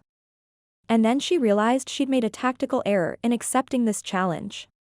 Will had outmaneuvered her. If she collapsed or quit first, all Will had to do was take a few steps farther and he'd win. The only way to come out on top was to reach the top before he did, completing all 10 switchbacks. Emma needed a distraction, something to think about besides the burn in her legs and the strain of her lungs. The bright orange of a poppy petal. The rich brown of the earth. The glint of sunshine off a blue jay's wing. The growl of a motor filled her ears. Tires squealed. Gripping her handlebars, Emma thought she was flashing back to the accident, but these sounds were different, higher-pitched, farther away. This wasn't a memory induced by her mentally composing a painting. There was a car on the road. Will. Emma yelled a warning, uncertain where the car was coming from. Above or below. More tires squealing. What idiot was driving like this? A vintage blue Volkswagen Beetle exploded around the corner above her, swinging wide right at Emma. Ice filled her limbs, her lungs, her veins. Time slowed. Tires screeched. She screamed. The car drifted closer. On a trajectory of death. Emma's. She jerked the handlebars and pumped the pedals. Her front tire bounced off the pavement at the same time the car's rear fender clipped the bike's rear wheel, whipping her off the road. Off the mountain. Airborne, Emma felt the wind rush over her, muting the sound of the rampaging car. And then she plummeted through the air toward the steep, tree-filled slope and tumbled to earth with a breath-stealing thud. She rolled and slid. The world spun in a kaleidoscope of color. She ate dirt. Banged against rocks and branches and all sorts of hard things that hurt and promised to hurt worse later. At this rate, she'd never stop rolling. She'd never. If she didn't stop, she'd slide across the next switchback and into the path of the car again. Panic gave her jellied limbs strength. Emma flung her arms and legs into a big X and flopped onto her back, hoping she'd stretch wide enough to snag something. Her foot slammed into a tree trunk with a jolt of pain, and she did a slow spin, an ankle-twisting halt. Realized she was screaming. Stopped. Gasped for air. Registered the sound and smell of burning rubber. Remembered Will was somewhere on the road below. Will. Her breath came in shallow, rib-racking gasps. There was no way he'd heard her. She sat up, every muscle protesting. And there, miraculously, was the road a few feet away. And Will, looking concerned as he sprinted toward her. The Beetle took the corner, drifting toward Will, who wasn't getting out of the way. He'd stopped running and was shouting and waving his arms in the middle of the road, like some B-movie hero who didn't have a stunt double. Will, Emma rasped again, her mind already flattening him beneath the small car, her heart already mourning him. At the last moment, Will jumped aside, leaped onto the driver's running board, and clung to the open window. With one last ear-splitting squeal of tires, the engine died, and the car jolted to a stop. What an idiot. Emma wasn't sure if she meant the driver or Will. Probably whoever she reached first. Groaning, she picked herself up and made her way to the car on shaky legs that threatened to buckle and an ankle that protested every step. Her body felt sluggish and numb, but her brain was reaching for strong words she planned to use very soon. The entire Volkswagen, including the windshield, was caked with dust, so much so that Emma couldn't see who was driving. Cobwebs covered the headlights and hung like garlands from the hubcaps. Emma leaned in the open passenger window opposite Will, ready to chew the driver out. And then she realized who it was. Mildred? Mildred's lower lip trembled. Her white curls were flattened and her thick glasses askew. Her fingers kneaded the steering wheel.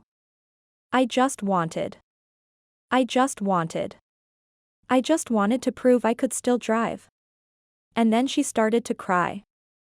Emma's anger deflated on a gush of air. Mildred had taught Emma to drive when she was 15, risking whiplash and Granny Rose's wrath.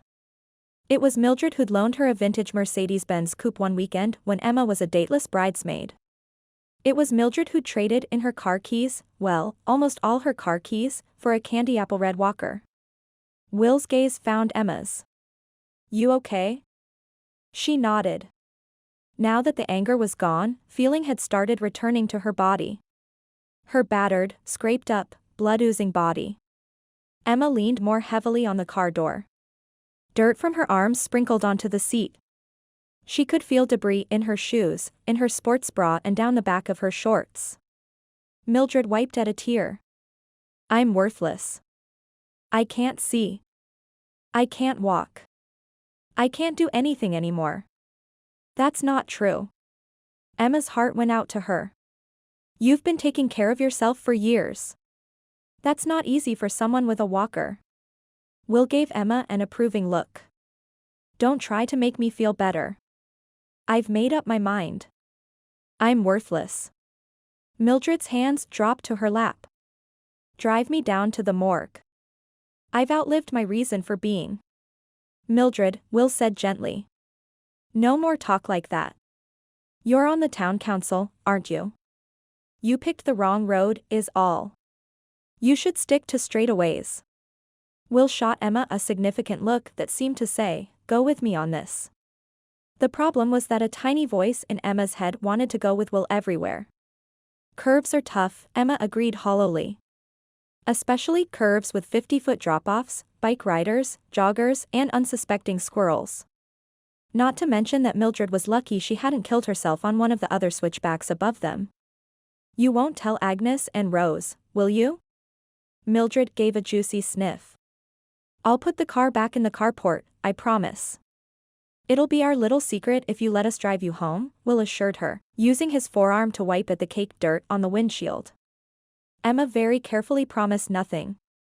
She hoped Will had his fingers crossed behind his back. I knew I could trust you. Mildred brightened. I don't want to interrupt your run. I should be fine driving home from here. I know the way like the back of my hand. Will reached in and took the keys from the ignition. We insist. I'll help you get in the passenger seat, since I don't see your walker in the back. I left it in the driveway. Mildred had the grace to blush. Hop in the back, Emma. Will was in command mode. Emma was in no mood to be bossed around. I can ride my bike home. Because she was afraid she was about to dissolve into tears. She turned to look uphill, searching for her bike where she'd stopped tumbling. And then she looked higher. And there it was. The frame had been speared by an oak branch about 10 feet below the road where she'd been hit. The slope she'd fallen down was a steep obstacle course of trees, thick fallen branches and rocks the size of St. Bernards. She could have been killed. That's twice this year. Emma's legs gave out and she crumpled to the pavement. Will had to practically lift Emma into the back seat of the old Beetle. She hadn't passed out, but her face was a clammy green color that worried him. She didn't say a word on the drive to Mildred's house. Very un-Emma-like. That worried him. Almost as much as the need to hold her in his arms to reassure himself she was all right worried him. But that action and that worry would have to wait until later. He pulled into Mildred's carport, parking next to her red walker. They got the old gal inside and settled her into her favorite recliner. From there, Mildred could see her big screen television and, if she wasn't legally blind, she could have seen her racing pictures on the wall. Given what he'd heard over the years about her career, Will was curious. He moved closer to take a look. One black and white photo showed a vintage race car wrapped around a tree. Did you crash this car in a race? He tapped the frame. Is that the tree picture? I didn't crash. I was forced off the track during my victory lap by some very resentful drivers. Her normally good-natured features scrunched. I held a grudge at first. But I got over it. Of course, she did. Everyone seemed able to find forgiveness at a faster clip than Will. Despite being banged up, Emma made Mildred a cup of tea. She didn't complain or lay blame. But Will wasn't sure her steady state would last much longer, especially when she sank onto the couch and flopped sideways. I'm borrowing your car to take Emma home, he told Mildred. When you bring it back, make sure you hang the keys on the hook by the kitchen door so I can find them when I need them. Mildred started to smile and then seemed to think better of it. Will helped Emma up from the couch.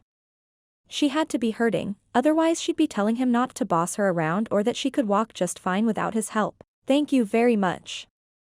We'll talk more about driving privileges when I get back, honey. Oh. Okay. Mildred sighed. It only took a few minutes to drive to Rose's house. And still, Emma didn't talk. Will was really concerned now. Thanks for the ride. Emma opened the creaky car door slowly, swinging one foot out at a time. She moved so carefully Will was able to shut off the car and come around to the passenger side before Emma stood up. I can take it from here. She limped forward. Will took her gently by the arm. The only reason I didn't drive straight to the hospital is because your pupils aren't dilated, and you aren't screaming in pain. Emma walked in measured steps toward the porch. Thanks for the astute diagnosis. She groaned as she lifted her foot onto the first step. I can go it alone from here. Doubtful. Will swept Emma into his arms. She gave a little mewling cry of protest, like one of Felix's kittens. But she didn't say another word as he carried her to the front door. He fumbled with the screen latch. It didn't give. He rapped his knuckles against the frame. Rose? Are you home? Nope. Emma sighed again and reached for the latch, which released smoothly.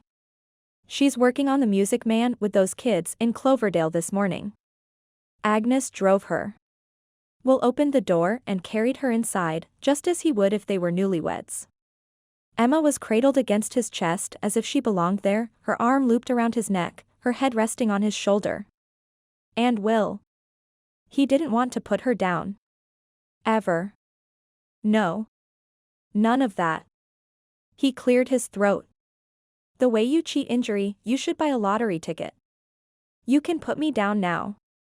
Emma shifted as if thinking about getting down. He didn't want to release her. In his arms, she was safe. You need a bath. Will turned to the stairs. On the second floor, he deposited her carefully in the bathroom and started the bath water. I think you've fulfilled your Boy Scout pledge for the day. Emma waved him toward the bathroom door, but even that effort lacked her usual spunk. Will stepped closer and picked a twig out of her dark hair. It would be so easy to slip his palm into the crook in her neck, draw her close and kiss her, if only to reassure himself that she was okay. I heard you try to warn me, he said instead. But it had been Emma who'd been in danger. He'd watched helplessly through the trees as Emma was flung from her bike. The slow-motion horror of it returned to him in a rush. His hands wanted to shake. His breath wanted to catch. His mind wanted to erase the memory. She could have hit her head and ended up like Tracy. A few days ago, he'd wished Tracy's fate on Emma. How ironic that today he felt differently. I'm fine. I'll live to bowl another day. Emma's voice was barely above a whisper, as if she, too, was sensing her mortality. Will looked her up and down one more time to make sure she was indeed fine and still standing before him instead of lying in broken pieces on Parish Hill, with Mildred and her beetle a mangled mess somewhere nearby. He wouldn't have been able to call for help if anything serious had happened up there. He would have had to run to the top of the hill for cell service or down into town for a landline. But he couldn't have left them if they needed CPR or a tourniquet or a hand to hold as they lay dying. Will's body did shake then. With rage. The entire town, including Emma, wore blinders. They needed what had become basic necessities, like cell phone service and a volunteer fire department. This can't go on. I agree, she said on a bone-tired sigh. I'm not going to race you to the top of Parish Hill anymore. In fact, as soon as I get Granny Rose to the doctor, I'm leaving town. No. I mean, the town has to stop fighting against change. His words snapped with anger, without hint of the fear for her that had spawned them. What's it going to take? Someone dying? You dying? With a growl, Will wrapped both hands around Emma, tugged her close and planted a kiss on her mouth that was far from gentle. This is not how I wanted our first kiss to be. First kiss? Just as quickly, he released her and spun away. What have I done? You. Don't, she sputtered. He was already on the second floor landing. I'll be back to check on you in an hour. Answer the door or I'll assume you've passed out and need CPR. She let loose a primitive yell and then slammed the bathroom door, shutting him out. Will laughed. It was a maniacal sort of laugh. The kind where you knew you were in deep trouble but didn't have a clue how to get out. Chapter 20. Emma wasn't going to let Will in after that drive-by kiss of his. His lips shouldn't have left her body on fire. His mouth shouldn't have targeted and disabled her speech center with arrow-like accuracy. Will's kiss shouldn't have lingered in her thoughts. She'd meant what she'd told him. She was leaving as soon as she knew Granny Rose was going to be okay. But Emma cut off the thought. She locked the doors downstairs and watched for Will through her second-story open bedroom window, perched on the sill. She rotated the ice pack she'd made downstairs from one bruise to another, her cheek, her elbow, her thigh. Thank heavens her ankle wasn't sprained. It ached, but it wasn't swollen. Will emerged from the trees by the river right on time, his expression as grim as the black t-shirt that hugged his chest. "Hey," she called down to him. "I'm good. Thanks for checking. Go on about your business." She waved him off. Will shaded his eyes as he looked up at her. "You are my business for the rest of the day." His declaration sent the same speech-muting arrow to her brain that had disarmed her in the bathroom. By the time she'd regained her senses, he stood in her bedroom doorway. "How'd you get up here?" "I locked the doors." He brushed back a lock of wet hair, the normally bright gold color muted to a somber almost brown. "Everyone in Harmony Valley keeps a spare key above the back door." The room seemed to shrink, along with Emma's ability to breathe. She shifted the ice pack to her cheek. Maybe she did have a concussion, because she could almost imagine him closing the distance between them and kissing her again.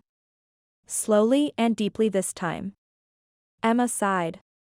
Will paced the room, taking in the empty canvas, empty walls, twin bed, and her open, messy suitcases. "Nice light in here. I can see why you chose it. But why aren't any of your pictures on the walls?" He touched the canvas perched on the easel. "And why is this blank? Everyone always talks about you painting non-stop when you're here." If he hadn't kissed her. If he hadn't barged into her bedroom. If she hadn't wanted him to kiss her again. That was a lot of ifs.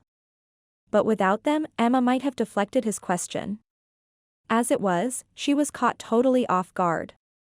"I haven't been in a creative mood." The cameos she'd sketched in crayon of her grandmother and hidden in the back of the closet didn't count. He studied her face, his scrutiny causing her to blush beneath the ice pack, because he knew that deep down she wanted a real kiss. It was a relief when Will released her from his gaze, once more taking in the blank walls and canvas. "Blocked, huh?" Emma shifted the ice pack to her elbow and didn't answer. "Does the empty canvas taunt you until you want to throw it in the trash?" His insight surprised her. "You have no idea. I hear people get over blocks if they take a break from their work." His blue eyes held understanding, not sympathy. "Try something new." "Thanks for the advice." She had been trying something new, working with crayons. Not much market for Crayola art, but it might keep her grounded in her old age. "Well, Will ran his finger down the side of the canvas."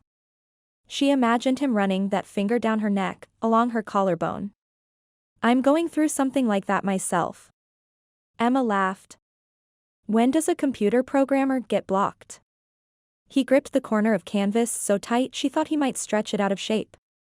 "Who do you think comes up with the idea for a game or an application?" "Shrew, thy name was Emma." "I'm sorry. I don't know much about technology." Which was why, when added to her passion to create and her inability to protect those around her, whatever was going on between them would never amount to anything. They were worlds apart. She loved her iPhone for its beauty and simplicity. He probably loved his for the amazing things it could do. Will retreated to the opposite side of the room, putting his hands behind his back and leaning up against the wall, speaking as if he read her mind. "I may not know much about painting, and you may not know much about computer programming, but we're more alike than you think. Being alike doesn't matter. Without forgiveness, whatever this is between us," and hopefully she wasn't making a fool of herself by admitting she thought there was something, "it can't go anywhere." Somewhere along the line, this computer nerd had perfected a dangerously sexy stare, one that said he disagreed with her statement. Emma needed to remember that as much as Will's attention thrilled her, if he never forgave her for the accident. "Do you blame Mildred for what happened to me today?" she asked. His eyes stroked over her, leaving a heat trail even the ice pack couldn't extinguish. "Mildred caused the accident. Of course, she's to blame." His words were spoken almost absent-mindedly, as if his thoughts weren't totally on the conversation. "Because they're on me." Regret clenched its cold arms around Emma's chest, making it hard to breathe normally. "You don't say that in the same tone of voice you use when you talk about Tracy's accident. Or about me causing it." Will's gaze hardened. He didn't forgive her. And chances were he never would. She had to swallow more than once to get the words out, to lay down boundaries that they'd both breached. Your lack of forgiveness means you have to stop looking at me like that. I've tried to stop, but I don't think I can. His voice was both soft and hard at the same time, but his eyes had that lost look, like they'd had the other day when he'd talked about being afraid of spiders. Tell me about your blank canvas, Emma. This was where she made a stand for what was important to her. This was where he'd realize how poor a choice she was for a relationship. Whatever was going on in my head the day of the car accident, it was all about those mountains instead of the road and our safety. And now I can't even mentally compose a painting without the fear of that day overtaking me. She couldn't meet his gaze. I can't look around me without seeing the complex layers and color. I've never been able to look at a forest and not see the trees. To have lost the ability to express the beauty I see is like cutting away a piece of who I am. Do you know what that's like? It's more than a block, it's an emptiness where I used to be. She drew a shuddering breath. But that doesn't matter. Now that I'm sure Tracy will be okay. And after I'm sure Granny Rose is fine, I'm going away. I need to be alone for a long time. Understatement. She was going to be alone forever if that was what it took to reclaim her art and keep from harming others when she was inspired. So, you want to be alone? You need time to get yourself together? He shrugged. I can give you that. I'm not asking you to wait for me. Emma gripped the ice pack. I'm choosing my art over close relationships. Boyfriends. Best friends. She forced herself not to look away. That's why I can't kiss you. Oh, that dangerously sexy stare reappeared. To his credit, Will considered her words before responding. You're going through a rough time. But you've been painting for years, and no one ever got hurt around you. Your art and your personal relationships can coexist. If you're worried about driving, I'll drive you places. She refrained from rolling her eyes. Barely. As usual, he was taking charge instead of listening to what anyone else wanted. You can't free me from worry. I thought I heard voices up here. Granny Rose stepped into the room, saving Emma from saying more. Emma, are you talking to yourself again? She's not alone. Will's gruff voice startled Emma's grandmother. You. Granny Rose put her hands on her hips. What are you doing in here? Checking on Emma. Will gestured toward her. She crashed her bike on Parish Hill. Granny Rose rushed over to Emma, lifting her bruised and scraped arms and examining her similarly abused face. What happened? She'd promised Mildred not to say anything. I accidentally ran my bike off the road and wiped out pretty good. I was lucky Will was there. Not that she could bring herself to look at him while she reassured her grandmother she was fine a dozen more times. Oh, but she could feel his gaze upon her and his determination to pursue a relationship with her. Finally, her grandmother stopped fussing and went downstairs to make her famous triple chocolate cure-all, chocolate chip cookies, brownies, and hot chocolate. It would have been safer to follow her, but Emma had never played it safe. It was true what Will had told her days before by the river. She was willing to twirl near the fire. Now that she's home, I should be going. Will pushed himself away from the wall and came to stand before her. But think about this, Emma. You didn't drive your grandmother to the town square and handcuff her there. You didn't hand Mildred her car keys. Give the old girls credit for their own actions. He cupped her cheek with his palm. This idea you have about sacrificing your relationships to be some kind of lonely, eccentric Picasso is giving power to a silly fear. Will, she began, although she didn't move from his touch. The Emma I grew up with wouldn't let fear get the better of her, Will said gently. She'd dig in her heels and battle back. His hand fell away and he took a few steps away from her. Mesmerized, she couldn't move, could barely breathe. That's the Emma I'll kiss again, despite my better judgment. Despite Rose and Tracy and the trade-off you think you have to make to get your art back. That Emma is still there. Inside you. And I will kiss her again. And next time. Will's gaze captured hers, an intense clear blue that made promises and laid claim. I'll take my time doing it. What do you mean you don't want to dance? Granny Rose demanded later that afternoon. She opened the screen door and gestured for Emma to follow her outside. I took a tumble on Parish Hill. I could barely make it down the stairs. Who'd have thought Emma would miss Will transporting her from one floor to the other? She sat on the bottom step trying to convince her battered body it could make it back to her bedroom. But dancing? Out of the question. I'm walking like an old lady. I'm offended by that remark. Grandma Rose didn't look it. She was smiling. Now, come out on the porch. You had a cup of hot chocolate, 2 brownies and 3 chocolate chip cookies. You need to work them off. Granny patted her tush. So what if you took a tumble? Let's work out the kinks and move on. How could Emma move on when she kept remembering the intensity of Will's gaze? The thrilling threat of one brief kiss? Well, look who's here. Granny Rose stepped onto the porch and let the screen door bang behind her. It's Tracy. Tracy? Emma stumbled to her feet. I hope you're ready to dance, Tracy, her grandmother said. Emma's in a feel sorry for me funk. She has nothing to be funky over. It's not like she held a protest, and no one came. Granny Rose chuckled at her own expense, setting the needle on the spinning record. Would you like to dance with me? Yes. Tracy's voice was rich with amusement. Emma dragged her sorry sack of bones out onto the porch. The big band sound of Glenn Miller's orchestra spun out of the phonograph, spilling out from the open front window. Emma waved at Tracy, who was dancing happily in that scarecrow way of hers as Granny Rose took the lead. The music. The dance steps. The joy. It was just like old times. Emma leaned on the porch railing and watched. Tracy was out of breath after the first song. Cut in. She gestured to Emma before collapsing on the porch swing, her skinny legs dangling. Go easy on me. Emma shuffled forward, arms up. Why? Her grandmother took her hand. You should always dance like it's your last day on earth. And they did just that. Soon Emma's muscles had warmed to the point where she didn't whimper with each step. After 2 dances, she begged for a halt, and Granny Rose went to the kitchen for water and cookies. Will told me. Are you okay? Tracy pointed to Emma's face when Emma sank onto the swing.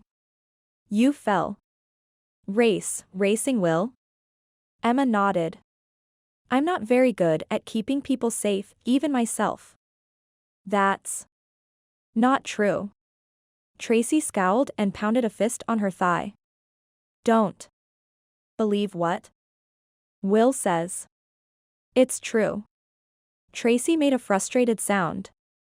He bosses me. He orders me. He makes me mad. Tracy panted with the effort to get the words out.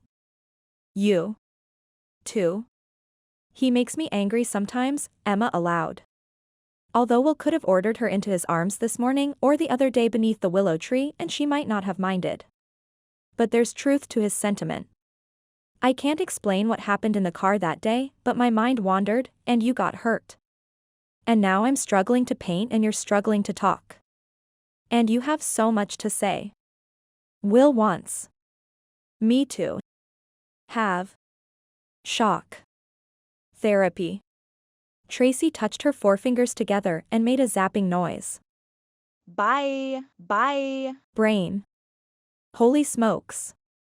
Emma grabbed Tracy's hand. You tell him you won't do it unless he does it first. That made Tracy laugh. There's got to be other methods, Trace. Maybe you just need to relax and enjoy life again. You can get up on stage and sing with Granny's production of The Music Man. Ha! 76. Trombones, Tracy tried to sing, and then shook her head, smiling. I suck. Now, that's what I like to see. Granny Rose carried a tray with 3 glasses of water and a plate of cookies. 2 girls sharing confidences on the porch. It's like the good old days. She set the tray on the wrought iron table. What were you talking about? Boys, I bet. You used to stay up all night talking about boys and future careers. Those sleepovers made you the best of friends. Granny Rose snapped her fingers. That's it. You girls need a sleepover. Tracy and Emma exchanged glances and chuckled. Her grandmother handed out glasses. You've grown a bit since your last sleepover. You won't both fit in that twin bed upstairs. Tracy, don't you have a bigger bed in your room? Tracy rocketed to her feet. I've got to go. But you just got here, Granny Rose protested as Tracy ran down the steps. She turned to Emma. What did I say? I have no idea. Chapter 21. You made enough cookies to feed an army, Emma said to Granny Rose as they walked over to the town square on Saturday morning for the Grand Marshal selection ceremony. The day promised to be sunny. They each carried a big tub of homemade chocolate chip cookies. My cast members make up a small army. Granny Rose chuckled. I'll get nominated for Grand Marshal for sure. Don't know if I'll win. It's an honor just to be recognized. That's what they all say, Emma murmured. 2 weeks before the spring festival, the town gathered to recognize the artistic or community contributions of its residents. Hobbies and good works were put on display. But only one resident was chosen to be the Grand Marshal and preside over the spring festival. This year, Granny Rose had invited her elementary school production from Cloverdale to sing something from the Music Man. Snarky Sam would undoubtedly bring one of his unusual taxidermy projects. Mayor Larry would demonstrate the latest yoga poses. Mrs. Mayanetti would bring her wool knitting creations. And so on. Residents were a diverse and talented lot. Emma, do you have a rock in your shoe? Granny Rose glanced at her feet. You're limping. I'm still working out the kinks from that fall off the bike. Emma's body felt like she'd been run over by a truck. Twice. Will was right.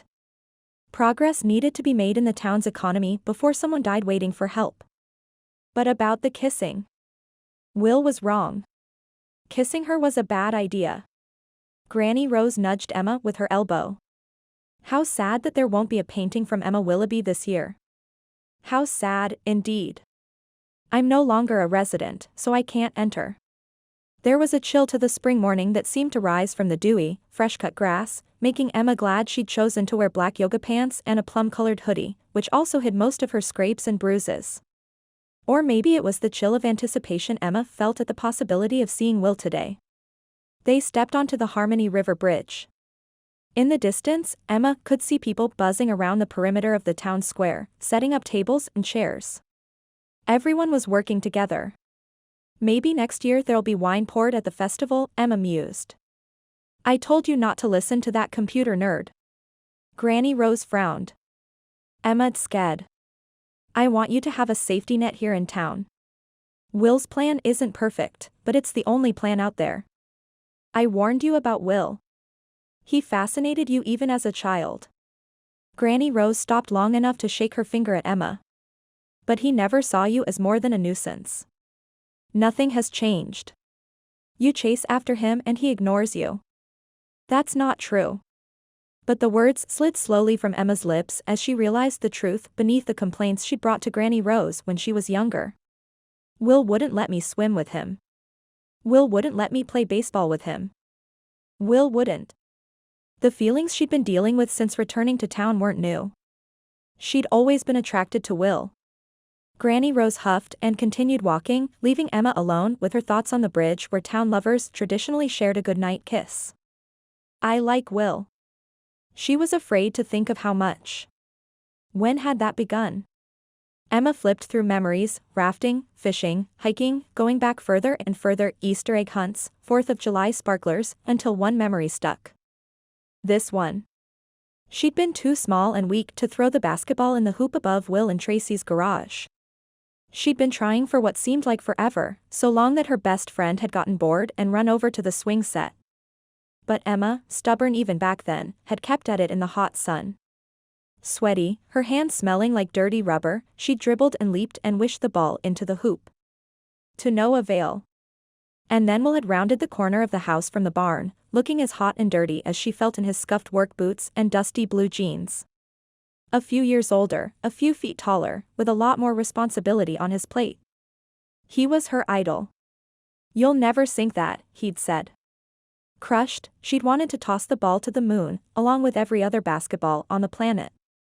And then, without warning, Will had lifted her up, basketball and all. Her laughter had filled the air as she'd stretched her arms toward the hoop, barely putting the ball through the orange metal rim. And then her feet had come back to earth safely and he'd released her. She'd scurried after the ball. "Let's do that again." He'd lifted her over and over, laughing along with her, until his father had called him into the field. She'd known Will had chores. She'd known she'd be in the way. She'd followed him into the cornfield anyway. A few days ago, she'd followed him around Harmony Valley. Do I love him? Good heavens, she hoped not. But Emma had to admit, she was fascinated by the deliberate, yet confident way he moved, the meticulous approach he had toward life, as if unwanted what-if scenarios were weighed, measured, and avoided at all costs. She found his protection of Tracy both exasperating and endearing. She enjoyed the way his bossy nature needled her rebel instincts. But love? She wasn't sure she knew what that meant, how that felt.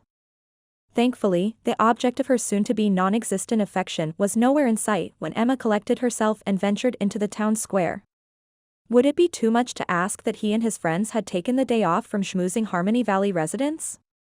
Emma deposited her tub of cookies on a table near her grandmother, who was busy welcoming her young performers and their parents. Slipping on her sunglasses, breathing in the smell of fresh-cut grass, Emma wandered around the square to check out what the residents had done this year. Snarky Sam had set up a 5-foot-tall sawhorse next to his lawn chair. Hanging from it was a deer head with a broad spread of antlers.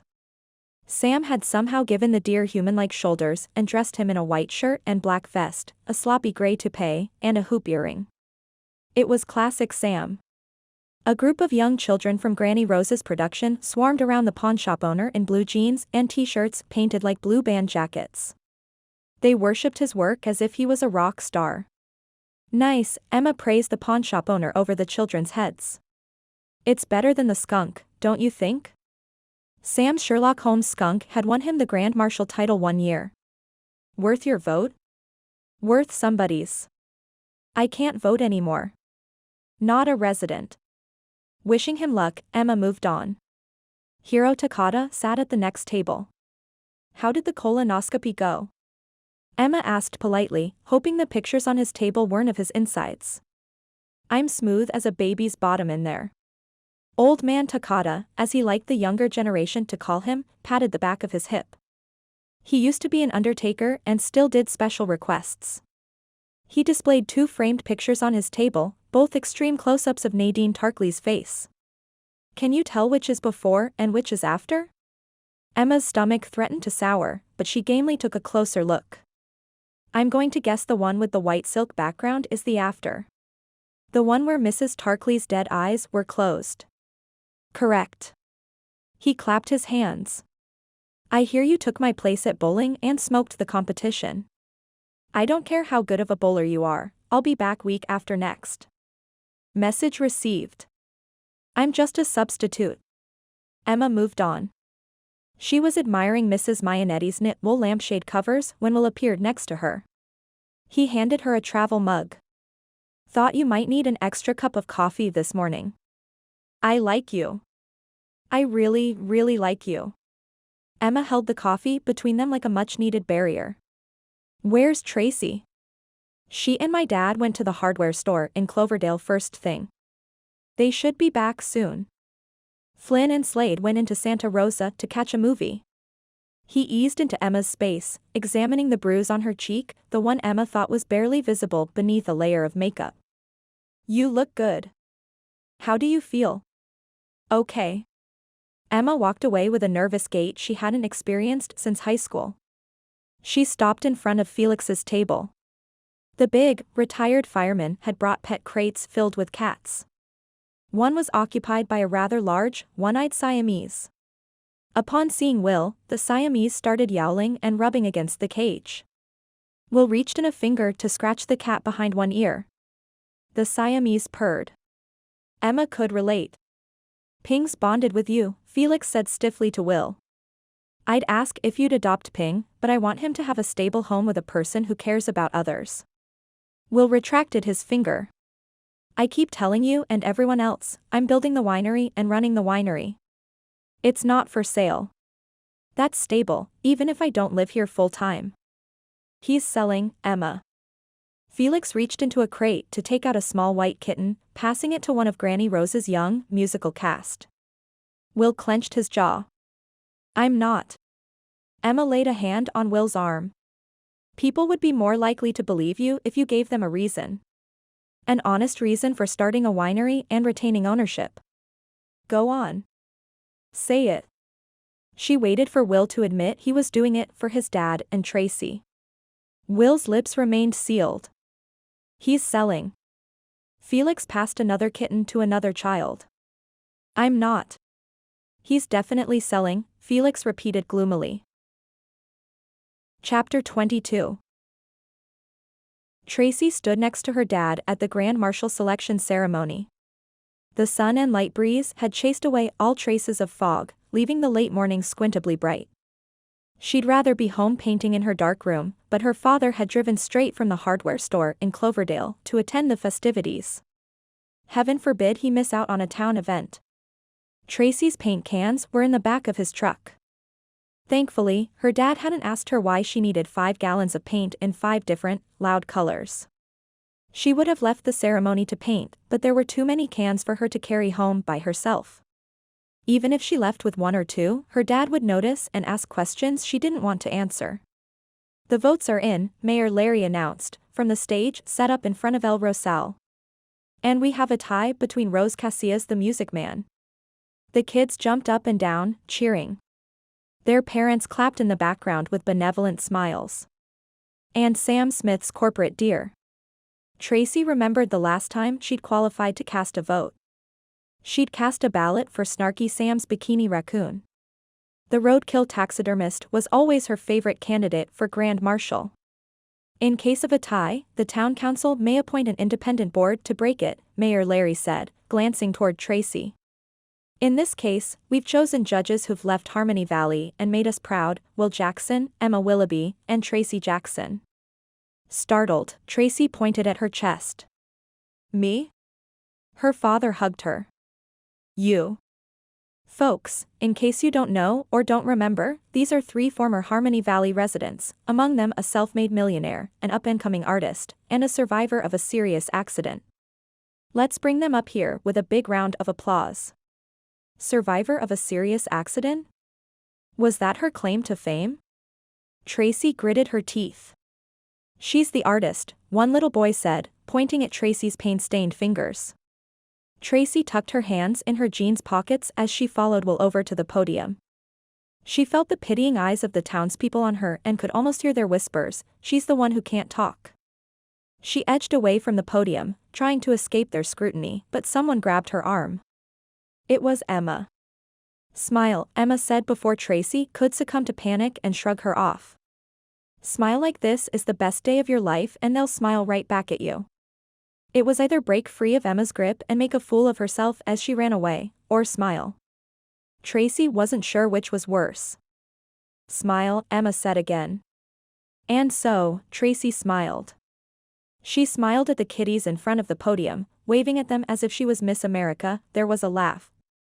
She pointed out people she knew and smiled when they waved back. She worked that smile until her cheeks hurt and she realized Will was talking into the microphone. Net, although I like Sam's corporate deer, I have a fondness for the Music Man. My vote goes to Rose. Tracy rolled her eyes. If he thinks his vote will get my vote, he can vote again, Rose grumbled from the grass below the podium. She was swaying forward and back as if readying herself for a leap onto the stage. Trouble was coming.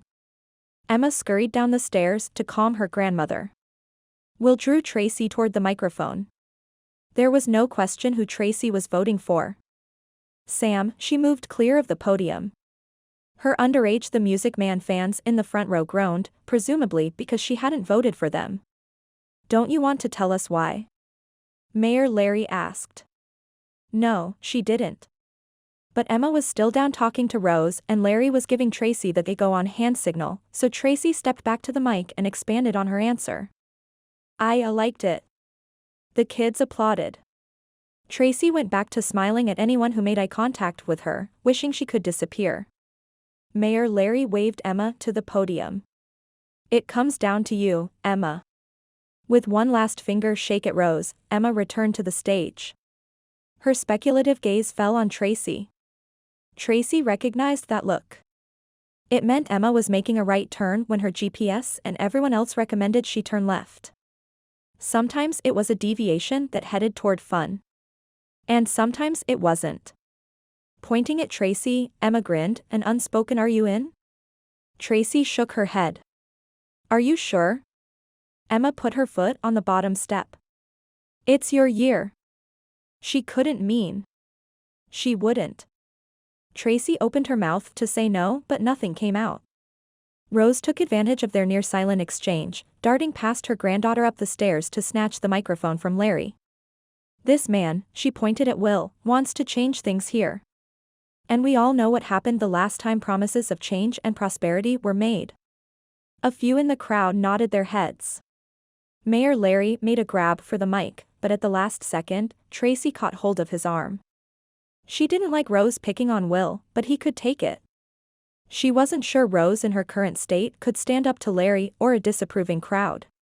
Rose cast Tracy a quick smile before trashing Will some more.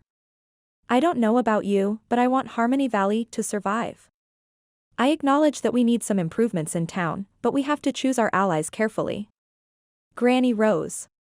Emma and Rose played tug-of-war with the microphone. Give me that.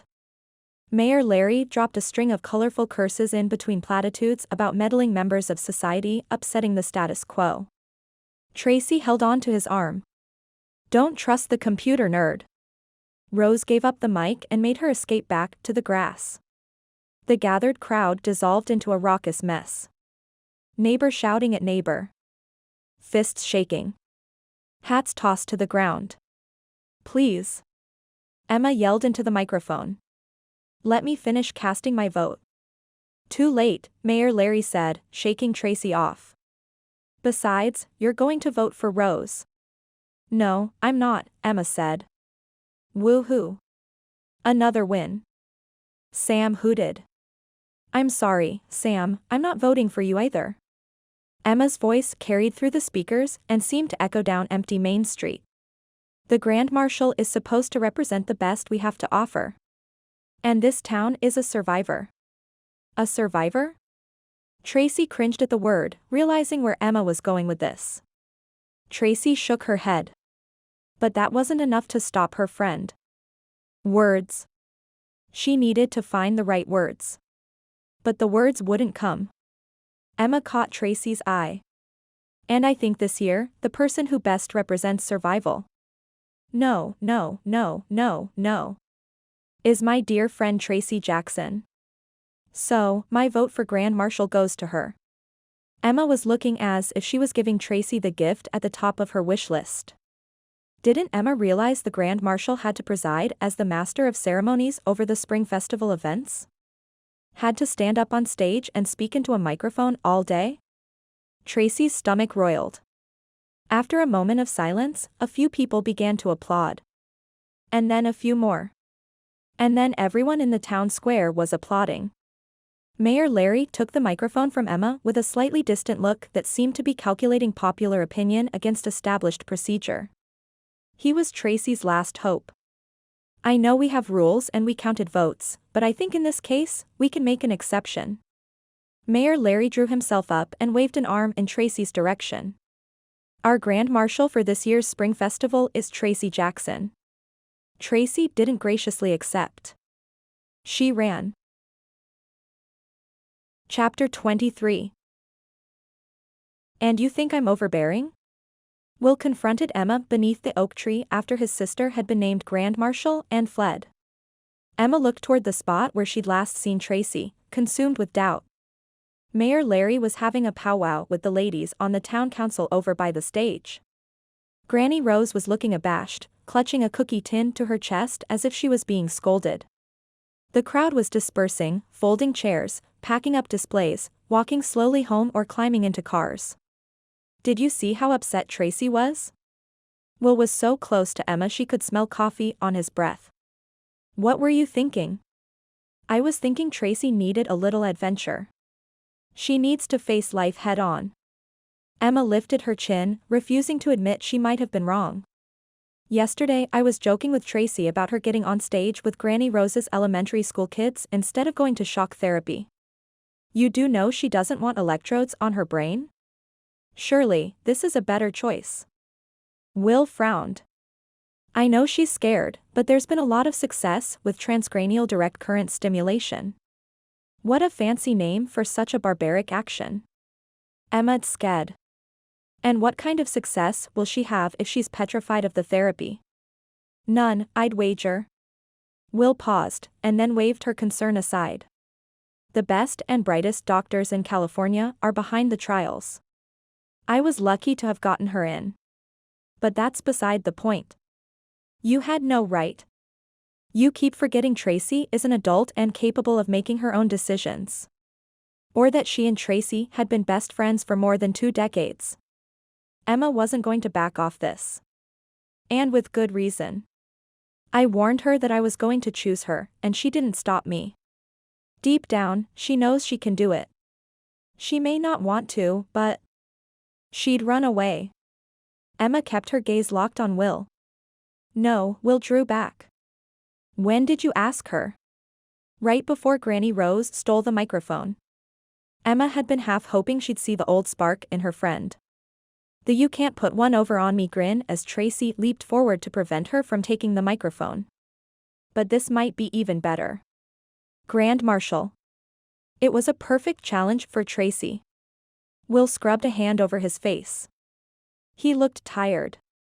Emma resisted the urge to stroke her palms over his shoulders. She stopped me from spur-of-the-moment ideas before. You don't know how many times. And I don't want to know. Will half turned away from her, hands on his hips. This is a perfect example of why I kept you away from Tracy for months. You draw her in and then upset her. It's just so careless. His disapproval bit into her resolve, but Emma held firm. Tracy could have refused the honor. She still can. But she's as stubborn as you are, and I'm betting she won't. Her grandmother waved her over. Emma touched Will's arm. Encourage Tracy to do it. Sometimes the hardest challenges are the best therapy. And then, he shook his head. If only you'd take your own advice. Emma opened the door that night to Agnes, Mildred, Larry, and Will. It was an unexpected and unusual group given the state of things in town. Hello. Will stood at the head of the entourage. He lifted a stack of 3 small pizza boxes, looking extremely unhappy to be on her porch. Steam wasn't only rising from the pizzas. It practically escaped from Will's ears. We're having an intervention. Perplexed, Emma moved back to let them all in. Intervention? A result of the ceremony this morning. Will edged past her in his pressed slacks and navy polo. Is this about Granny Rose? Emma whispered fiercely. Is she losing her seat on the town council? Was Will replacing her grandmother? How could that be? He wasn't even a permanent resident. Will moved closer to Emma, out of the way of the others as they filed into the dining room. This isn't for Rose, he said softly. This intervention is for us. Us? Emma drew back. There is no us. His eyes darkened as his gaze dropped to her lips. Not today. And not tomorrow. Emma shut the door firmly, wishing Will was on the other side. Did I forget someone's birthday? Granny Rose came out of her bedroom in a red mandarin collared tunic and matching silk pants. Despite it being Saturday, at Emma's request, she'd been performing The King and I. They'd been in intermission for a costume change. "No birthday, Rose," Mayor Larry called from the dining room. "It's an intervention, remember? We talked about it earlier." "Of course, I remember." Brow furrowed, Granny Rose didn't fool Emma. She'd forgotten. Emma hurried to the kitchen for plates, napkins, and drinks. Upon her return she found that the only seat left was between Granny Rose and Will. Great. Once she was settled, Mayor Larry pinned Emma with a firm gaze. "This stops today." He turned to Will. The bickering. The outbursts. The surprises. The bother. "I'm confused," Emma said, hurrying to talk over Will, who was trying to shush her. "We haven't done anything to warrant a citation or—" Will shushed her again and then spread his hand on her thigh. Emma froze. The warmth of his palm penetrated her thin yoga pants. She glanced around to see if anyone had noticed, but no one's frown deepened, not even Granny Rose's. "Is this about Harvey?" Will asked in a careful voice. "Who?" Emma glanced at him. The only person she knew named Harvey was her grandfather. And he was dead. Granny Rose pounded her palm on the table. "We don't speak of him." "Shush now. See what I mean?" Larry used his fist like a gavel on the table. Bickering. Harmony Valley is a peaceful place. Agnes took over, an aging Tinkerbell on a serious mission.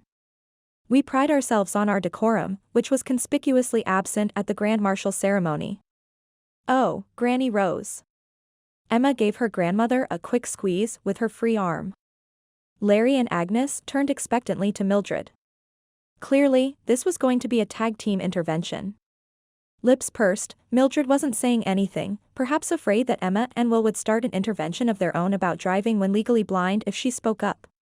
When Mildred remained mum, Agnes continued for her. "We all realize the dire predicament the town is in. Normally, we encourage discussion and debate. But we're old and you can see firsthand how upsetting extended debate can be." She gestured toward Granny Rose. All heads swiveled to Granny Rose, who was humming and seemed to have drifted somewhere else. "Point taken." Agnes sighed. "You've created chaos, Will. Unwittingly, we know. And Emma, although you've tried to keep the peace, Rose seems to have been triggered by your arrival. We're here to intervene in this project and propose a compromise." Agnes nodded toward Mayor Larry. "We'll rezone the Henderson property and raise funds to help supporting businesses get off the ground." Mayor Larry took up the banner. "But in return, we want to guarantee the winery will stay under your ownership, Will. At the very least, you'll have to prove that you won't abandon us, like the grain mill did." To his credit, Will kept his cool and spoke respectfully. "I've told everyone repeatedly that we won't sell. How do we prove our commitment?" "You could sign a contract," Emma pointed out while Granny Rose hummed, "Getting to Know You." Will squeezed her thigh. Emma shoved at his hand as inconspicuously as she could.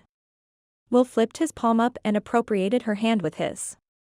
They fit, those hands, as if they belonged to a long-married couple. "We can understand your reluctance to sign a contract given the way wineries have a habit of failing," Agnes said reasonably. "But we feel a further display of commitment and community involvement is critical. And so, we've decided we want you to enter a float in the spring festival. Show the town your vision."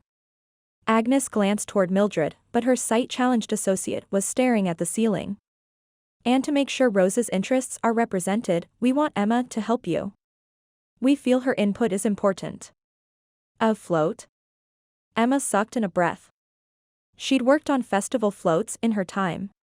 There'd be a diorama to be built and scenery to be painted. She squeezed Will's hand. "That's 2 weekends away." Will frowned. "You won't rezone sooner?" "We're coming up on some hard deadlines for the winery. If we don't set things in motion soon, it'll put us back a year." "A float seems superfluous," Emma murmured.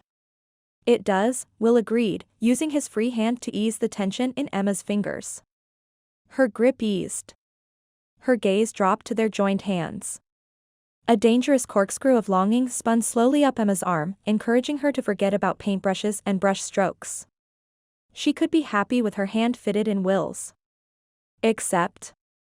She lifted her gaze toward the picture she'd painted of Yosemite's half-dome hanging in the hall.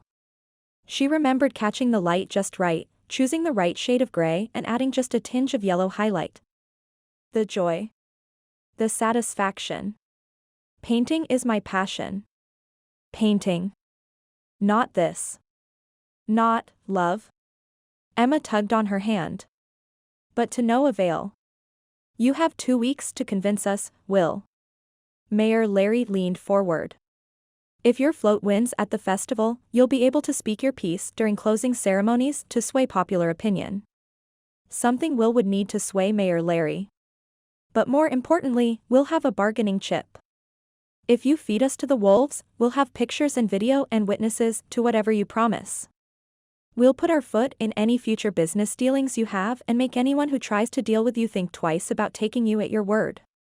That's blackmail, Will said in a too calm voice. Yes, Mildred agreed, speaking up for the first time. Before I agree, Will rubbed their joined hands against his thigh as if he'd forgotten where he ended, and Emma began. I'll have to check with my business partners. Fine. Mayor Larry nodded. You have until the morning to decide. If you agree, we'll speed along permitting and such. I'll let you know what we decide. Will pressed their joined hands deeper into the flesh of his thigh. It's settled, then. Mayor Larry filled his plate with pizza. You start tomorrow morning at 8. That's when Felix will deliver a flatbed trailer out to the Henderson property for you to use in your float build. Blackmail stole my appetite. Will tugged Emma to her feet. Excuse us. Emma and I have plans to make. That's it, Slade said at Edwin's house after Will and Emma told his partners and Edwin about the intervention. He straightened the ends of his mud-colored paisley tie. Nobody puts puppet strings on me. I say we cut our losses. No, Will shook his head. He had a lot he wanted to say, starting with a discussion about Rose's Harvey with Edwin. But he didn't want to spring it on Emma unawares. Come on, Will. I'm worried the town's input will never end. Flynn tossed his giant's cap on the coffee table next to his open laptop. How can we get them to but out of our business after submitting to their terms? Boys, this is not as dire as you make it. Flynn's grandfather sat on the couch, hands resting on his cane. Will tended to disagree. Even if we build a fantastic float, that's no guarantee of anything, especially winning. Failure to provide for Tracy loomed over him like an overcaffeinated Grim Reaper. It's not like votes count. Mayor Larry could pull something like Emma did at the Grand Marshal ceremony and knock our feet out from under us at the last minute. Boys. You can't bail now, Emma said from her seat on the low hearth, interrupting Edwin. This is your hometown. These people helped shape the way you grew up. You are who you are because of this community. Will frowned. Who was he exactly? He'd held on to Emma at Rose's house as if he needed her on his side. He'd held on to her like she was his partner against everyone. And now. He wanted to hold her close and kiss her again. He needed to focus on business, not romance. That take-my-time kiss he'd taunted Emma with was going to be an empty threat. But would it be something he'd think about on his deathbed, pondering if it was his biggest regret or his greatest triumph? He didn't know. Why can't you present the town with a contract saying you won't sell? Emma demanded, gaining steam. You could say you'd only sell if the winery goes bankrupt. Then you wouldn't need to gamble on a float. Slade shook his head. That's not good business. Not to mention, it would keep me up at night, Flynn added. Boys. Everyone stared at Flynn's grandfather. Boys and girls, the old man amended. You're forgetting our strategic advantages. Edwin pounded his cane on the carpet. You've already commissioned plans to renovate the buildings while keeping their charm. You know what the town council wants to see, tradition and sameness. You've got a talented artist at your disposal. He nodded toward Emma. She can design the float to showcase these things. Will wasn't convinced. And the vote for the winning float? How can we control the vote? There will be 3 floats in addition to yours, 1 from the Ladies' Auxiliary, 1 from the Lions Club, and 1 from the Veterans. Edwin pounded his cane again. Those 3 floats don't change from year to year. Our residents are too old to crawl around on a trailer and risk breaking a hip. Your float doesn't have to be good enough to enter in Pasadena's Rose Parade to win. It just has to be better than the others. That's all? Flynn asked dubiously. Edwin's smile widened until it looked to be cradling his rather large nose. No. We have one more advantage. In case of a tie, the Grand Marshal casts a vote. And Tracy's the Grand Marshal. Slade smiled grandly at Will. You can't cheat, Emma said quickly. They won't need to. Edwin gestured toward Emma. Your talent is enough to win it for them. Emma looked at Will. His return glance dared her to paint. Her expression hardened, daring him to admit she couldn't. So, we're agreed. We have 2 weeks to prove our case, Flynn said. And we walk away if we don't get approval by then, Slade added. They both turned to Will, who tore his gaze away from Emma and nodded. What choice did he have? Forget for a moment that Slade can't be trusted not to bail on the town if a bigger winery makes you an offer, Emma said later, as Will walked her home along the moonlit riverbank. I didn't agree to help. You could have refused at any time, Will pointed out, fighting the urge to claim her hand again, needing to be as neutral as snarky Sam and Switzerland when he asked her about her grandfather. You could have refused, just like Tracy could have refused your Grand Marshal nomination. I hate that you're using my logic against me, Emma complained, wrapping her arms tightly around herself as if that was the only thing holding her together. I can't do this. I can't paint anything. The Emma of old would have at least tried. Will gave in to temptation and put his arm over her shoulder. She smelled of flowers and fresh air but felt like a tightly wound clock whose springs were about to snap. Every muscle beneath his arm was tense. Tried? She scoffed, fitting her body closer to his. Like you've tried to reassure the town with anything other than your word? I have business partners. They could vote me down at any time. I can't guarantee anything but my intent. All thoughts about Rose and Harvey fled. His entire being was intent about not kissing her. She made a frustrating noise.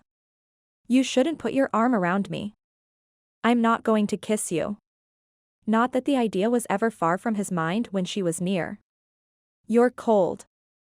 I'm not cold. But she didn't step from beneath the shelter of his arm either. I'm upset, Will. I'm backed into a corner I can't get out of, even if I wanted to. Same, he said mildly. You'll figure it out. And if you can't, we'll beat this thing together. She made that frustrated sound again. They veered off a side path toward Rose's Victorian, walking in silence until they got to the porch steps. Emma turned to face him, sliding from beneath his arm. This is going to be a disaster. She was going full on, glass half empty. And I'm not just talking about the float. There's you, Anne. We'll both be free to leave in 2 weeks. We'll go about our separate lives, me to pursue my art and you to do whatever it is you'll do next. My mother's trial will probably be over. She'll swoop in and bully my grandmother into a safer environment with people who'll watch over her. It'll be for the best, but it'll break her heart. She sighed and then turned toward the stairs. Wait. He reached for her hand. You want Rose to live here forever? Emma's brow furrowed. If it was possible, yes. I can't see her living anywhere else. Can you? I can.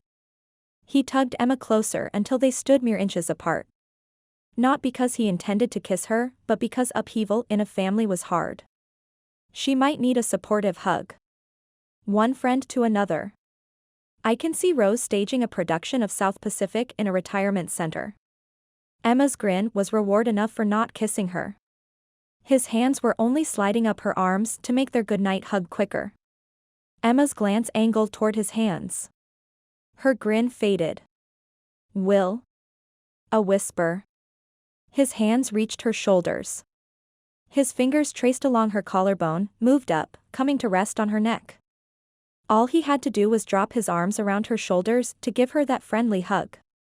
Instead, his fingers reached upward until his palms cupped her cheeks. "Will?" Emma whispered again, her dark eyes luminous in the porch light.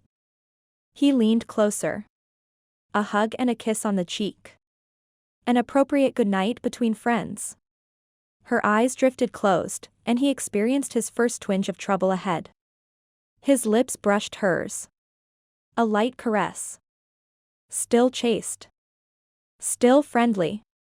Except, he couldn't seem to draw his mouth away from hers. Emma's arms slid slowly around his waist. And he didn't fight to return to neutral, friendlier territory. Their kiss danced on the edge of exploration. On a sigh and the hint of a dream he'd once had. The front door opened, dousing them in light. "Emma?" Emma sprang back and darted up the stairs. She called goodnight over her shoulder, her footsteps echoing on wood, echoing in his heart. Now he had his answer, unwanted as it might be. If he never kissed Emma again, it'd be one of his great regrets on his deathbed. When Will got home, the heat of Emma's kiss still a fresh memory on his lips. His father was ensconced in his recliner reading a farming magazine as if everything was normal. As if Will's world hadn't been tilted even further off its axis. "Where's Tracy?" Will asked. Dad peered over the top of the glossy pages. "Where else?" "In her room." What's she decided about being the Grand Marshal? Will wasn't going to force her to do it. Honestly, he couldn't force her to do anything. But it would help ease his mind about her involvement with the winery if she accepted the role. "She hasn't said a word," Dad said. Will walked down the hall and knocked on Tracy's bedroom door. "Tracy, can I come in?" There was no answer. "Are you sure she's in there?" Will asked, trying not to sound concerned. "I've been sitting here since dinner," Dad said from the living room. "I would have seen her walk past." Tracy didn't answer when he knocked and called for her again. Worry tightened the knots in Will's stomach and respect for privacy flew out the window. He retrieved the L-shaped master key from above the bathroom doorframe and unlocked Tracy's bedroom door. The fact that he had to shoulder the door open didn't calm him. She'd shoved a pile of clothes against it. "What the?" Will froze. Tracy had her back to him. Earphones blared music he could hear 10 feet away, explaining why she hadn't answered his knock. She was painting a dandelion the size of her head on the wall in the corner. Her window was flung open, and her furniture was shoved in the middle of the room. A mosaic of paint spills created a trail around the perimeter, ruining the carpet. Tracy had painted everything, from the walls to the ceiling, in black, then added neon color, oversized blades of grass, a red barn with out-of-proportion doors hanging askew, cows with pink spots in a field. Her enthusiasm for painting far outmatched her skill. Dad appeared at his shoulder. "So, this is what she's been doing with all that paint. We should call someone, shouldn't we? Her doctor? Her therapist?" Will stepped farther into the room, trying to put his feet on firm ground instead of clumps of paint-encrusted carpet. What kind of person hid this kind of activity? Had she lost her grip on reality? Or was this Tracy's way of coping? She'd been better since she'd locked herself away. Perhaps sensing she was no longer alone, Tracy turned, her face a textbook illustration of happiness, easy smile, rosy cheeks, relaxed gaze. All that changed at the sight of them. Her mouth pinched downward. Her face paled. Her eyes narrowed. "Get out." "Tracy, we need to talk," Will said. "Get out." Tracy's shriek was laced with pain. Her eyes darted everywhere, her expression reminiscent of Rose's at the town council meeting, trapped, feral. Will had new respect for what Emma was going through. His father tugged Will's arm. "Let's regroup in the kitchen." "Tracy, that means you, too." Tracy stomped out after them, breathing in ragged gasps that threatened to morph into sobs the likes of which Will hadn't seen since Carl Quidoba had dumped her in high school. The family took up their customary defensive positions, Will in the archway between the kitchen and the living room, Dad leaning on the counter by the sink, Tracy short pacing in front of the refrigerator. There was a moment or two of pre-argument silence as they each played out scenarios in their heads. "Honey," Dad began. "About the paint. Explain it to us." Will extended his arms. "Explain why you felt the need to hide what you were doing from us. I knew you wouldn't understand." She nailed Will with a glare so laser-like intense he felt he might disintegrate. Her paint-stained hands fisted like a boxer's, ready for a fight. "I'm trying to." Will desperately wanted Tracy to reassure him that she was fine. But this wasn't reassuring. Tracy jabbed the air in his direction. "You do not own me." Agreed. Will tossed his hands. "I'm trying to build a winery so that you'll have a job and a life here." She rolled her eyes. "Don't do me any favors. I only want you to be safe and happy." But it was clear now that he was smothering her. Emma was right. He charged in and plowed the field the way he saw it, without consideration for the feelings of others, Rose, Tracy, even Emma. Arms up in surrender, Dad stepped between them. "Can I get a word in here? After all, I am your father, and this is my house." He spared a glance at the family portrait above the fireplace, as if silently asking his wife for help. Crossing her arms over her too-thin chest, Tracy backed up until she was leaning against the sink. Will held his position, held himself so still he almost wasn't breathing. Why hadn't he realized what was going on in Tracy's room sooner? Dad washed his hands over his face. "First off, Tracy, that's your room. I don't care what you do in there as long as you don't burn the place down." "Dad." Tracy nearly bowled him over with a hug. "Oh, Dad. However, that doesn't mean you don't have some explaining to do, young lady." Dad released her. "We care about you.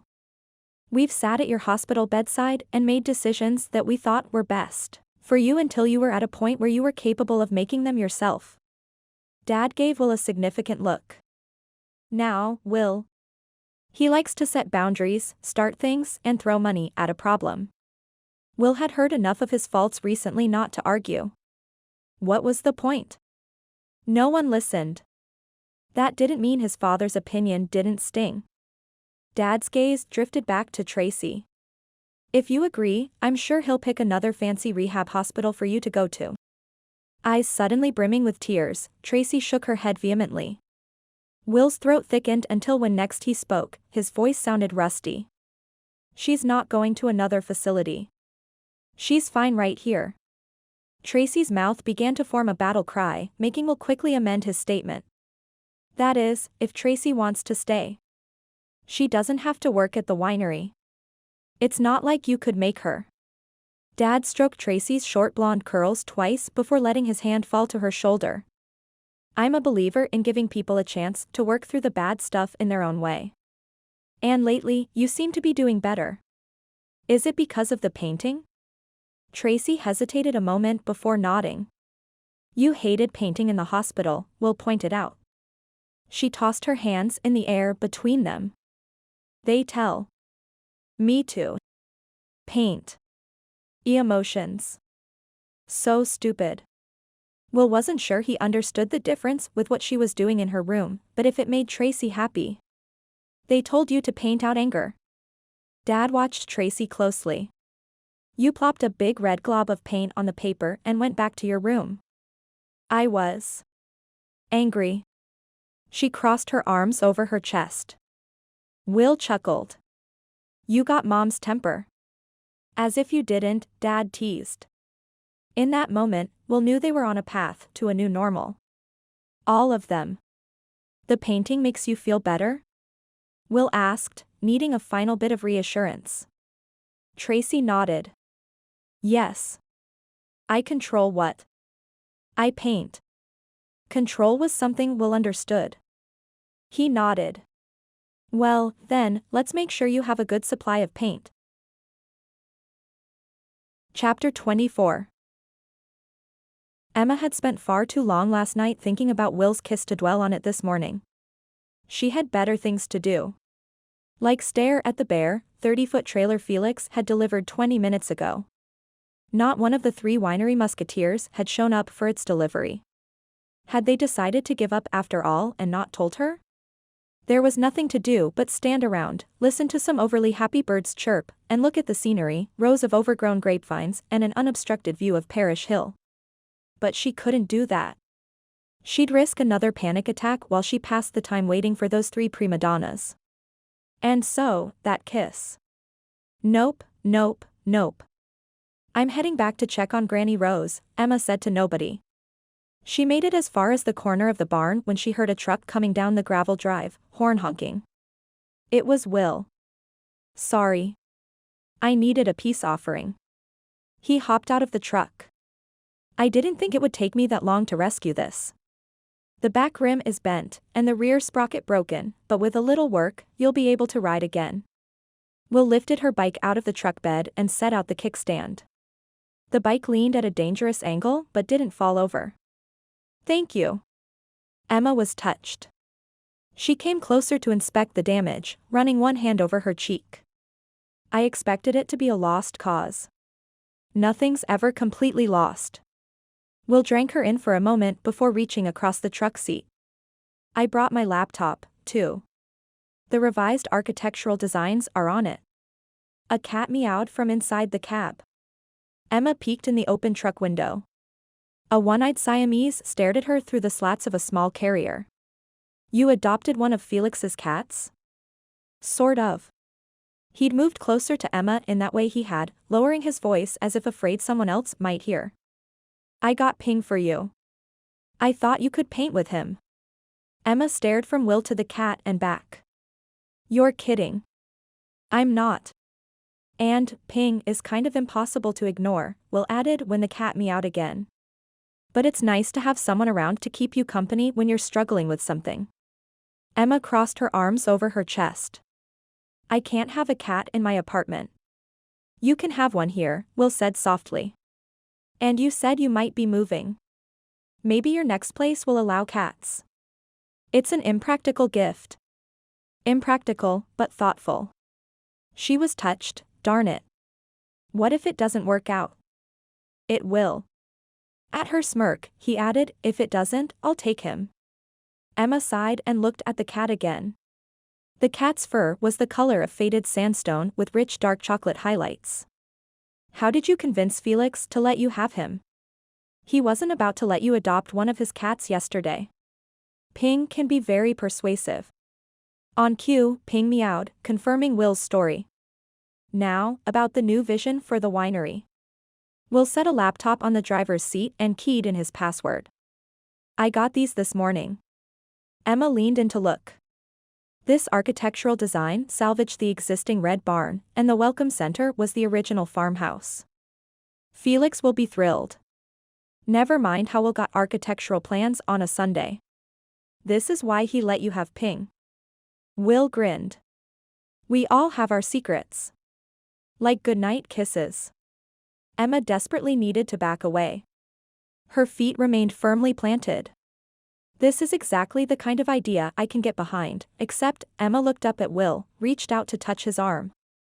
And darned if her hand didn't stay on his wrist. If you want my full support, I have a couple of conditions. The oak tree stays, Will said solemnly, his gaze dropping briefly to her hand, the one he'd held the night Granny Rose had handcuffed herself in the town square, the hand he'd clung to beneath the table last night. Thank you. That takes care of condition number 1. Condition number 2 was a stickier subject. I can be an extra pair of hands on the float, but don't ask me to draw or paint anything for you. I can't do it.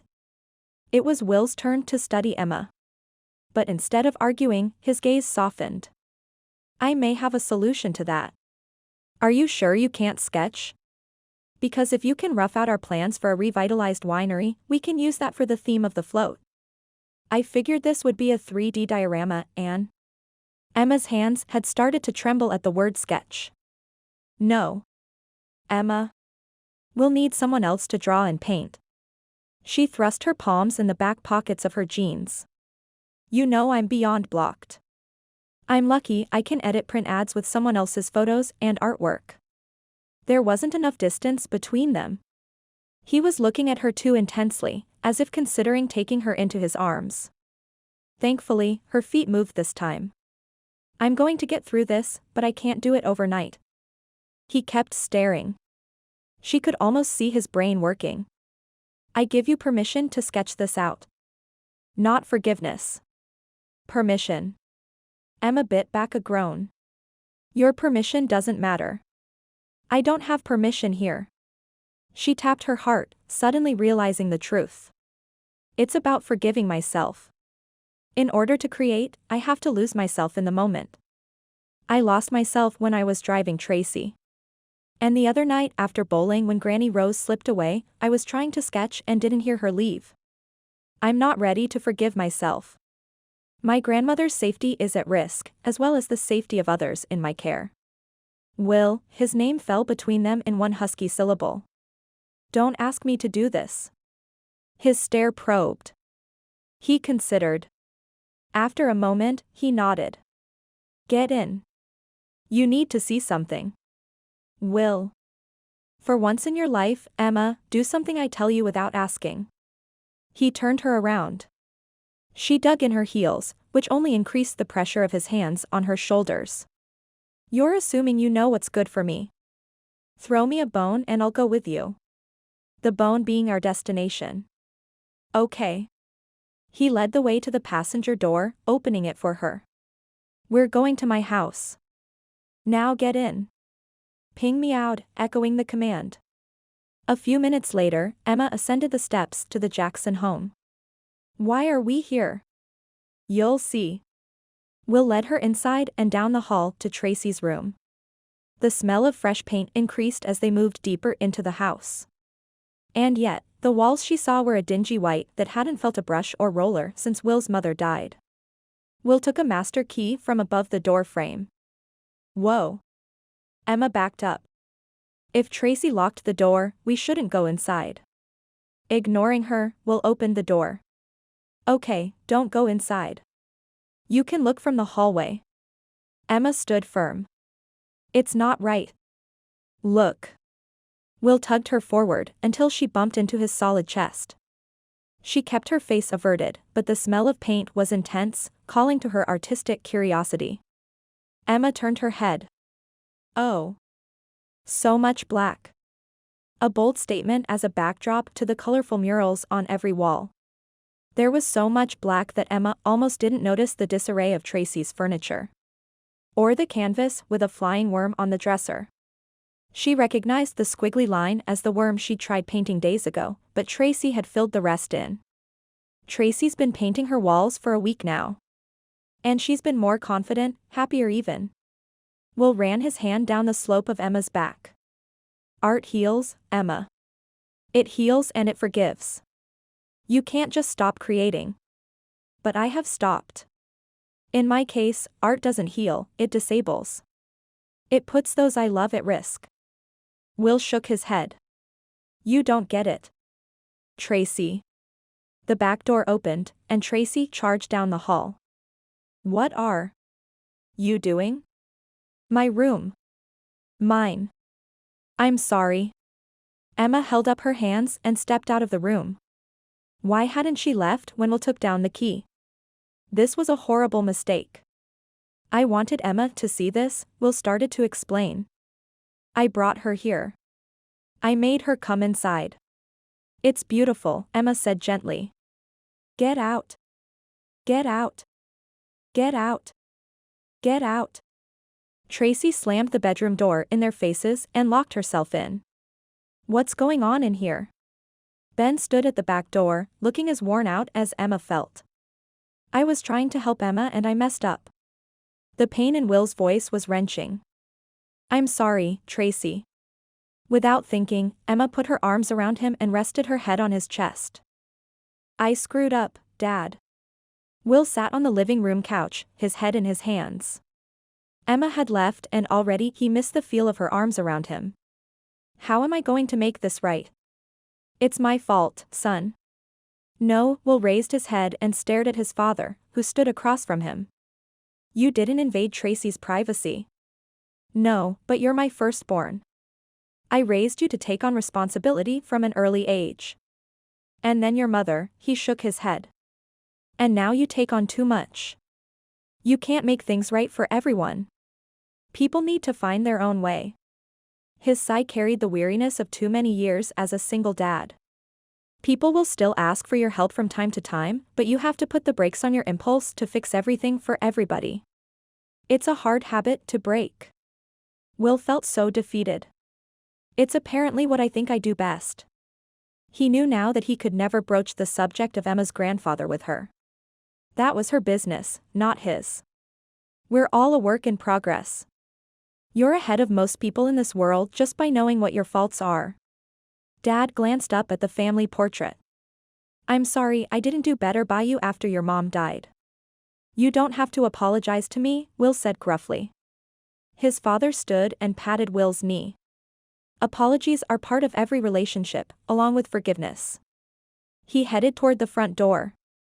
"But what am I going to do? About Tracy and the float and everything?"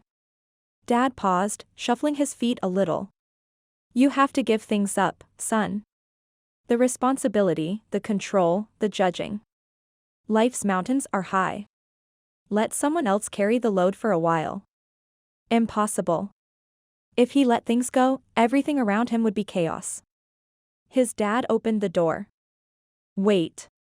Will stood, closing the distance between them. "Wait." And then they were hugging as they hadn't hugged since learning about Tracy's accident. "I love you, Dad." "I love you, too, son." His father's voice was husky. He thumped Will's back. "Remember, the way to get to the top of life's most challenging mountains is easy.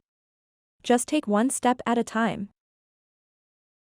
"That cat's going to be more trouble than he's worth," Granny Rose predicted, watching Emma release Ping from his carrier in Emma's bedroom.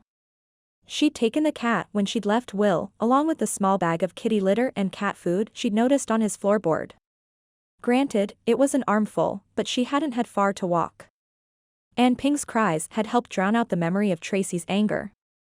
With a tentative meow, the one-eyed cat crept out of the carrier, sniffed at the bowls of food and water, and then proceeded toward the makeshift litter box in the corner of Emma's bedroom. He gave it a sniff before slinking over to Emma with a superior look. Emma leaned down and stroked his short, silky fur. "Do you want to stay in Harmony Valley, Granny Rose? I'm going to die here, come earthquake or high water." She crossed her arms over her chest. "What's this about? I'm going to need you to sit here with me and Ping. And sing." "What on earth for?" "Because I don't like the soundtrack that plays in my head when I try to paint." Emma met her grandmother's clear gaze. "Because if you want to stay here, you need emergency services restored, not to mention a doctor's exam for those mood swings of yours." Her grandmother huffed. "I have never had mood swings in my life. Or a hot flash. Say whatever you like. As soon as Mom's trial is over, she's going to show up on your doorstep with a brochure for a retirement home in Sacramento. You know how stubborn she can be. You need to reassure her you'll be safe here. How does me sitting here and singing with a cat do that? It won't. Unless I can paint. Unless she could help Will with the float." Emma faced the easel. She was doing this for the good of Harmony Valley, not her personal life. She was still determined to keep Will at arm's length. Granny Rose started to sing, "A Spoonful of Sugar" from Mary Poppins. At Emma's feet, Ping meowed pitifully. Emma reminded herself this was important. Being able to paint the float wasn't about her lifelong dream. It was about helping others. Painting as volunteer work. She liked that angle. But when she picked up a brush, her hands didn't like that argument, or any other one she could think of to distract herself. The diesel engine roared louder than the voices of Ping and Granny Rose combined. One step at a time. After lunch, Will surveyed his team and tried to quell the nervous beat of his heart. Flynn and Slade had assembled tools on the old barn's workbench. Tracy stood at the barn door, arms crossed and scowling. Facing the bare trailer, Emma sat on an old milk crate, looking as closed off as she had that day beneath the willow after her panic attack. Will put his hands in his jeans pockets, took them out, and then put them back in again. One step at a time. Here's the thing, Will recited the words he'd been practicing all morning, words that were humbling because they were an admission that he wasn't perfect. My name is Will, and I'm a control freak. They all stared at him as if he'd lost his mind. All except Emma. She tilted her head expectantly. Her consideration gave him courage. I need to step back and let you lead. Emma began to smile. Why do you want me to lead? Flynn deadpanned. No, idiot. Slade pushed his shoulder. The collective you, as in all of us. Flynn rubbed his shoulder, grinning. I knew that. The question is, why is our fearless leader stepping back? It's come to my attention that I can be an overbearing jerk, trying to force what I feel is right on other people. I tend to think I know what's best for everyone, which isn't the way to be a good brother. He nodded at Tracy. Or a friend. He nodded at Slade and Flynn and then turned to Emma. Or a friend. That was awkward. His business partners chuckled. Will pressed on. I jumped at the chance to start a winery without telling my business partners all the reasons why. I considered my sister incapable of making her own decisions and tried to plan her life accordingly. And I set the boundaries of her friendship when I had no right to interfere. I could go on, but at this point, I'll just issue a blanket apology. Slade cleared his throat. There's no need to apologize to me. Or me, Flynn chimed in. The jury was still out with Tracy. She stared at the rows of grapevines, silent. It was still out with Emma, too. She didn't look at him with any of the warmth and longing he felt. He'd have to figure that out, too. One step at a time. Chapter 25. Tracy hadn't felt this good since before the accident. Nearly 2 weeks into the project, she loved working on the float. Emma wanted no part of the painting, so Tracy did everything. She loved the smooth regularity of the stroke of the brush. She loved the banter between Flynn and Slade, and the pop, pop, pop of Emma working the nail gun. The float took form when Emma worked. Will, Flynn and Slade mostly argued about the length of boards and the size of cardboard they were cutting. It seemed like they had to double cut everything. Things would have gone smoother if Will had taken charge. They made decisions by committee and sometimes they didn't agree. It was funny. But not everything was perfect. Tracy hated the way Will looked at Emma when he thought no one was watching, as if Emma had stomped on his heart. And Tracy hated how awkward it was in the barn when she and Emma worked alone, or when Will and Emma were working on something together. She sighed. Finding Emma in her bedroom that day was like being back in the rehabilitation hospital, where anyone could walk in while Tracy was in the midst of changing. But for Will to have let Emma in her room was the worst of betrayals. She hadn't talked to either of them since. She'd drawn out her hurt until it seemed too late to accept their apologies. Instead, Tracy poured herself into painting. When her work was done for the day, she snuck off to visit different residents in Harmony Valley. She never went back to the same house twice. Nope, she visited a different person each time and carefully told them her story. A therapist had once said that the more you spoke about a tragedy out loud, the easier it was to bear. Emma had tried to tell her something similar, too. Tracy didn't know about easier. She just knew that it gradually became easier to talk about the accident. She told Felix about the rescue workers while she held a fuzzy white kitten.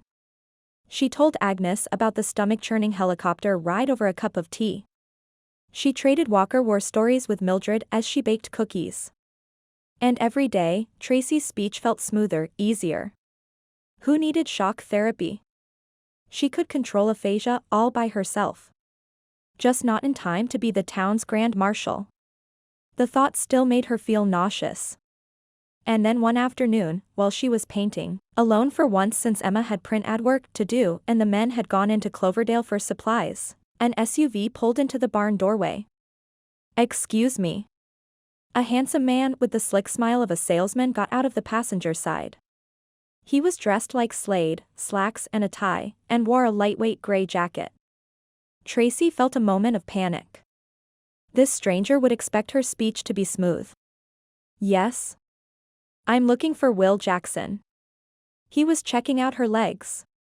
No one had looked at her legs like that since Las Vegas. A tiny thrill raced up her spine. He's not here. Can I wait? Tracy opened her mouth to say yes, but realized if she did, she'd have to make polite conversation. Who are you? Not now. Don't start talking like an idiot now. I'm Quinn Yardley, Action News in Santa Rosa. I was hoping to do an interview with Will Jackson about a winery he's starting. He closed the gap between them and reached up, extending his hand. And you are? Tracy. Her hand felt like a limp noodle in his. Jackson. And then her hand convulsed, capturing his. Idiot, idiot, idiot. Play it cool. She released his fingers. Will's sister?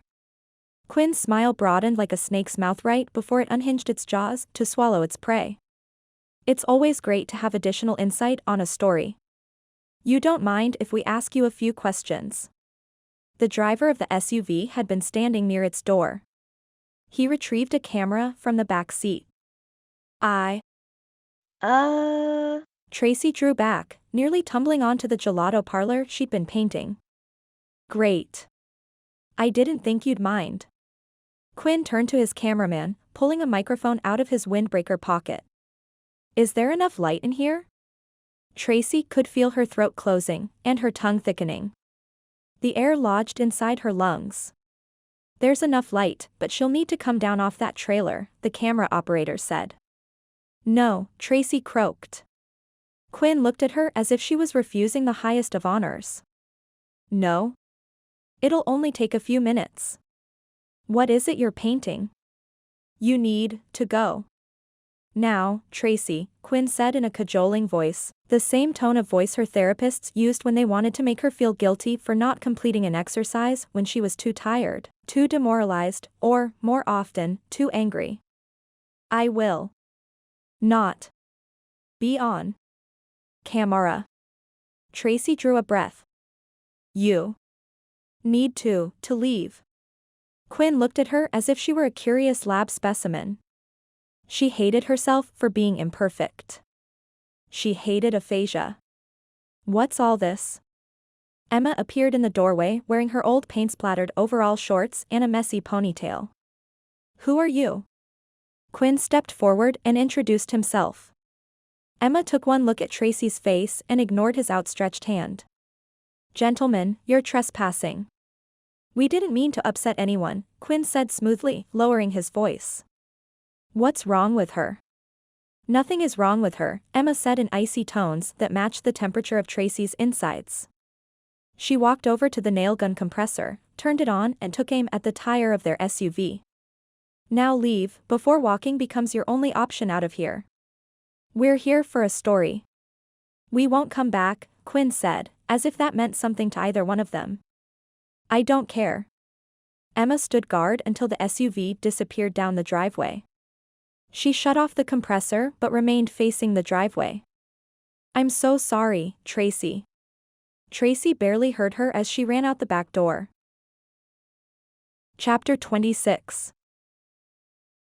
No one was working on the float. In addition to float supplies, Flynn and Slade had bought groceries in Cloverdale. After dropping them off at their respective houses, Will had driven to the barn. The women were nowhere to be seen. Tracy? Emma? He unloaded the lumber and additional cardboard he'd picked up. They'd underestimated their need for materials last week since they'd overestimated their skill at carpentry. Tracy? Emma? Will walked around to the back of the barn, calling for them again. He followed the trail to the river. When he reached the trees he found Emma sitting on the bank tossing pebbles. Hey! What's going on? Where's Tracy? Emma didn't say a word. She just kept winding up and pitching stones. Will sat down next to her. She hadn't talked to him during the entire build other than to ask him for a hand with something. He'd missed their sparring. He'd missed her superior grin. I missed her. Emma's cheeks were streaked with tears. Her breathing was ragged. "I've lost Tracy," she said in a small voice. He slipped an arm around her and pulled her close, as he'd been wanting to do since the night he'd kissed her in front of Rose's house. Emma turned her face into his shoulder and sobbed once. Just once. And then, with a huge, shuddering sigh, she sat up and lifted her dark, watery gaze to his.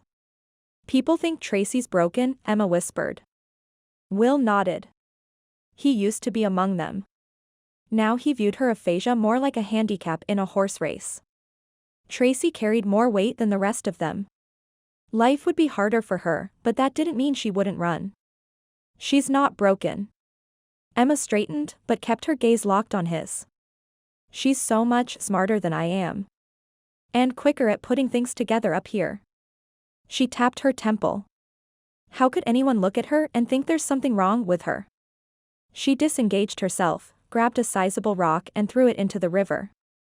A line drive. He remembered teaching her and Tracy how to throw a baseball. Emma had been awkwardly enthusiastic, determined to conquer the skill in her own way. She drew a deep breath. "Do you know what I see when I look at this river?" "Water." His attempt at humor fell flat. "I see browns and greens, eddies and currents, the sparkle of a fish beneath the surface." She scooted away and angled herself to face him. "I see motion and calm, slowness and speed." "I get it. You see depth when you look at Tracy." "So do I." But that didn't answer what had happened. "But you see her with conditions," Emma said in a loud voice. "You don't see the total beauty of her. You don't hear the emotion when she talks. It comes out in spurts, but it's there. She's there, multi-layered and beautiful." Emma stood. "She's there, exactly as she's always been."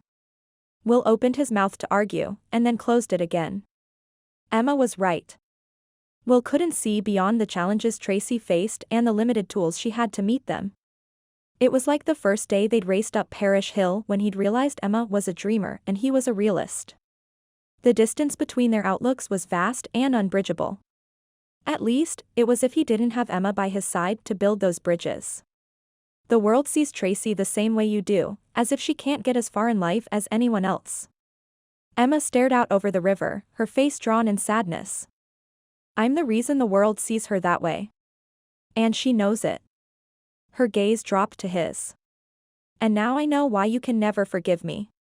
Will's mouth went dry. Emma blinked back tears, turned, and walked away. Will sat on the bank, watching Emma leave him. It hit home then, in a way it hadn't before, not in all the times she'd told him or the way his dad had warned him. Theirs wasn't a situation where Emma would eventually come around to his way of thinking or things would miraculously become easier between them without any change of heart on his part or hers. Forget Emma's fear that she couldn't have close relationships and be an artist, because her artistic passion could be all-consuming. Will and Emma had no future if he couldn't find it in himself to forgive her and she couldn't find a way to forgive herself. The float was close to completion. It was rudimentary, but it didn't matter. Emma thought it was perfect. The float represented the past she loved and the future she hoped was in store for her hometown. And on Saturday, they'd win the contest at the spring festival. Emma had come back after dinner to admire the float alone. She sat cross-legged on the workbench so she could have a better view. "It turned out pretty well, didn't it?" Will walked into the barn holding a water bottle. The day had been warm but was giving way to the chill of an incoming fog bank. He'd changed from cargo shorts to jeans and had thrown on a Stanford sweatshirt. She'd been working next to him earlier and had almost laughed out loud when she'd caught him humming the chorus from Oklahoma. She was sure he'd been singing so he wouldn't jump in and tell Flynn and Slade what they should be doing. "I like it."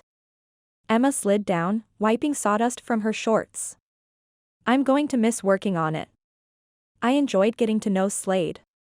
I don't believe his threats that he'd take the money and run anymore.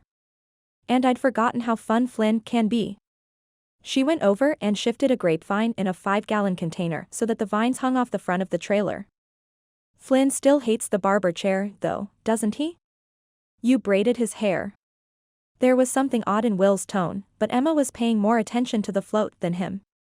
"Who braids a man's hair?" Emma laughed. That had been the highlight of her day. His hair has grown past his shoulders. He's got great bone structure, but who could see it beneath that baseball cap and hair? She and Tracy had exchanged a rare grin while she'd worked on Flynn.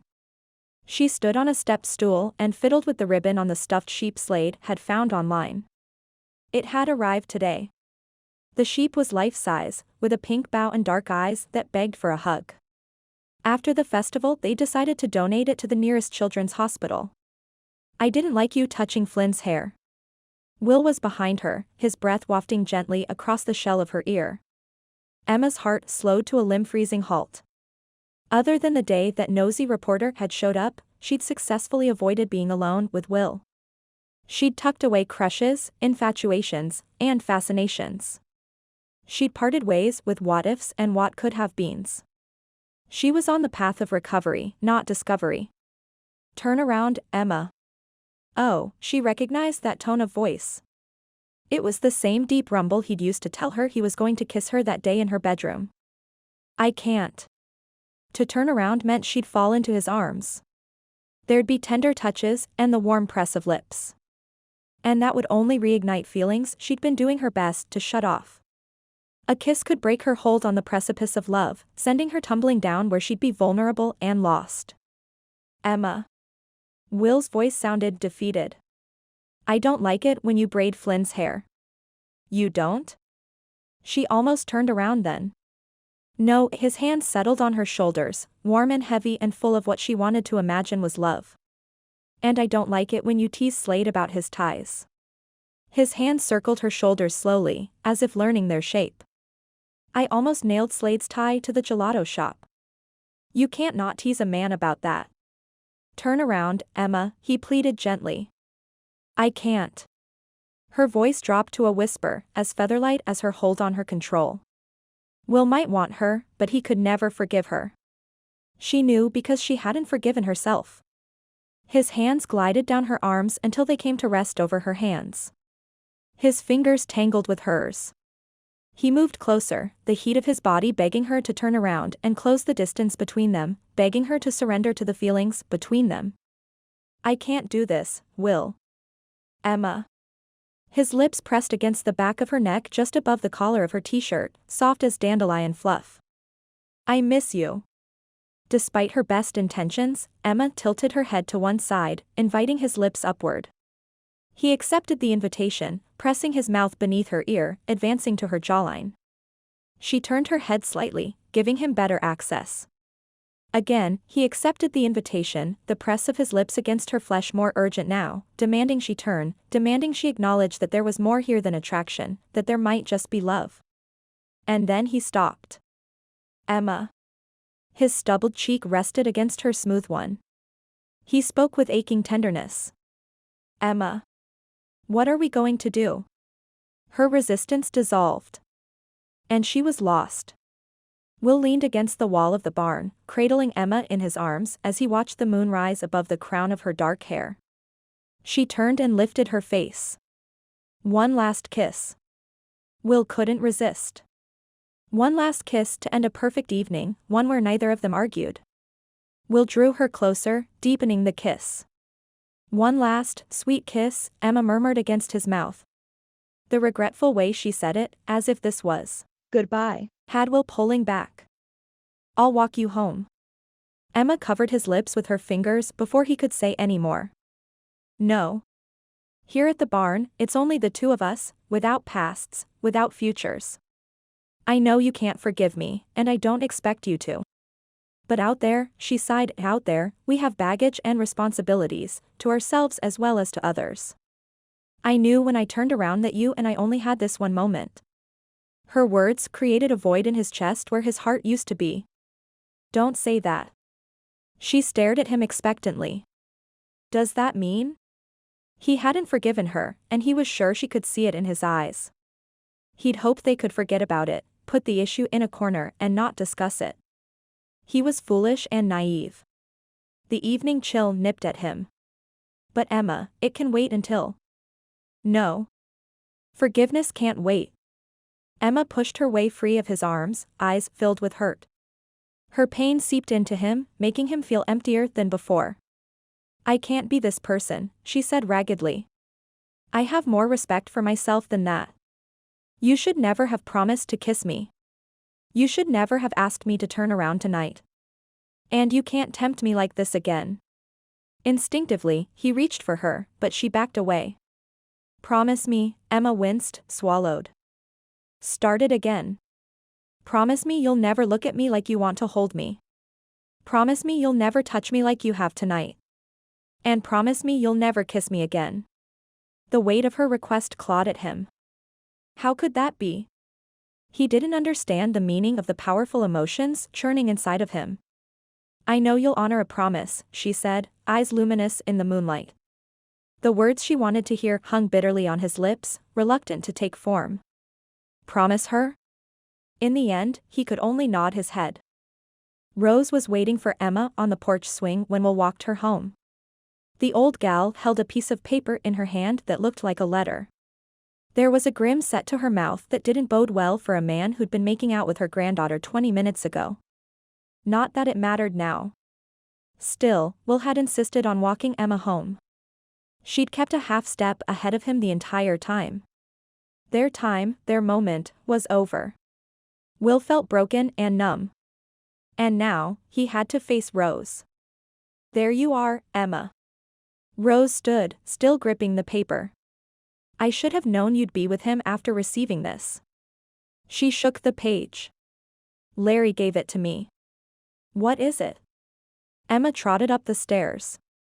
Someone, Rose's stare was icy, requested an arborist's report on the oak tree in the town square. I'm sure the big corporation that's going to give Will his next few millions doesn't like oak trees. It wasn't me. Will climbed the stairs, holding up his hands. But it might have been Slade. What does it say?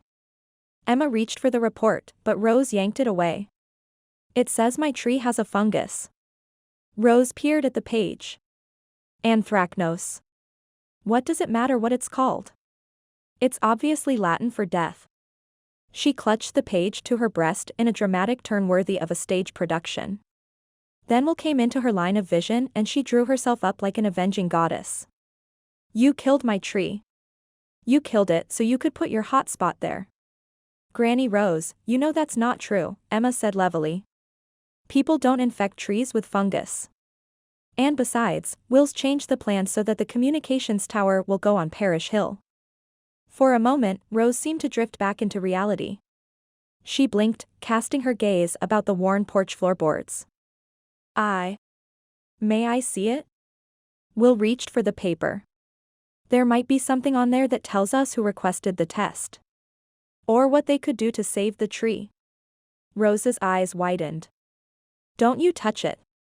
Don't you touch it or my tree, Harvey. Will stilled. Was this why Rose targeted him? Had she confused him with her con artist spouse? He glanced at Emma to see if she'd noticed anything. It's okay, Granny Rose. Emma curled her arm around her grandmother's shoulders, avoiding his gaze. I won't betray you. Let me see it. Rose handed over the page. Come inside. Instead of reading the missive, Emma took her grandmother's arm. We'll put on South Pacific. Bali High is calling. Is the computer nerd coming inside? Rose frowned over her shoulder at Will as if he were an ogre. No. He's going home to Ben and Tracy, Emma said, back straight and pain lacing her words. Emma was right. If Will couldn't forgive her, he had to stay away or risk hurting her even more. Granny Rose, you need to come to grips with the fact that nothing lasts forever. Emma handed her grandmother a glass of water and encouraged her to drink. Not trees. Not towns.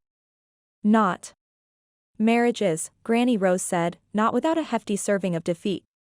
She took another drink of water before setting it aside and sitting back in her rocking chair. Emma kneeled at her feet. Several pieces of a puzzle were dropping into place. It was a puzzle she hadn't known needed solving. Tell me about Grandpa Harvey. The man that several people had mentioned lately, including Will. Oh, child. Granny Rose took Emma's face in her hands.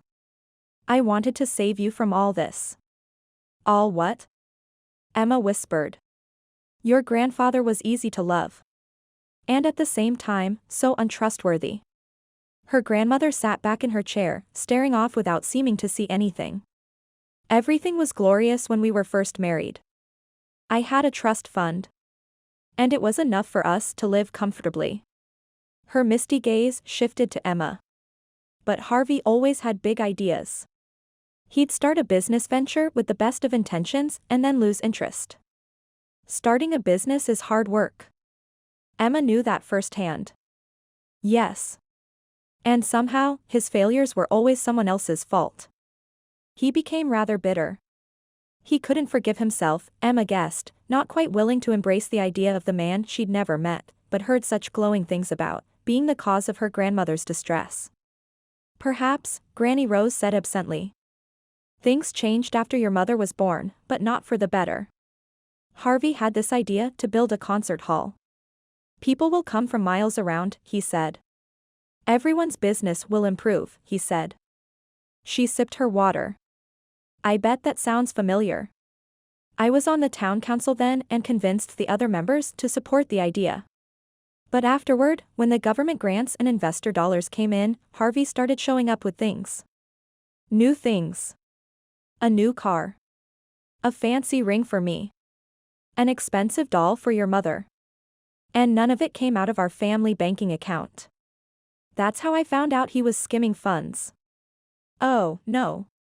Oh, yes. He tried to tell me it was all for the three of us.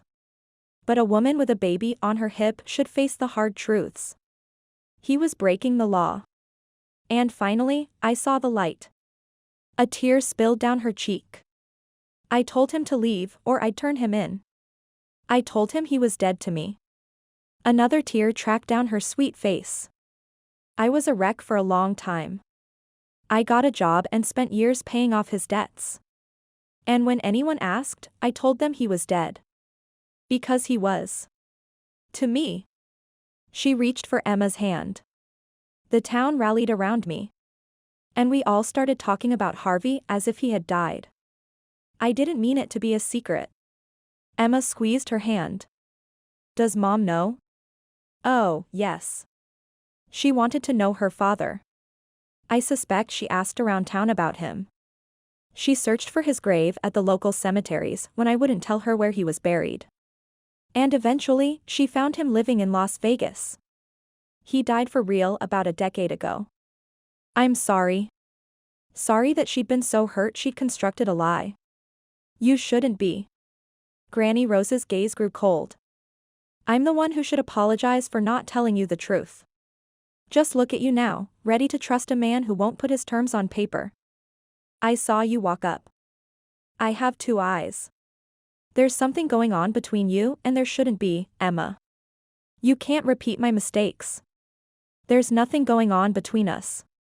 Emma's heart felt heavy just admitting it. Granny Rose wore that blank stare. I know he's told you more than you're letting on. I can tell you're worried, too. But you needn't worry. I'll do what needs to be done. Nothing needs to be done, Emma said hurriedly. But no matter how many times she said it, Granny Rose refused to respond. Chapter 27. Granny Rose? It was an hour past sunrise when Emma trudged downstairs the next morning. Her footsteps echoed hollowly on the wood floor, as hollow as she felt inside. Last night, she'd fallen in love. And had her heart broken. Perhaps not in the way her grandmother had, but she'd fallen for the wrong guy, nonetheless. She'd tiptoed through years of dating, always finding excuses not to fall, finding other men wanting. Then along came Will, reminding her of her hero-worshipping crush and brushing aside her common sense. Will had pushed her boundaries with the same calculated zeal he approached everything else. And she'd taken the plunge toward love, but she'd taken it alone. She'd wanted to double over. She'd wanted to crawl off into the darkness. Instead, she'd demanded he promise to leave her alone. Emma didn't care what Granny Rose believed, Will kept his promises. Always. But just in case, she was calling in reinforcements. She needed her mother here to take care of Granny Rose so she could leave Harmony Valley and Will behind. Before she'd gone to bed last night, Emma had made sure Granny Rose went to her room, lending her a paperback romance she was reading. Then she dragged herself upstairs, willing herself to conquer the blank canvas with harsh, raw colors on a too-wide brush. Ping had watched her hold the brush midair critically, as if he heard the soundtrack of the accident in her head, too. But in the end, she'd conquered nothing and fallen asleep with Ping curled against her side. She'd woken up the same way. But now, she was alone. Ping was upstairs. And her grandmother. There was no coffee brewing. No bustle of activity. No to-do list on the kitchen table. Granny Rose? Silence. Granny Rose? Emma hurried toward the first-floor bedroom. She knocked. When she received no answer, she pushed the door open slowly. Granny Rose? The room was empty. Her grandmother's bed was made. The romance novel was on the quilt where Emma had left it. Granny's hiking boots weren't paired neatly in front of the closet. Emma called louder, moved faster. A check of the bathroom revealed her grandmother's towels were dry. Granny Rose hadn't showered this morning. Emma ran to the front door. Her grandmother's windbreaker was missing from its hook. Emma breathed in guilt-laden, panicked gasps. She'd tried painting again. And again, disaster. But she had to think, not feel sorry for herself. Her grandmother needed her. Maybe Granny Rose had gone out. She was a notorious early bird and kept up an active schedule. She could have slept in or decided not to shower this morning. Granny Rose left without her coffee? Not likely. What if she'd left the house after Emma had said goodnight? With trembling fingers, Emma called Agnes and confirmed that her grandmother hadn't come by or spent the night. By now, Emma's entire body was shaking. She ran toward the town square, rounded the corner of El Rosal and stopped. The town was empty. Her grandmother wasn't handcuffed under the oak tree. Emma hadn't realized how much she'd been counting on that possibility. She ran over to the ancient tree and peered into its branches. After all, her grandmother had been a trapeze artist. It was possible that she'd be up there. But the tree was empty. A noise from the north end of the square had Emma turning. Will jogged along East Street on nearly silent feet. Emotions washed over Emma. Love. Disappointment. Heartache. And memories came next. The strength of his arms around her. The heat of his lips on hers. Emma couldn't deal with him now. She had to think of Granny Rose. Or think like Granny Rose. Her grandmother was convinced Will wanted to sell out the town and she knew all Will's hopes rode on their float. Understanding dawned. Spinning away, Emma jogged quickly across the square in the opposite direction from Will and Parish Hill. Emma? Ignoring Will, she sprinted down Main Street. Past Snarky Sam's. She ran despite the stitch in her side and the choking sob in her throat. Cutting over on Jefferson, she continued until she was at the turn into the gravel driveway to the Henderson property. From there, she could see the barn doors were open. She and Will had closed them last night before walking home. Emma ran faster. The closer she got to the barn, the more of the float she could see. The cardboard buildings were crushed. The gallon containers with corn and grapevines had been tipped over, dirt spilling onto the ground. And at the far end of the float, the red barn that represented the winery was demolished. A pair of spindly human legs hung over the edge, unmoving. Granny Rose. Emma faltered. There was a dew-sprinkled cobweb on the float. A black spider sat in the middle of the web. Her breath hitched. Will sprinted past her, ripped away the cobweb, and leaped onto the float. Emma couldn't move. Her grandmother hadn't come home last night. Was she dead? Emma forced herself toward the float, hugging herself in an attempt to keep it together. Despite what happened between them last night, Emma was grateful Will was there and checking her grandmother's pulse. By the time she reached the float, Will was standing on it, leaning over Granny Rose. She's alive and breathing, but I think she hit her head. Emma climbed up next to him, her own legs threatening to buckle. Don't panic. Will steadied Emma. There's blood, but her pulse is strong. Her grandmother was bent at the middle like a broken matchstick, her head on one wooden frame, knees over the other. Blood stained one shoulder of her blue windbreaker and the wood beneath her neck. Her white hair was in disarray. Granny Rose? Emma placed her hands on her grandmother's cheeks. Her skin was soft, yet chilled by the morning air, sprinkled with the scent of rose water and blood. She pulled off her thin pink jacket and draped it over Granny Rose's torso. "Wake up. Please. Don't move her," Will cautioned. "She may have injured her neck or back. She needs an ambulance. And it would take at least 30 minutes for one to arrive from Cloverdale." Emma felt sick. "Your house is closer," Will said. "Go. Call." She shook her head. "Run to my house. If she comes to, the sight of your face will upset her." After a moment's hesitation, Will nodded. "But sit down, before you keel over, too." Emma's knees folded beneath her quickly. "Hurry." The wait for the ambulance was excruciating. Emma kept up a steady stream of one-sided conversation, holding Granny Rose's cold hand, her gaze never leaving her face. Terror vibrated through Emma's body in convulsive tremors that kept her upright. And all the while, her brain kept repeating, "My fault, my fault, my fault." She'd never paint again. She'd never so much as try. Will returned, keeping silent watch at the door. A siren finally sounded in the distance. The louder it got, the more Emma felt as if the tension in her body would break her into pieces. As the ambulance pulled in front of the barn, Granny Rose blinked her eyes open. "Emma? Where am I?" Relief softened her grip on her grandmother's hand. "You're safe." Granny Rose squirmed. "Stay still," Emma ordered, voice hardening into a command. "You've had a fall, and we need to make sure you're all right before you move."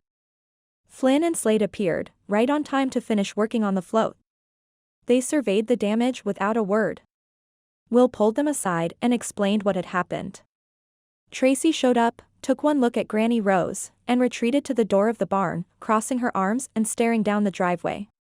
The emergency crew asked for her grandmother's name and a situation update. There were two men.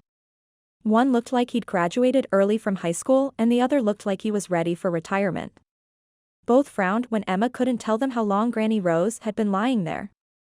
The older EMT did all the talking, speaking in a low, reassuring voice that seemed designed to calm patients.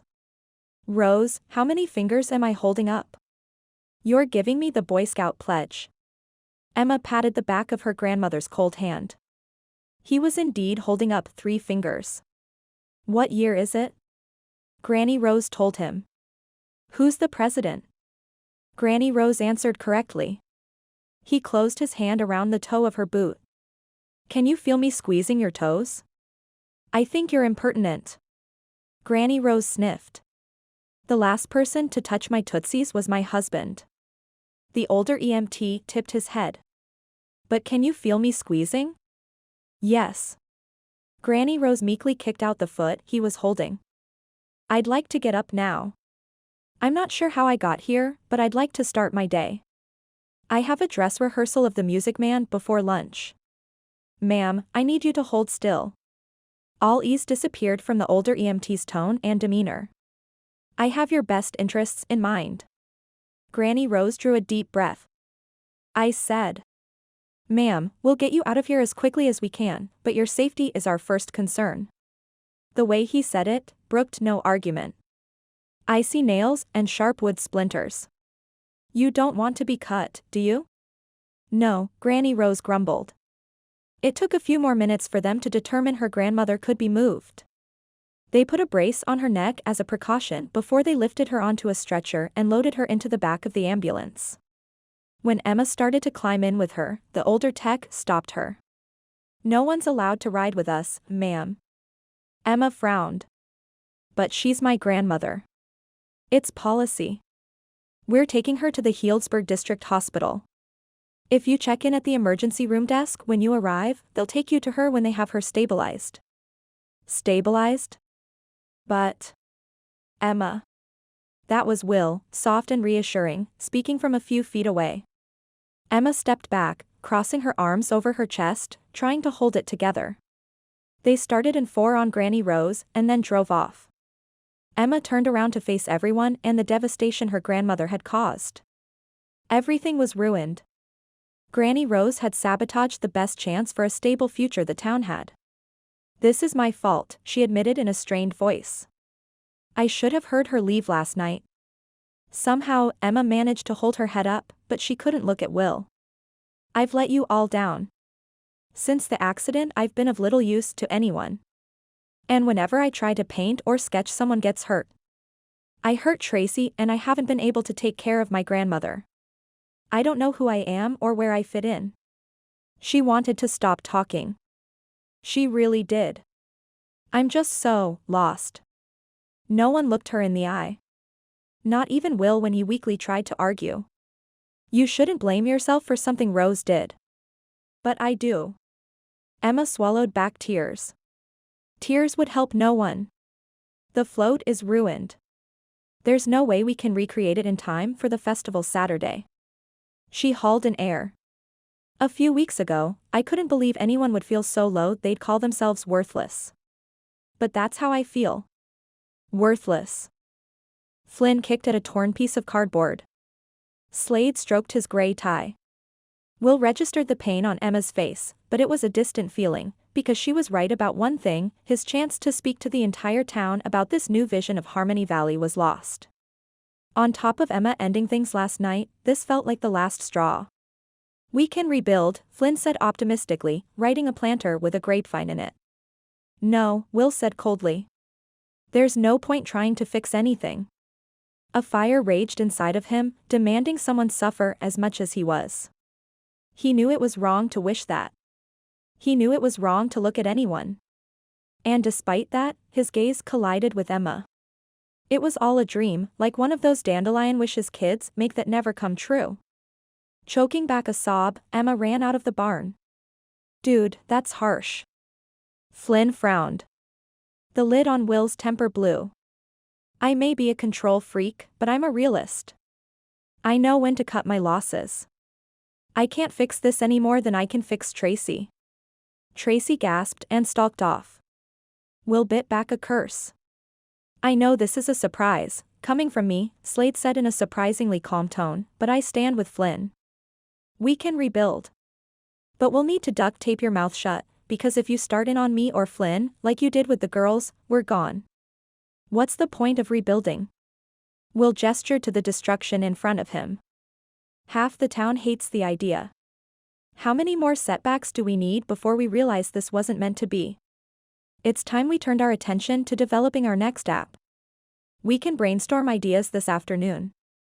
When Will didn't feel as if his heart had been ripped from his chest. He'd driven away the 2 women who were most important to him in the world. The only thing left to do was move on. "Rose looks good." Mildred wheeled her walker down the hospital hallway next to Emma and Agnes. "And she's in good spirits." Silently, Emma agreed. She'd been silent about everything since arriving at the hospital. Everything except telling the medical staff that her grandmother was behaving erratically when tired or stressed. "Rose won't be in good spirits once she realizes they shaved off her hair and back," Agnes said, touching the graying hair at her nape. She was awfully proud of that long hair. "I bet we can get Phil to shave off the rest of it."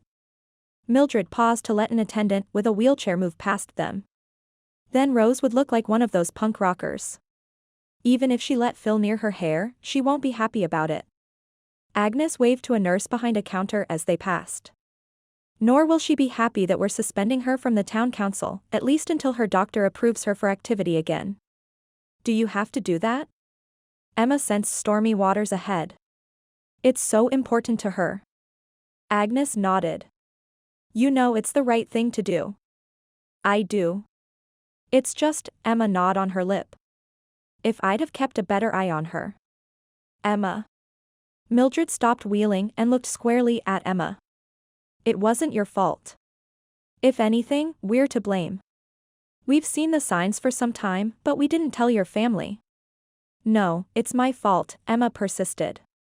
"She's always been there for me, and last night Will walked me home and she didn't like it."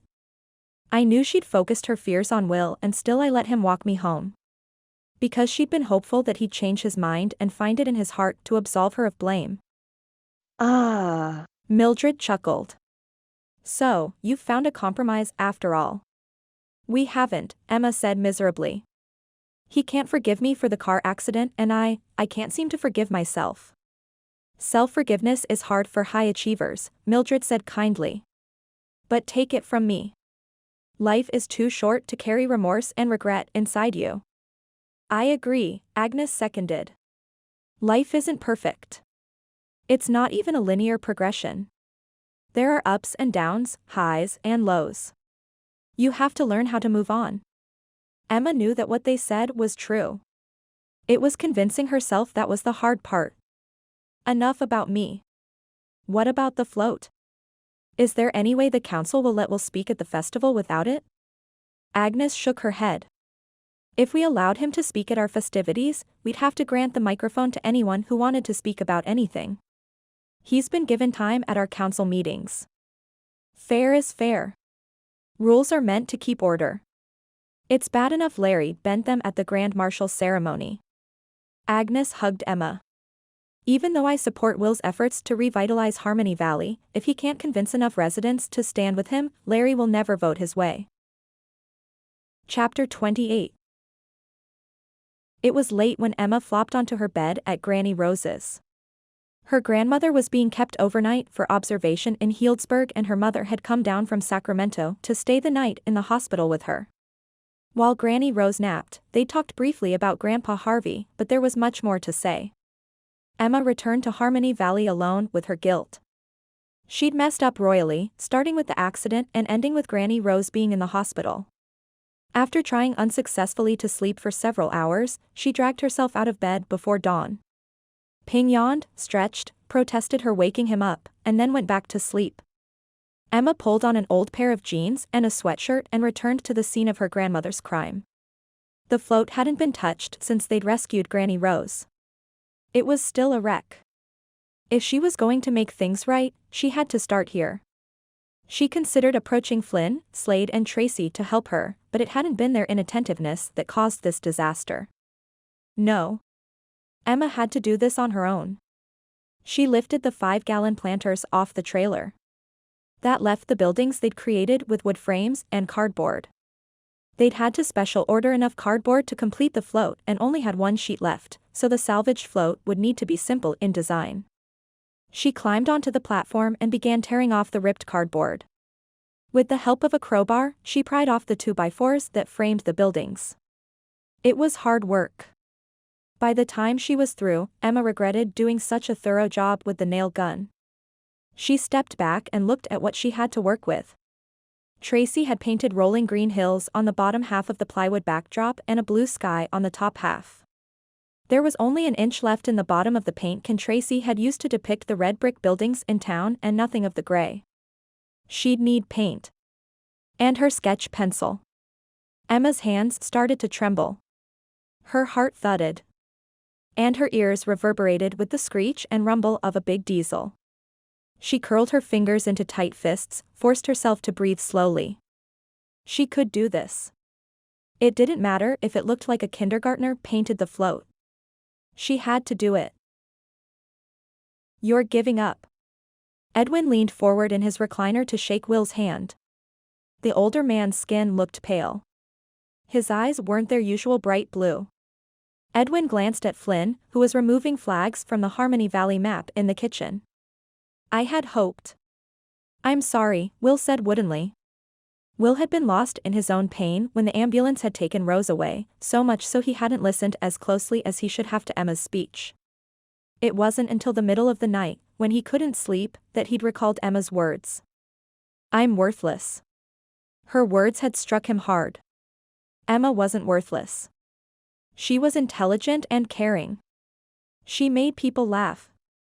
She made him laugh. She was talented. She had an artist's touch. And when she touched Will, he felt stronger and more alive. He loved the way she sighed when he wrapped her in his embrace. He loved the way her gaze softened when she talked about her art. He loved the determination that straightened her backbone when he told her what to do. That was probably why he ordered her around so much. He loved doing it. He loved Emma. Will slumped deeper into the couch, thrusting his fingers into his hair. Could he have screwed up his life any worse? He'd been so callous to her, so idiotic. Hey. Flynn pulled a small canvas painting out from under the map.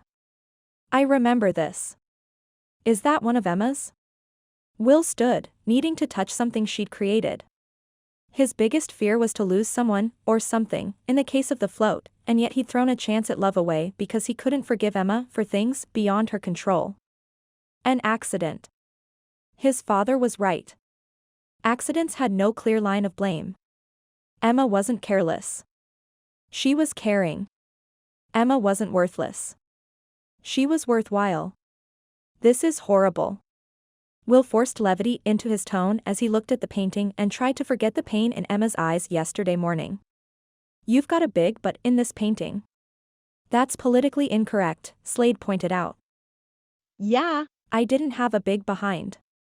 Flynn smirked. I was big-boned. Will clasped his friend's shoulder, needing an anchor. If that's true, I was good at basketball. How? Is Rose? Tracy stepped into the barn, one hand clenched tightly at her side. Emma was happy to see her friend. It was late morning. She stood in front of the float, staring at it as if the float was going to be her next great work of art. As if she'd been contemplating it for too long. There was no inspirational music playing in her head. Only the distant, disapproving rumble of a diesel engine. Emma smiled gently at Tracy. She'll be all right. One more night in the hospital. Which is probably as much time as she can take with my mom. Tracy rolled her eyes sympathetically. They both knew how militant Emma's mother could be. I decided to suck it up and be Grand Marshal. Now that was good news. If only Emma hadn't twisted her arm to do it. I'm sorry I got you into that.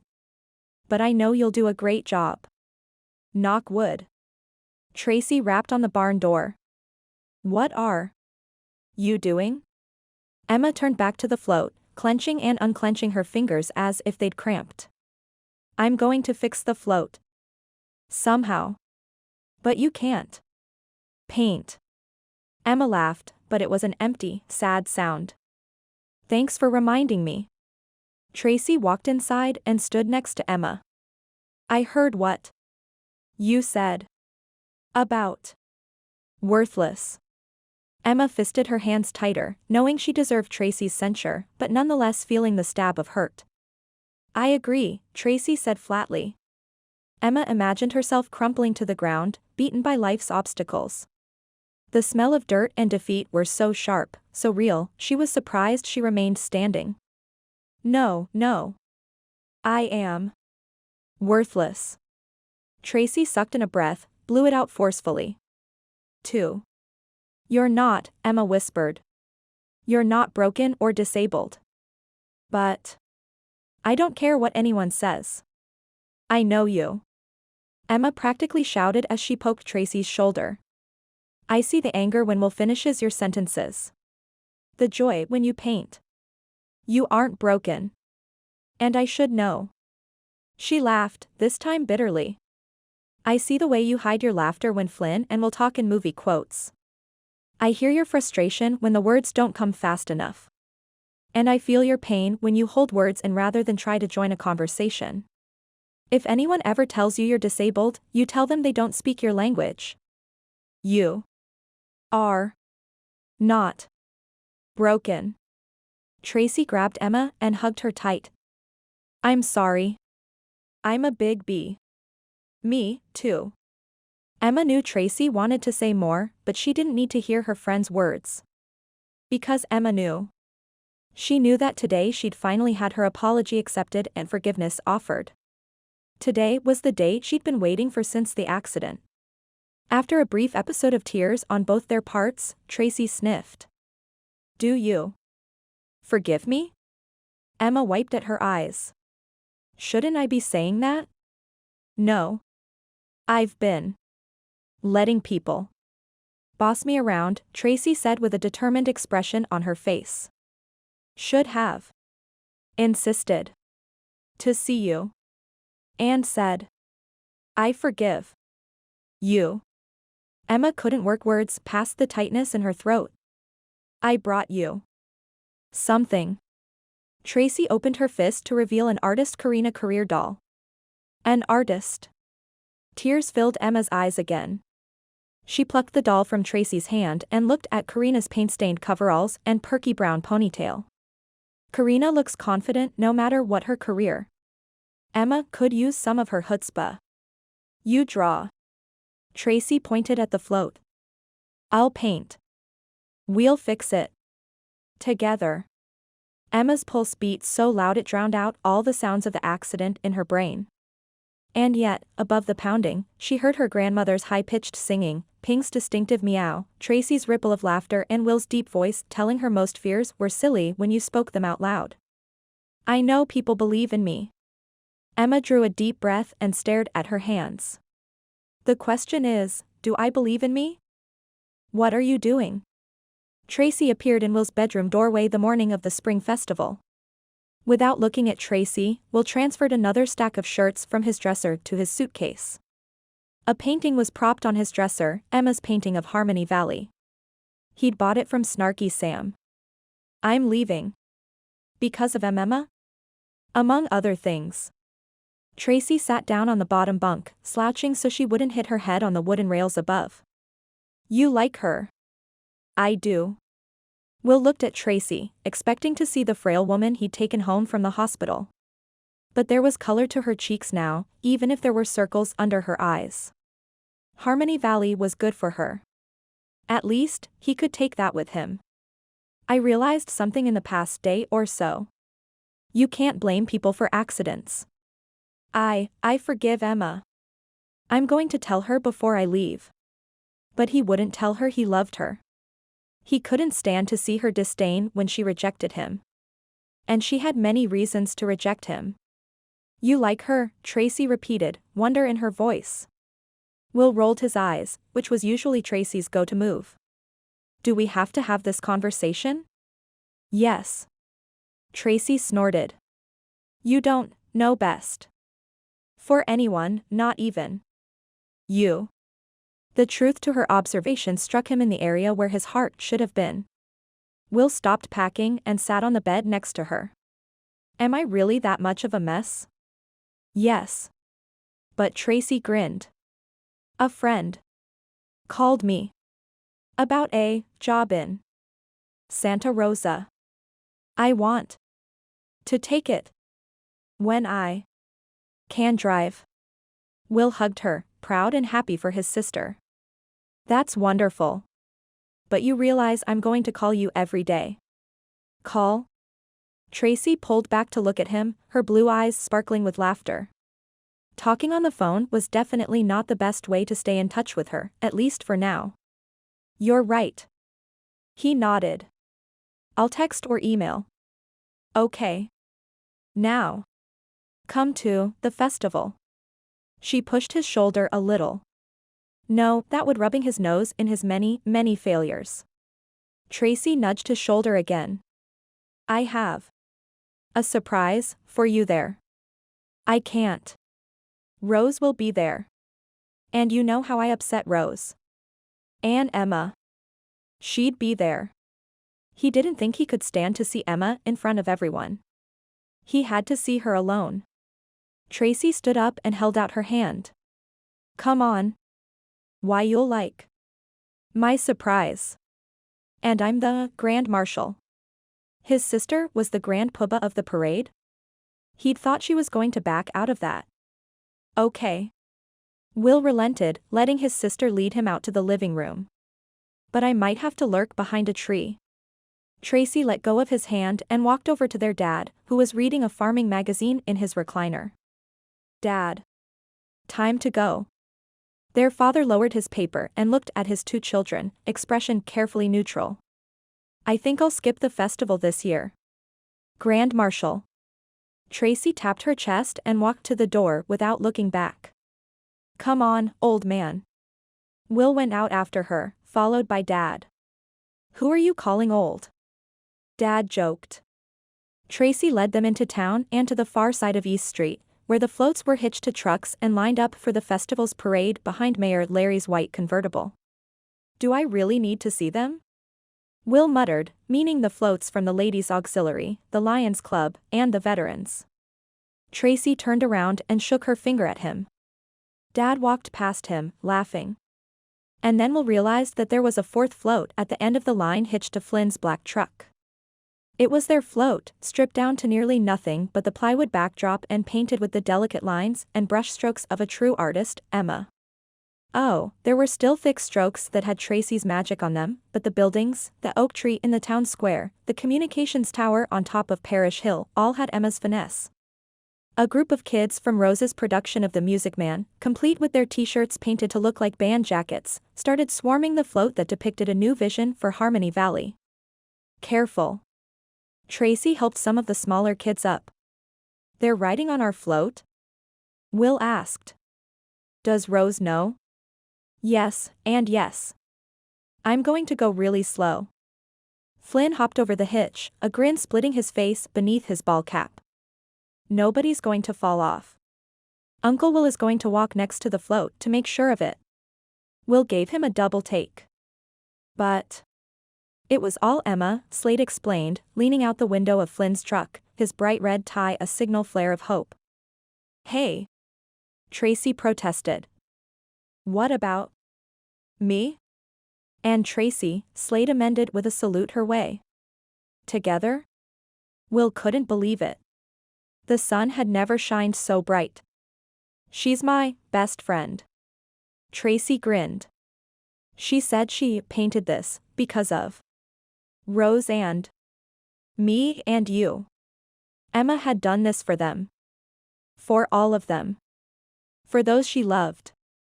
And those who needed her. Will's heart nearly burst with pride. And happiness. Emma must be feeling so very happy today after having painted. This was the best example of the heart of Harmony Valley, people pulling together and creating everyday miracles, helping each other heal, giving and receiving forgiveness. Will could see it now in the smiles of his friends and family. He could feel it in their energy and enthusiasm. With a community like Harmony Valley behind him, he could do anything. And then he saw something else. At least, in his head. The kernel of an idea for a new app. Where is this best friend of yours? Will had to talk to Emma. He had many things to say to her. But no one had seen her. And first place in our float competition goes to Mayor Larry's gaze ranged over the crowd. Most people in the town square were sitting on folding chairs. A few were taking a little mid-morning snooze in those seats, waiting for the ceremony to end and the barbecue to begin. Will held his breath and Tracy's hand. She'd done a spectacular job making announcements throughout the morning. Her speech was halting but heartfelt. Mayor Larry put an end to the suspense. A New Future for Harmony Valley. By Will Jackson, Emma Willoughby, and friends. Will didn't hear anything except enthusiastic shouts. That was followed by slaps on the back and congratulations from Flynn, Slade, and his father. We did it, Will mumbled. The winery was going to be a reality. Speech? Speech, his father yelled, pulling him in for a hug. I'm proud of you, son. Me too. Tracy made it a group hug. Will thought he might collapse from sheer happiness. Mayor Larry was waving at him. Will, come on up here. And bring Emma with you. Will looked around, but he didn't see Emma. He climbed onto the podium solo with a grin that he felt down to his very toes. He gripped the microphone. I need to say that this town has taught me a lot. Building a winery here means so much to me, more now than when my partners and I started talking about it. It means so much to me that, still no sign of Emma. That I've decided to make my home here.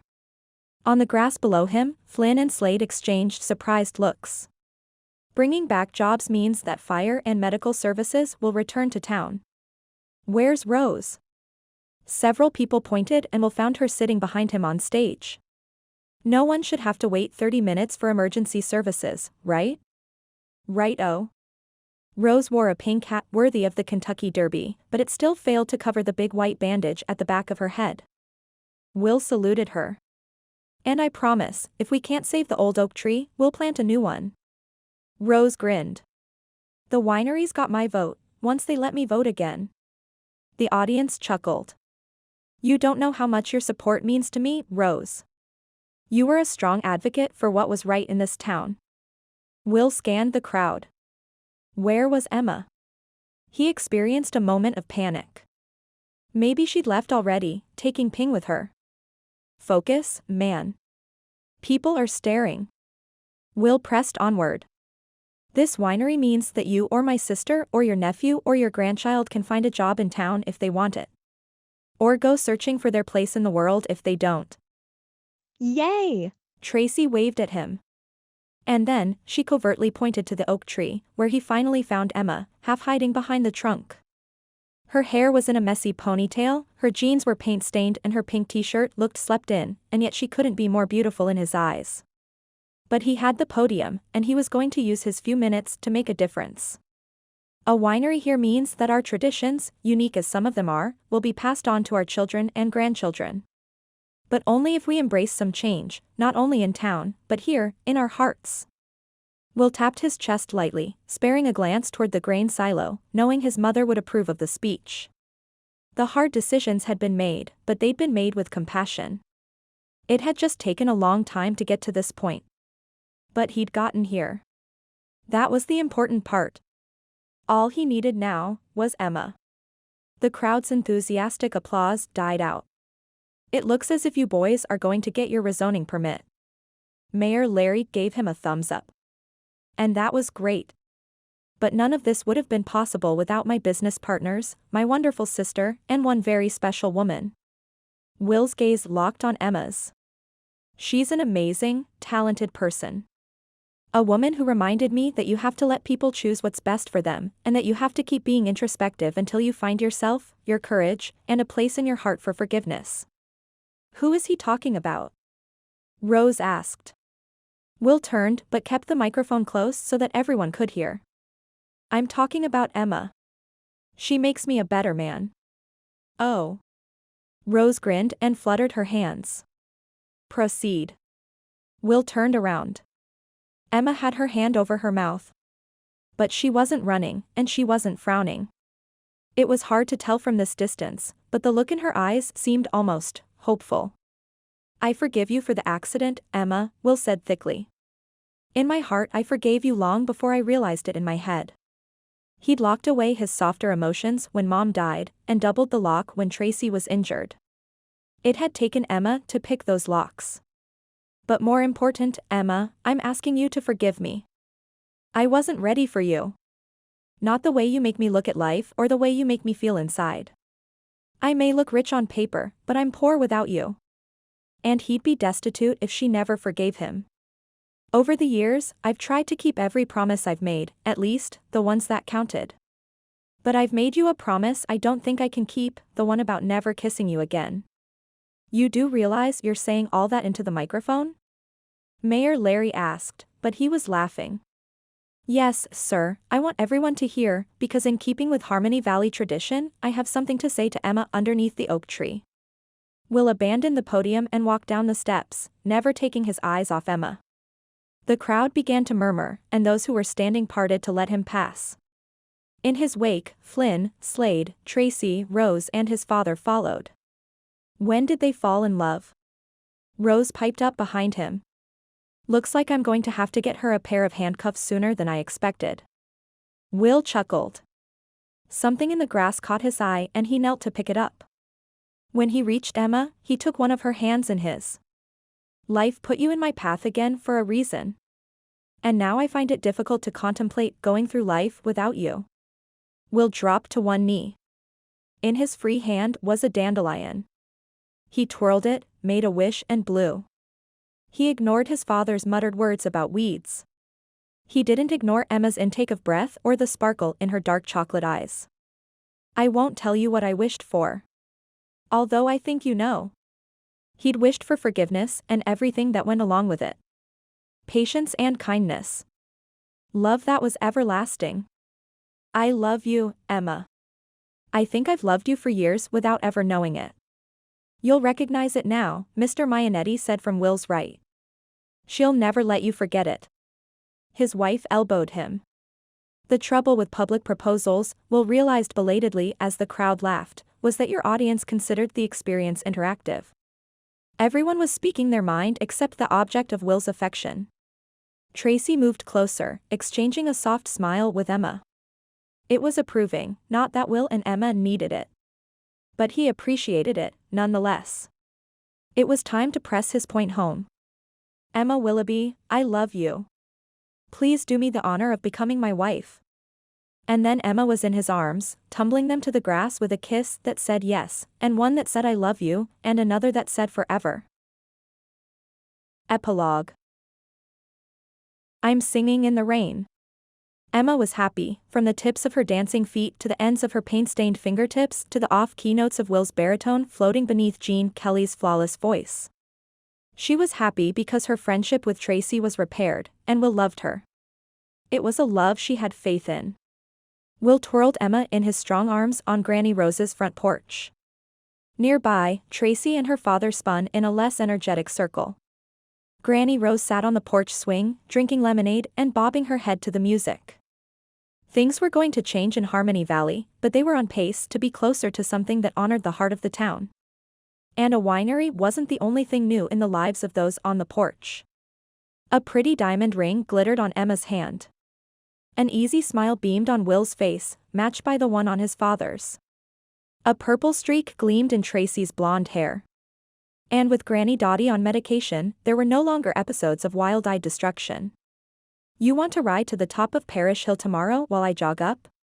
Will asked Emma as the song drew to a close. On 2 conditions. Smiling, Emma reached for Tracy's hand. Tracy rides with me. And we make sure Mildred isn't out on the road. Deal. Will hugged both women close. The dancing isn't over. Granny Rose stood as a dream of you drifted out the living room window. She held out a hand to Will. Dance with me. And he did. Emma beamed at the pair until Tracy claimed her for a partner, humming the notes. So much had changed for them all in the past few weeks. Their future, and Harmony Valley's, looked bright. Emma's gaze found Will's and she mouthed, I love you. I love you, too, Will said out loud. All of you. Now that's living, kids. Granny Rose's delicate laughter filled the air and filled Emma's heart to overflowing. Look. Tracy stopped dancing and pointed toward the grass where 2 dandelions were waiting to be wished upon. She dragged Emma down the steps where they each plucked a full, white dandelion. What should we wish for? Emma asked Tracy, but she was staring at Will and thinking about how he used to catch her when she got stuck on the river rope swing.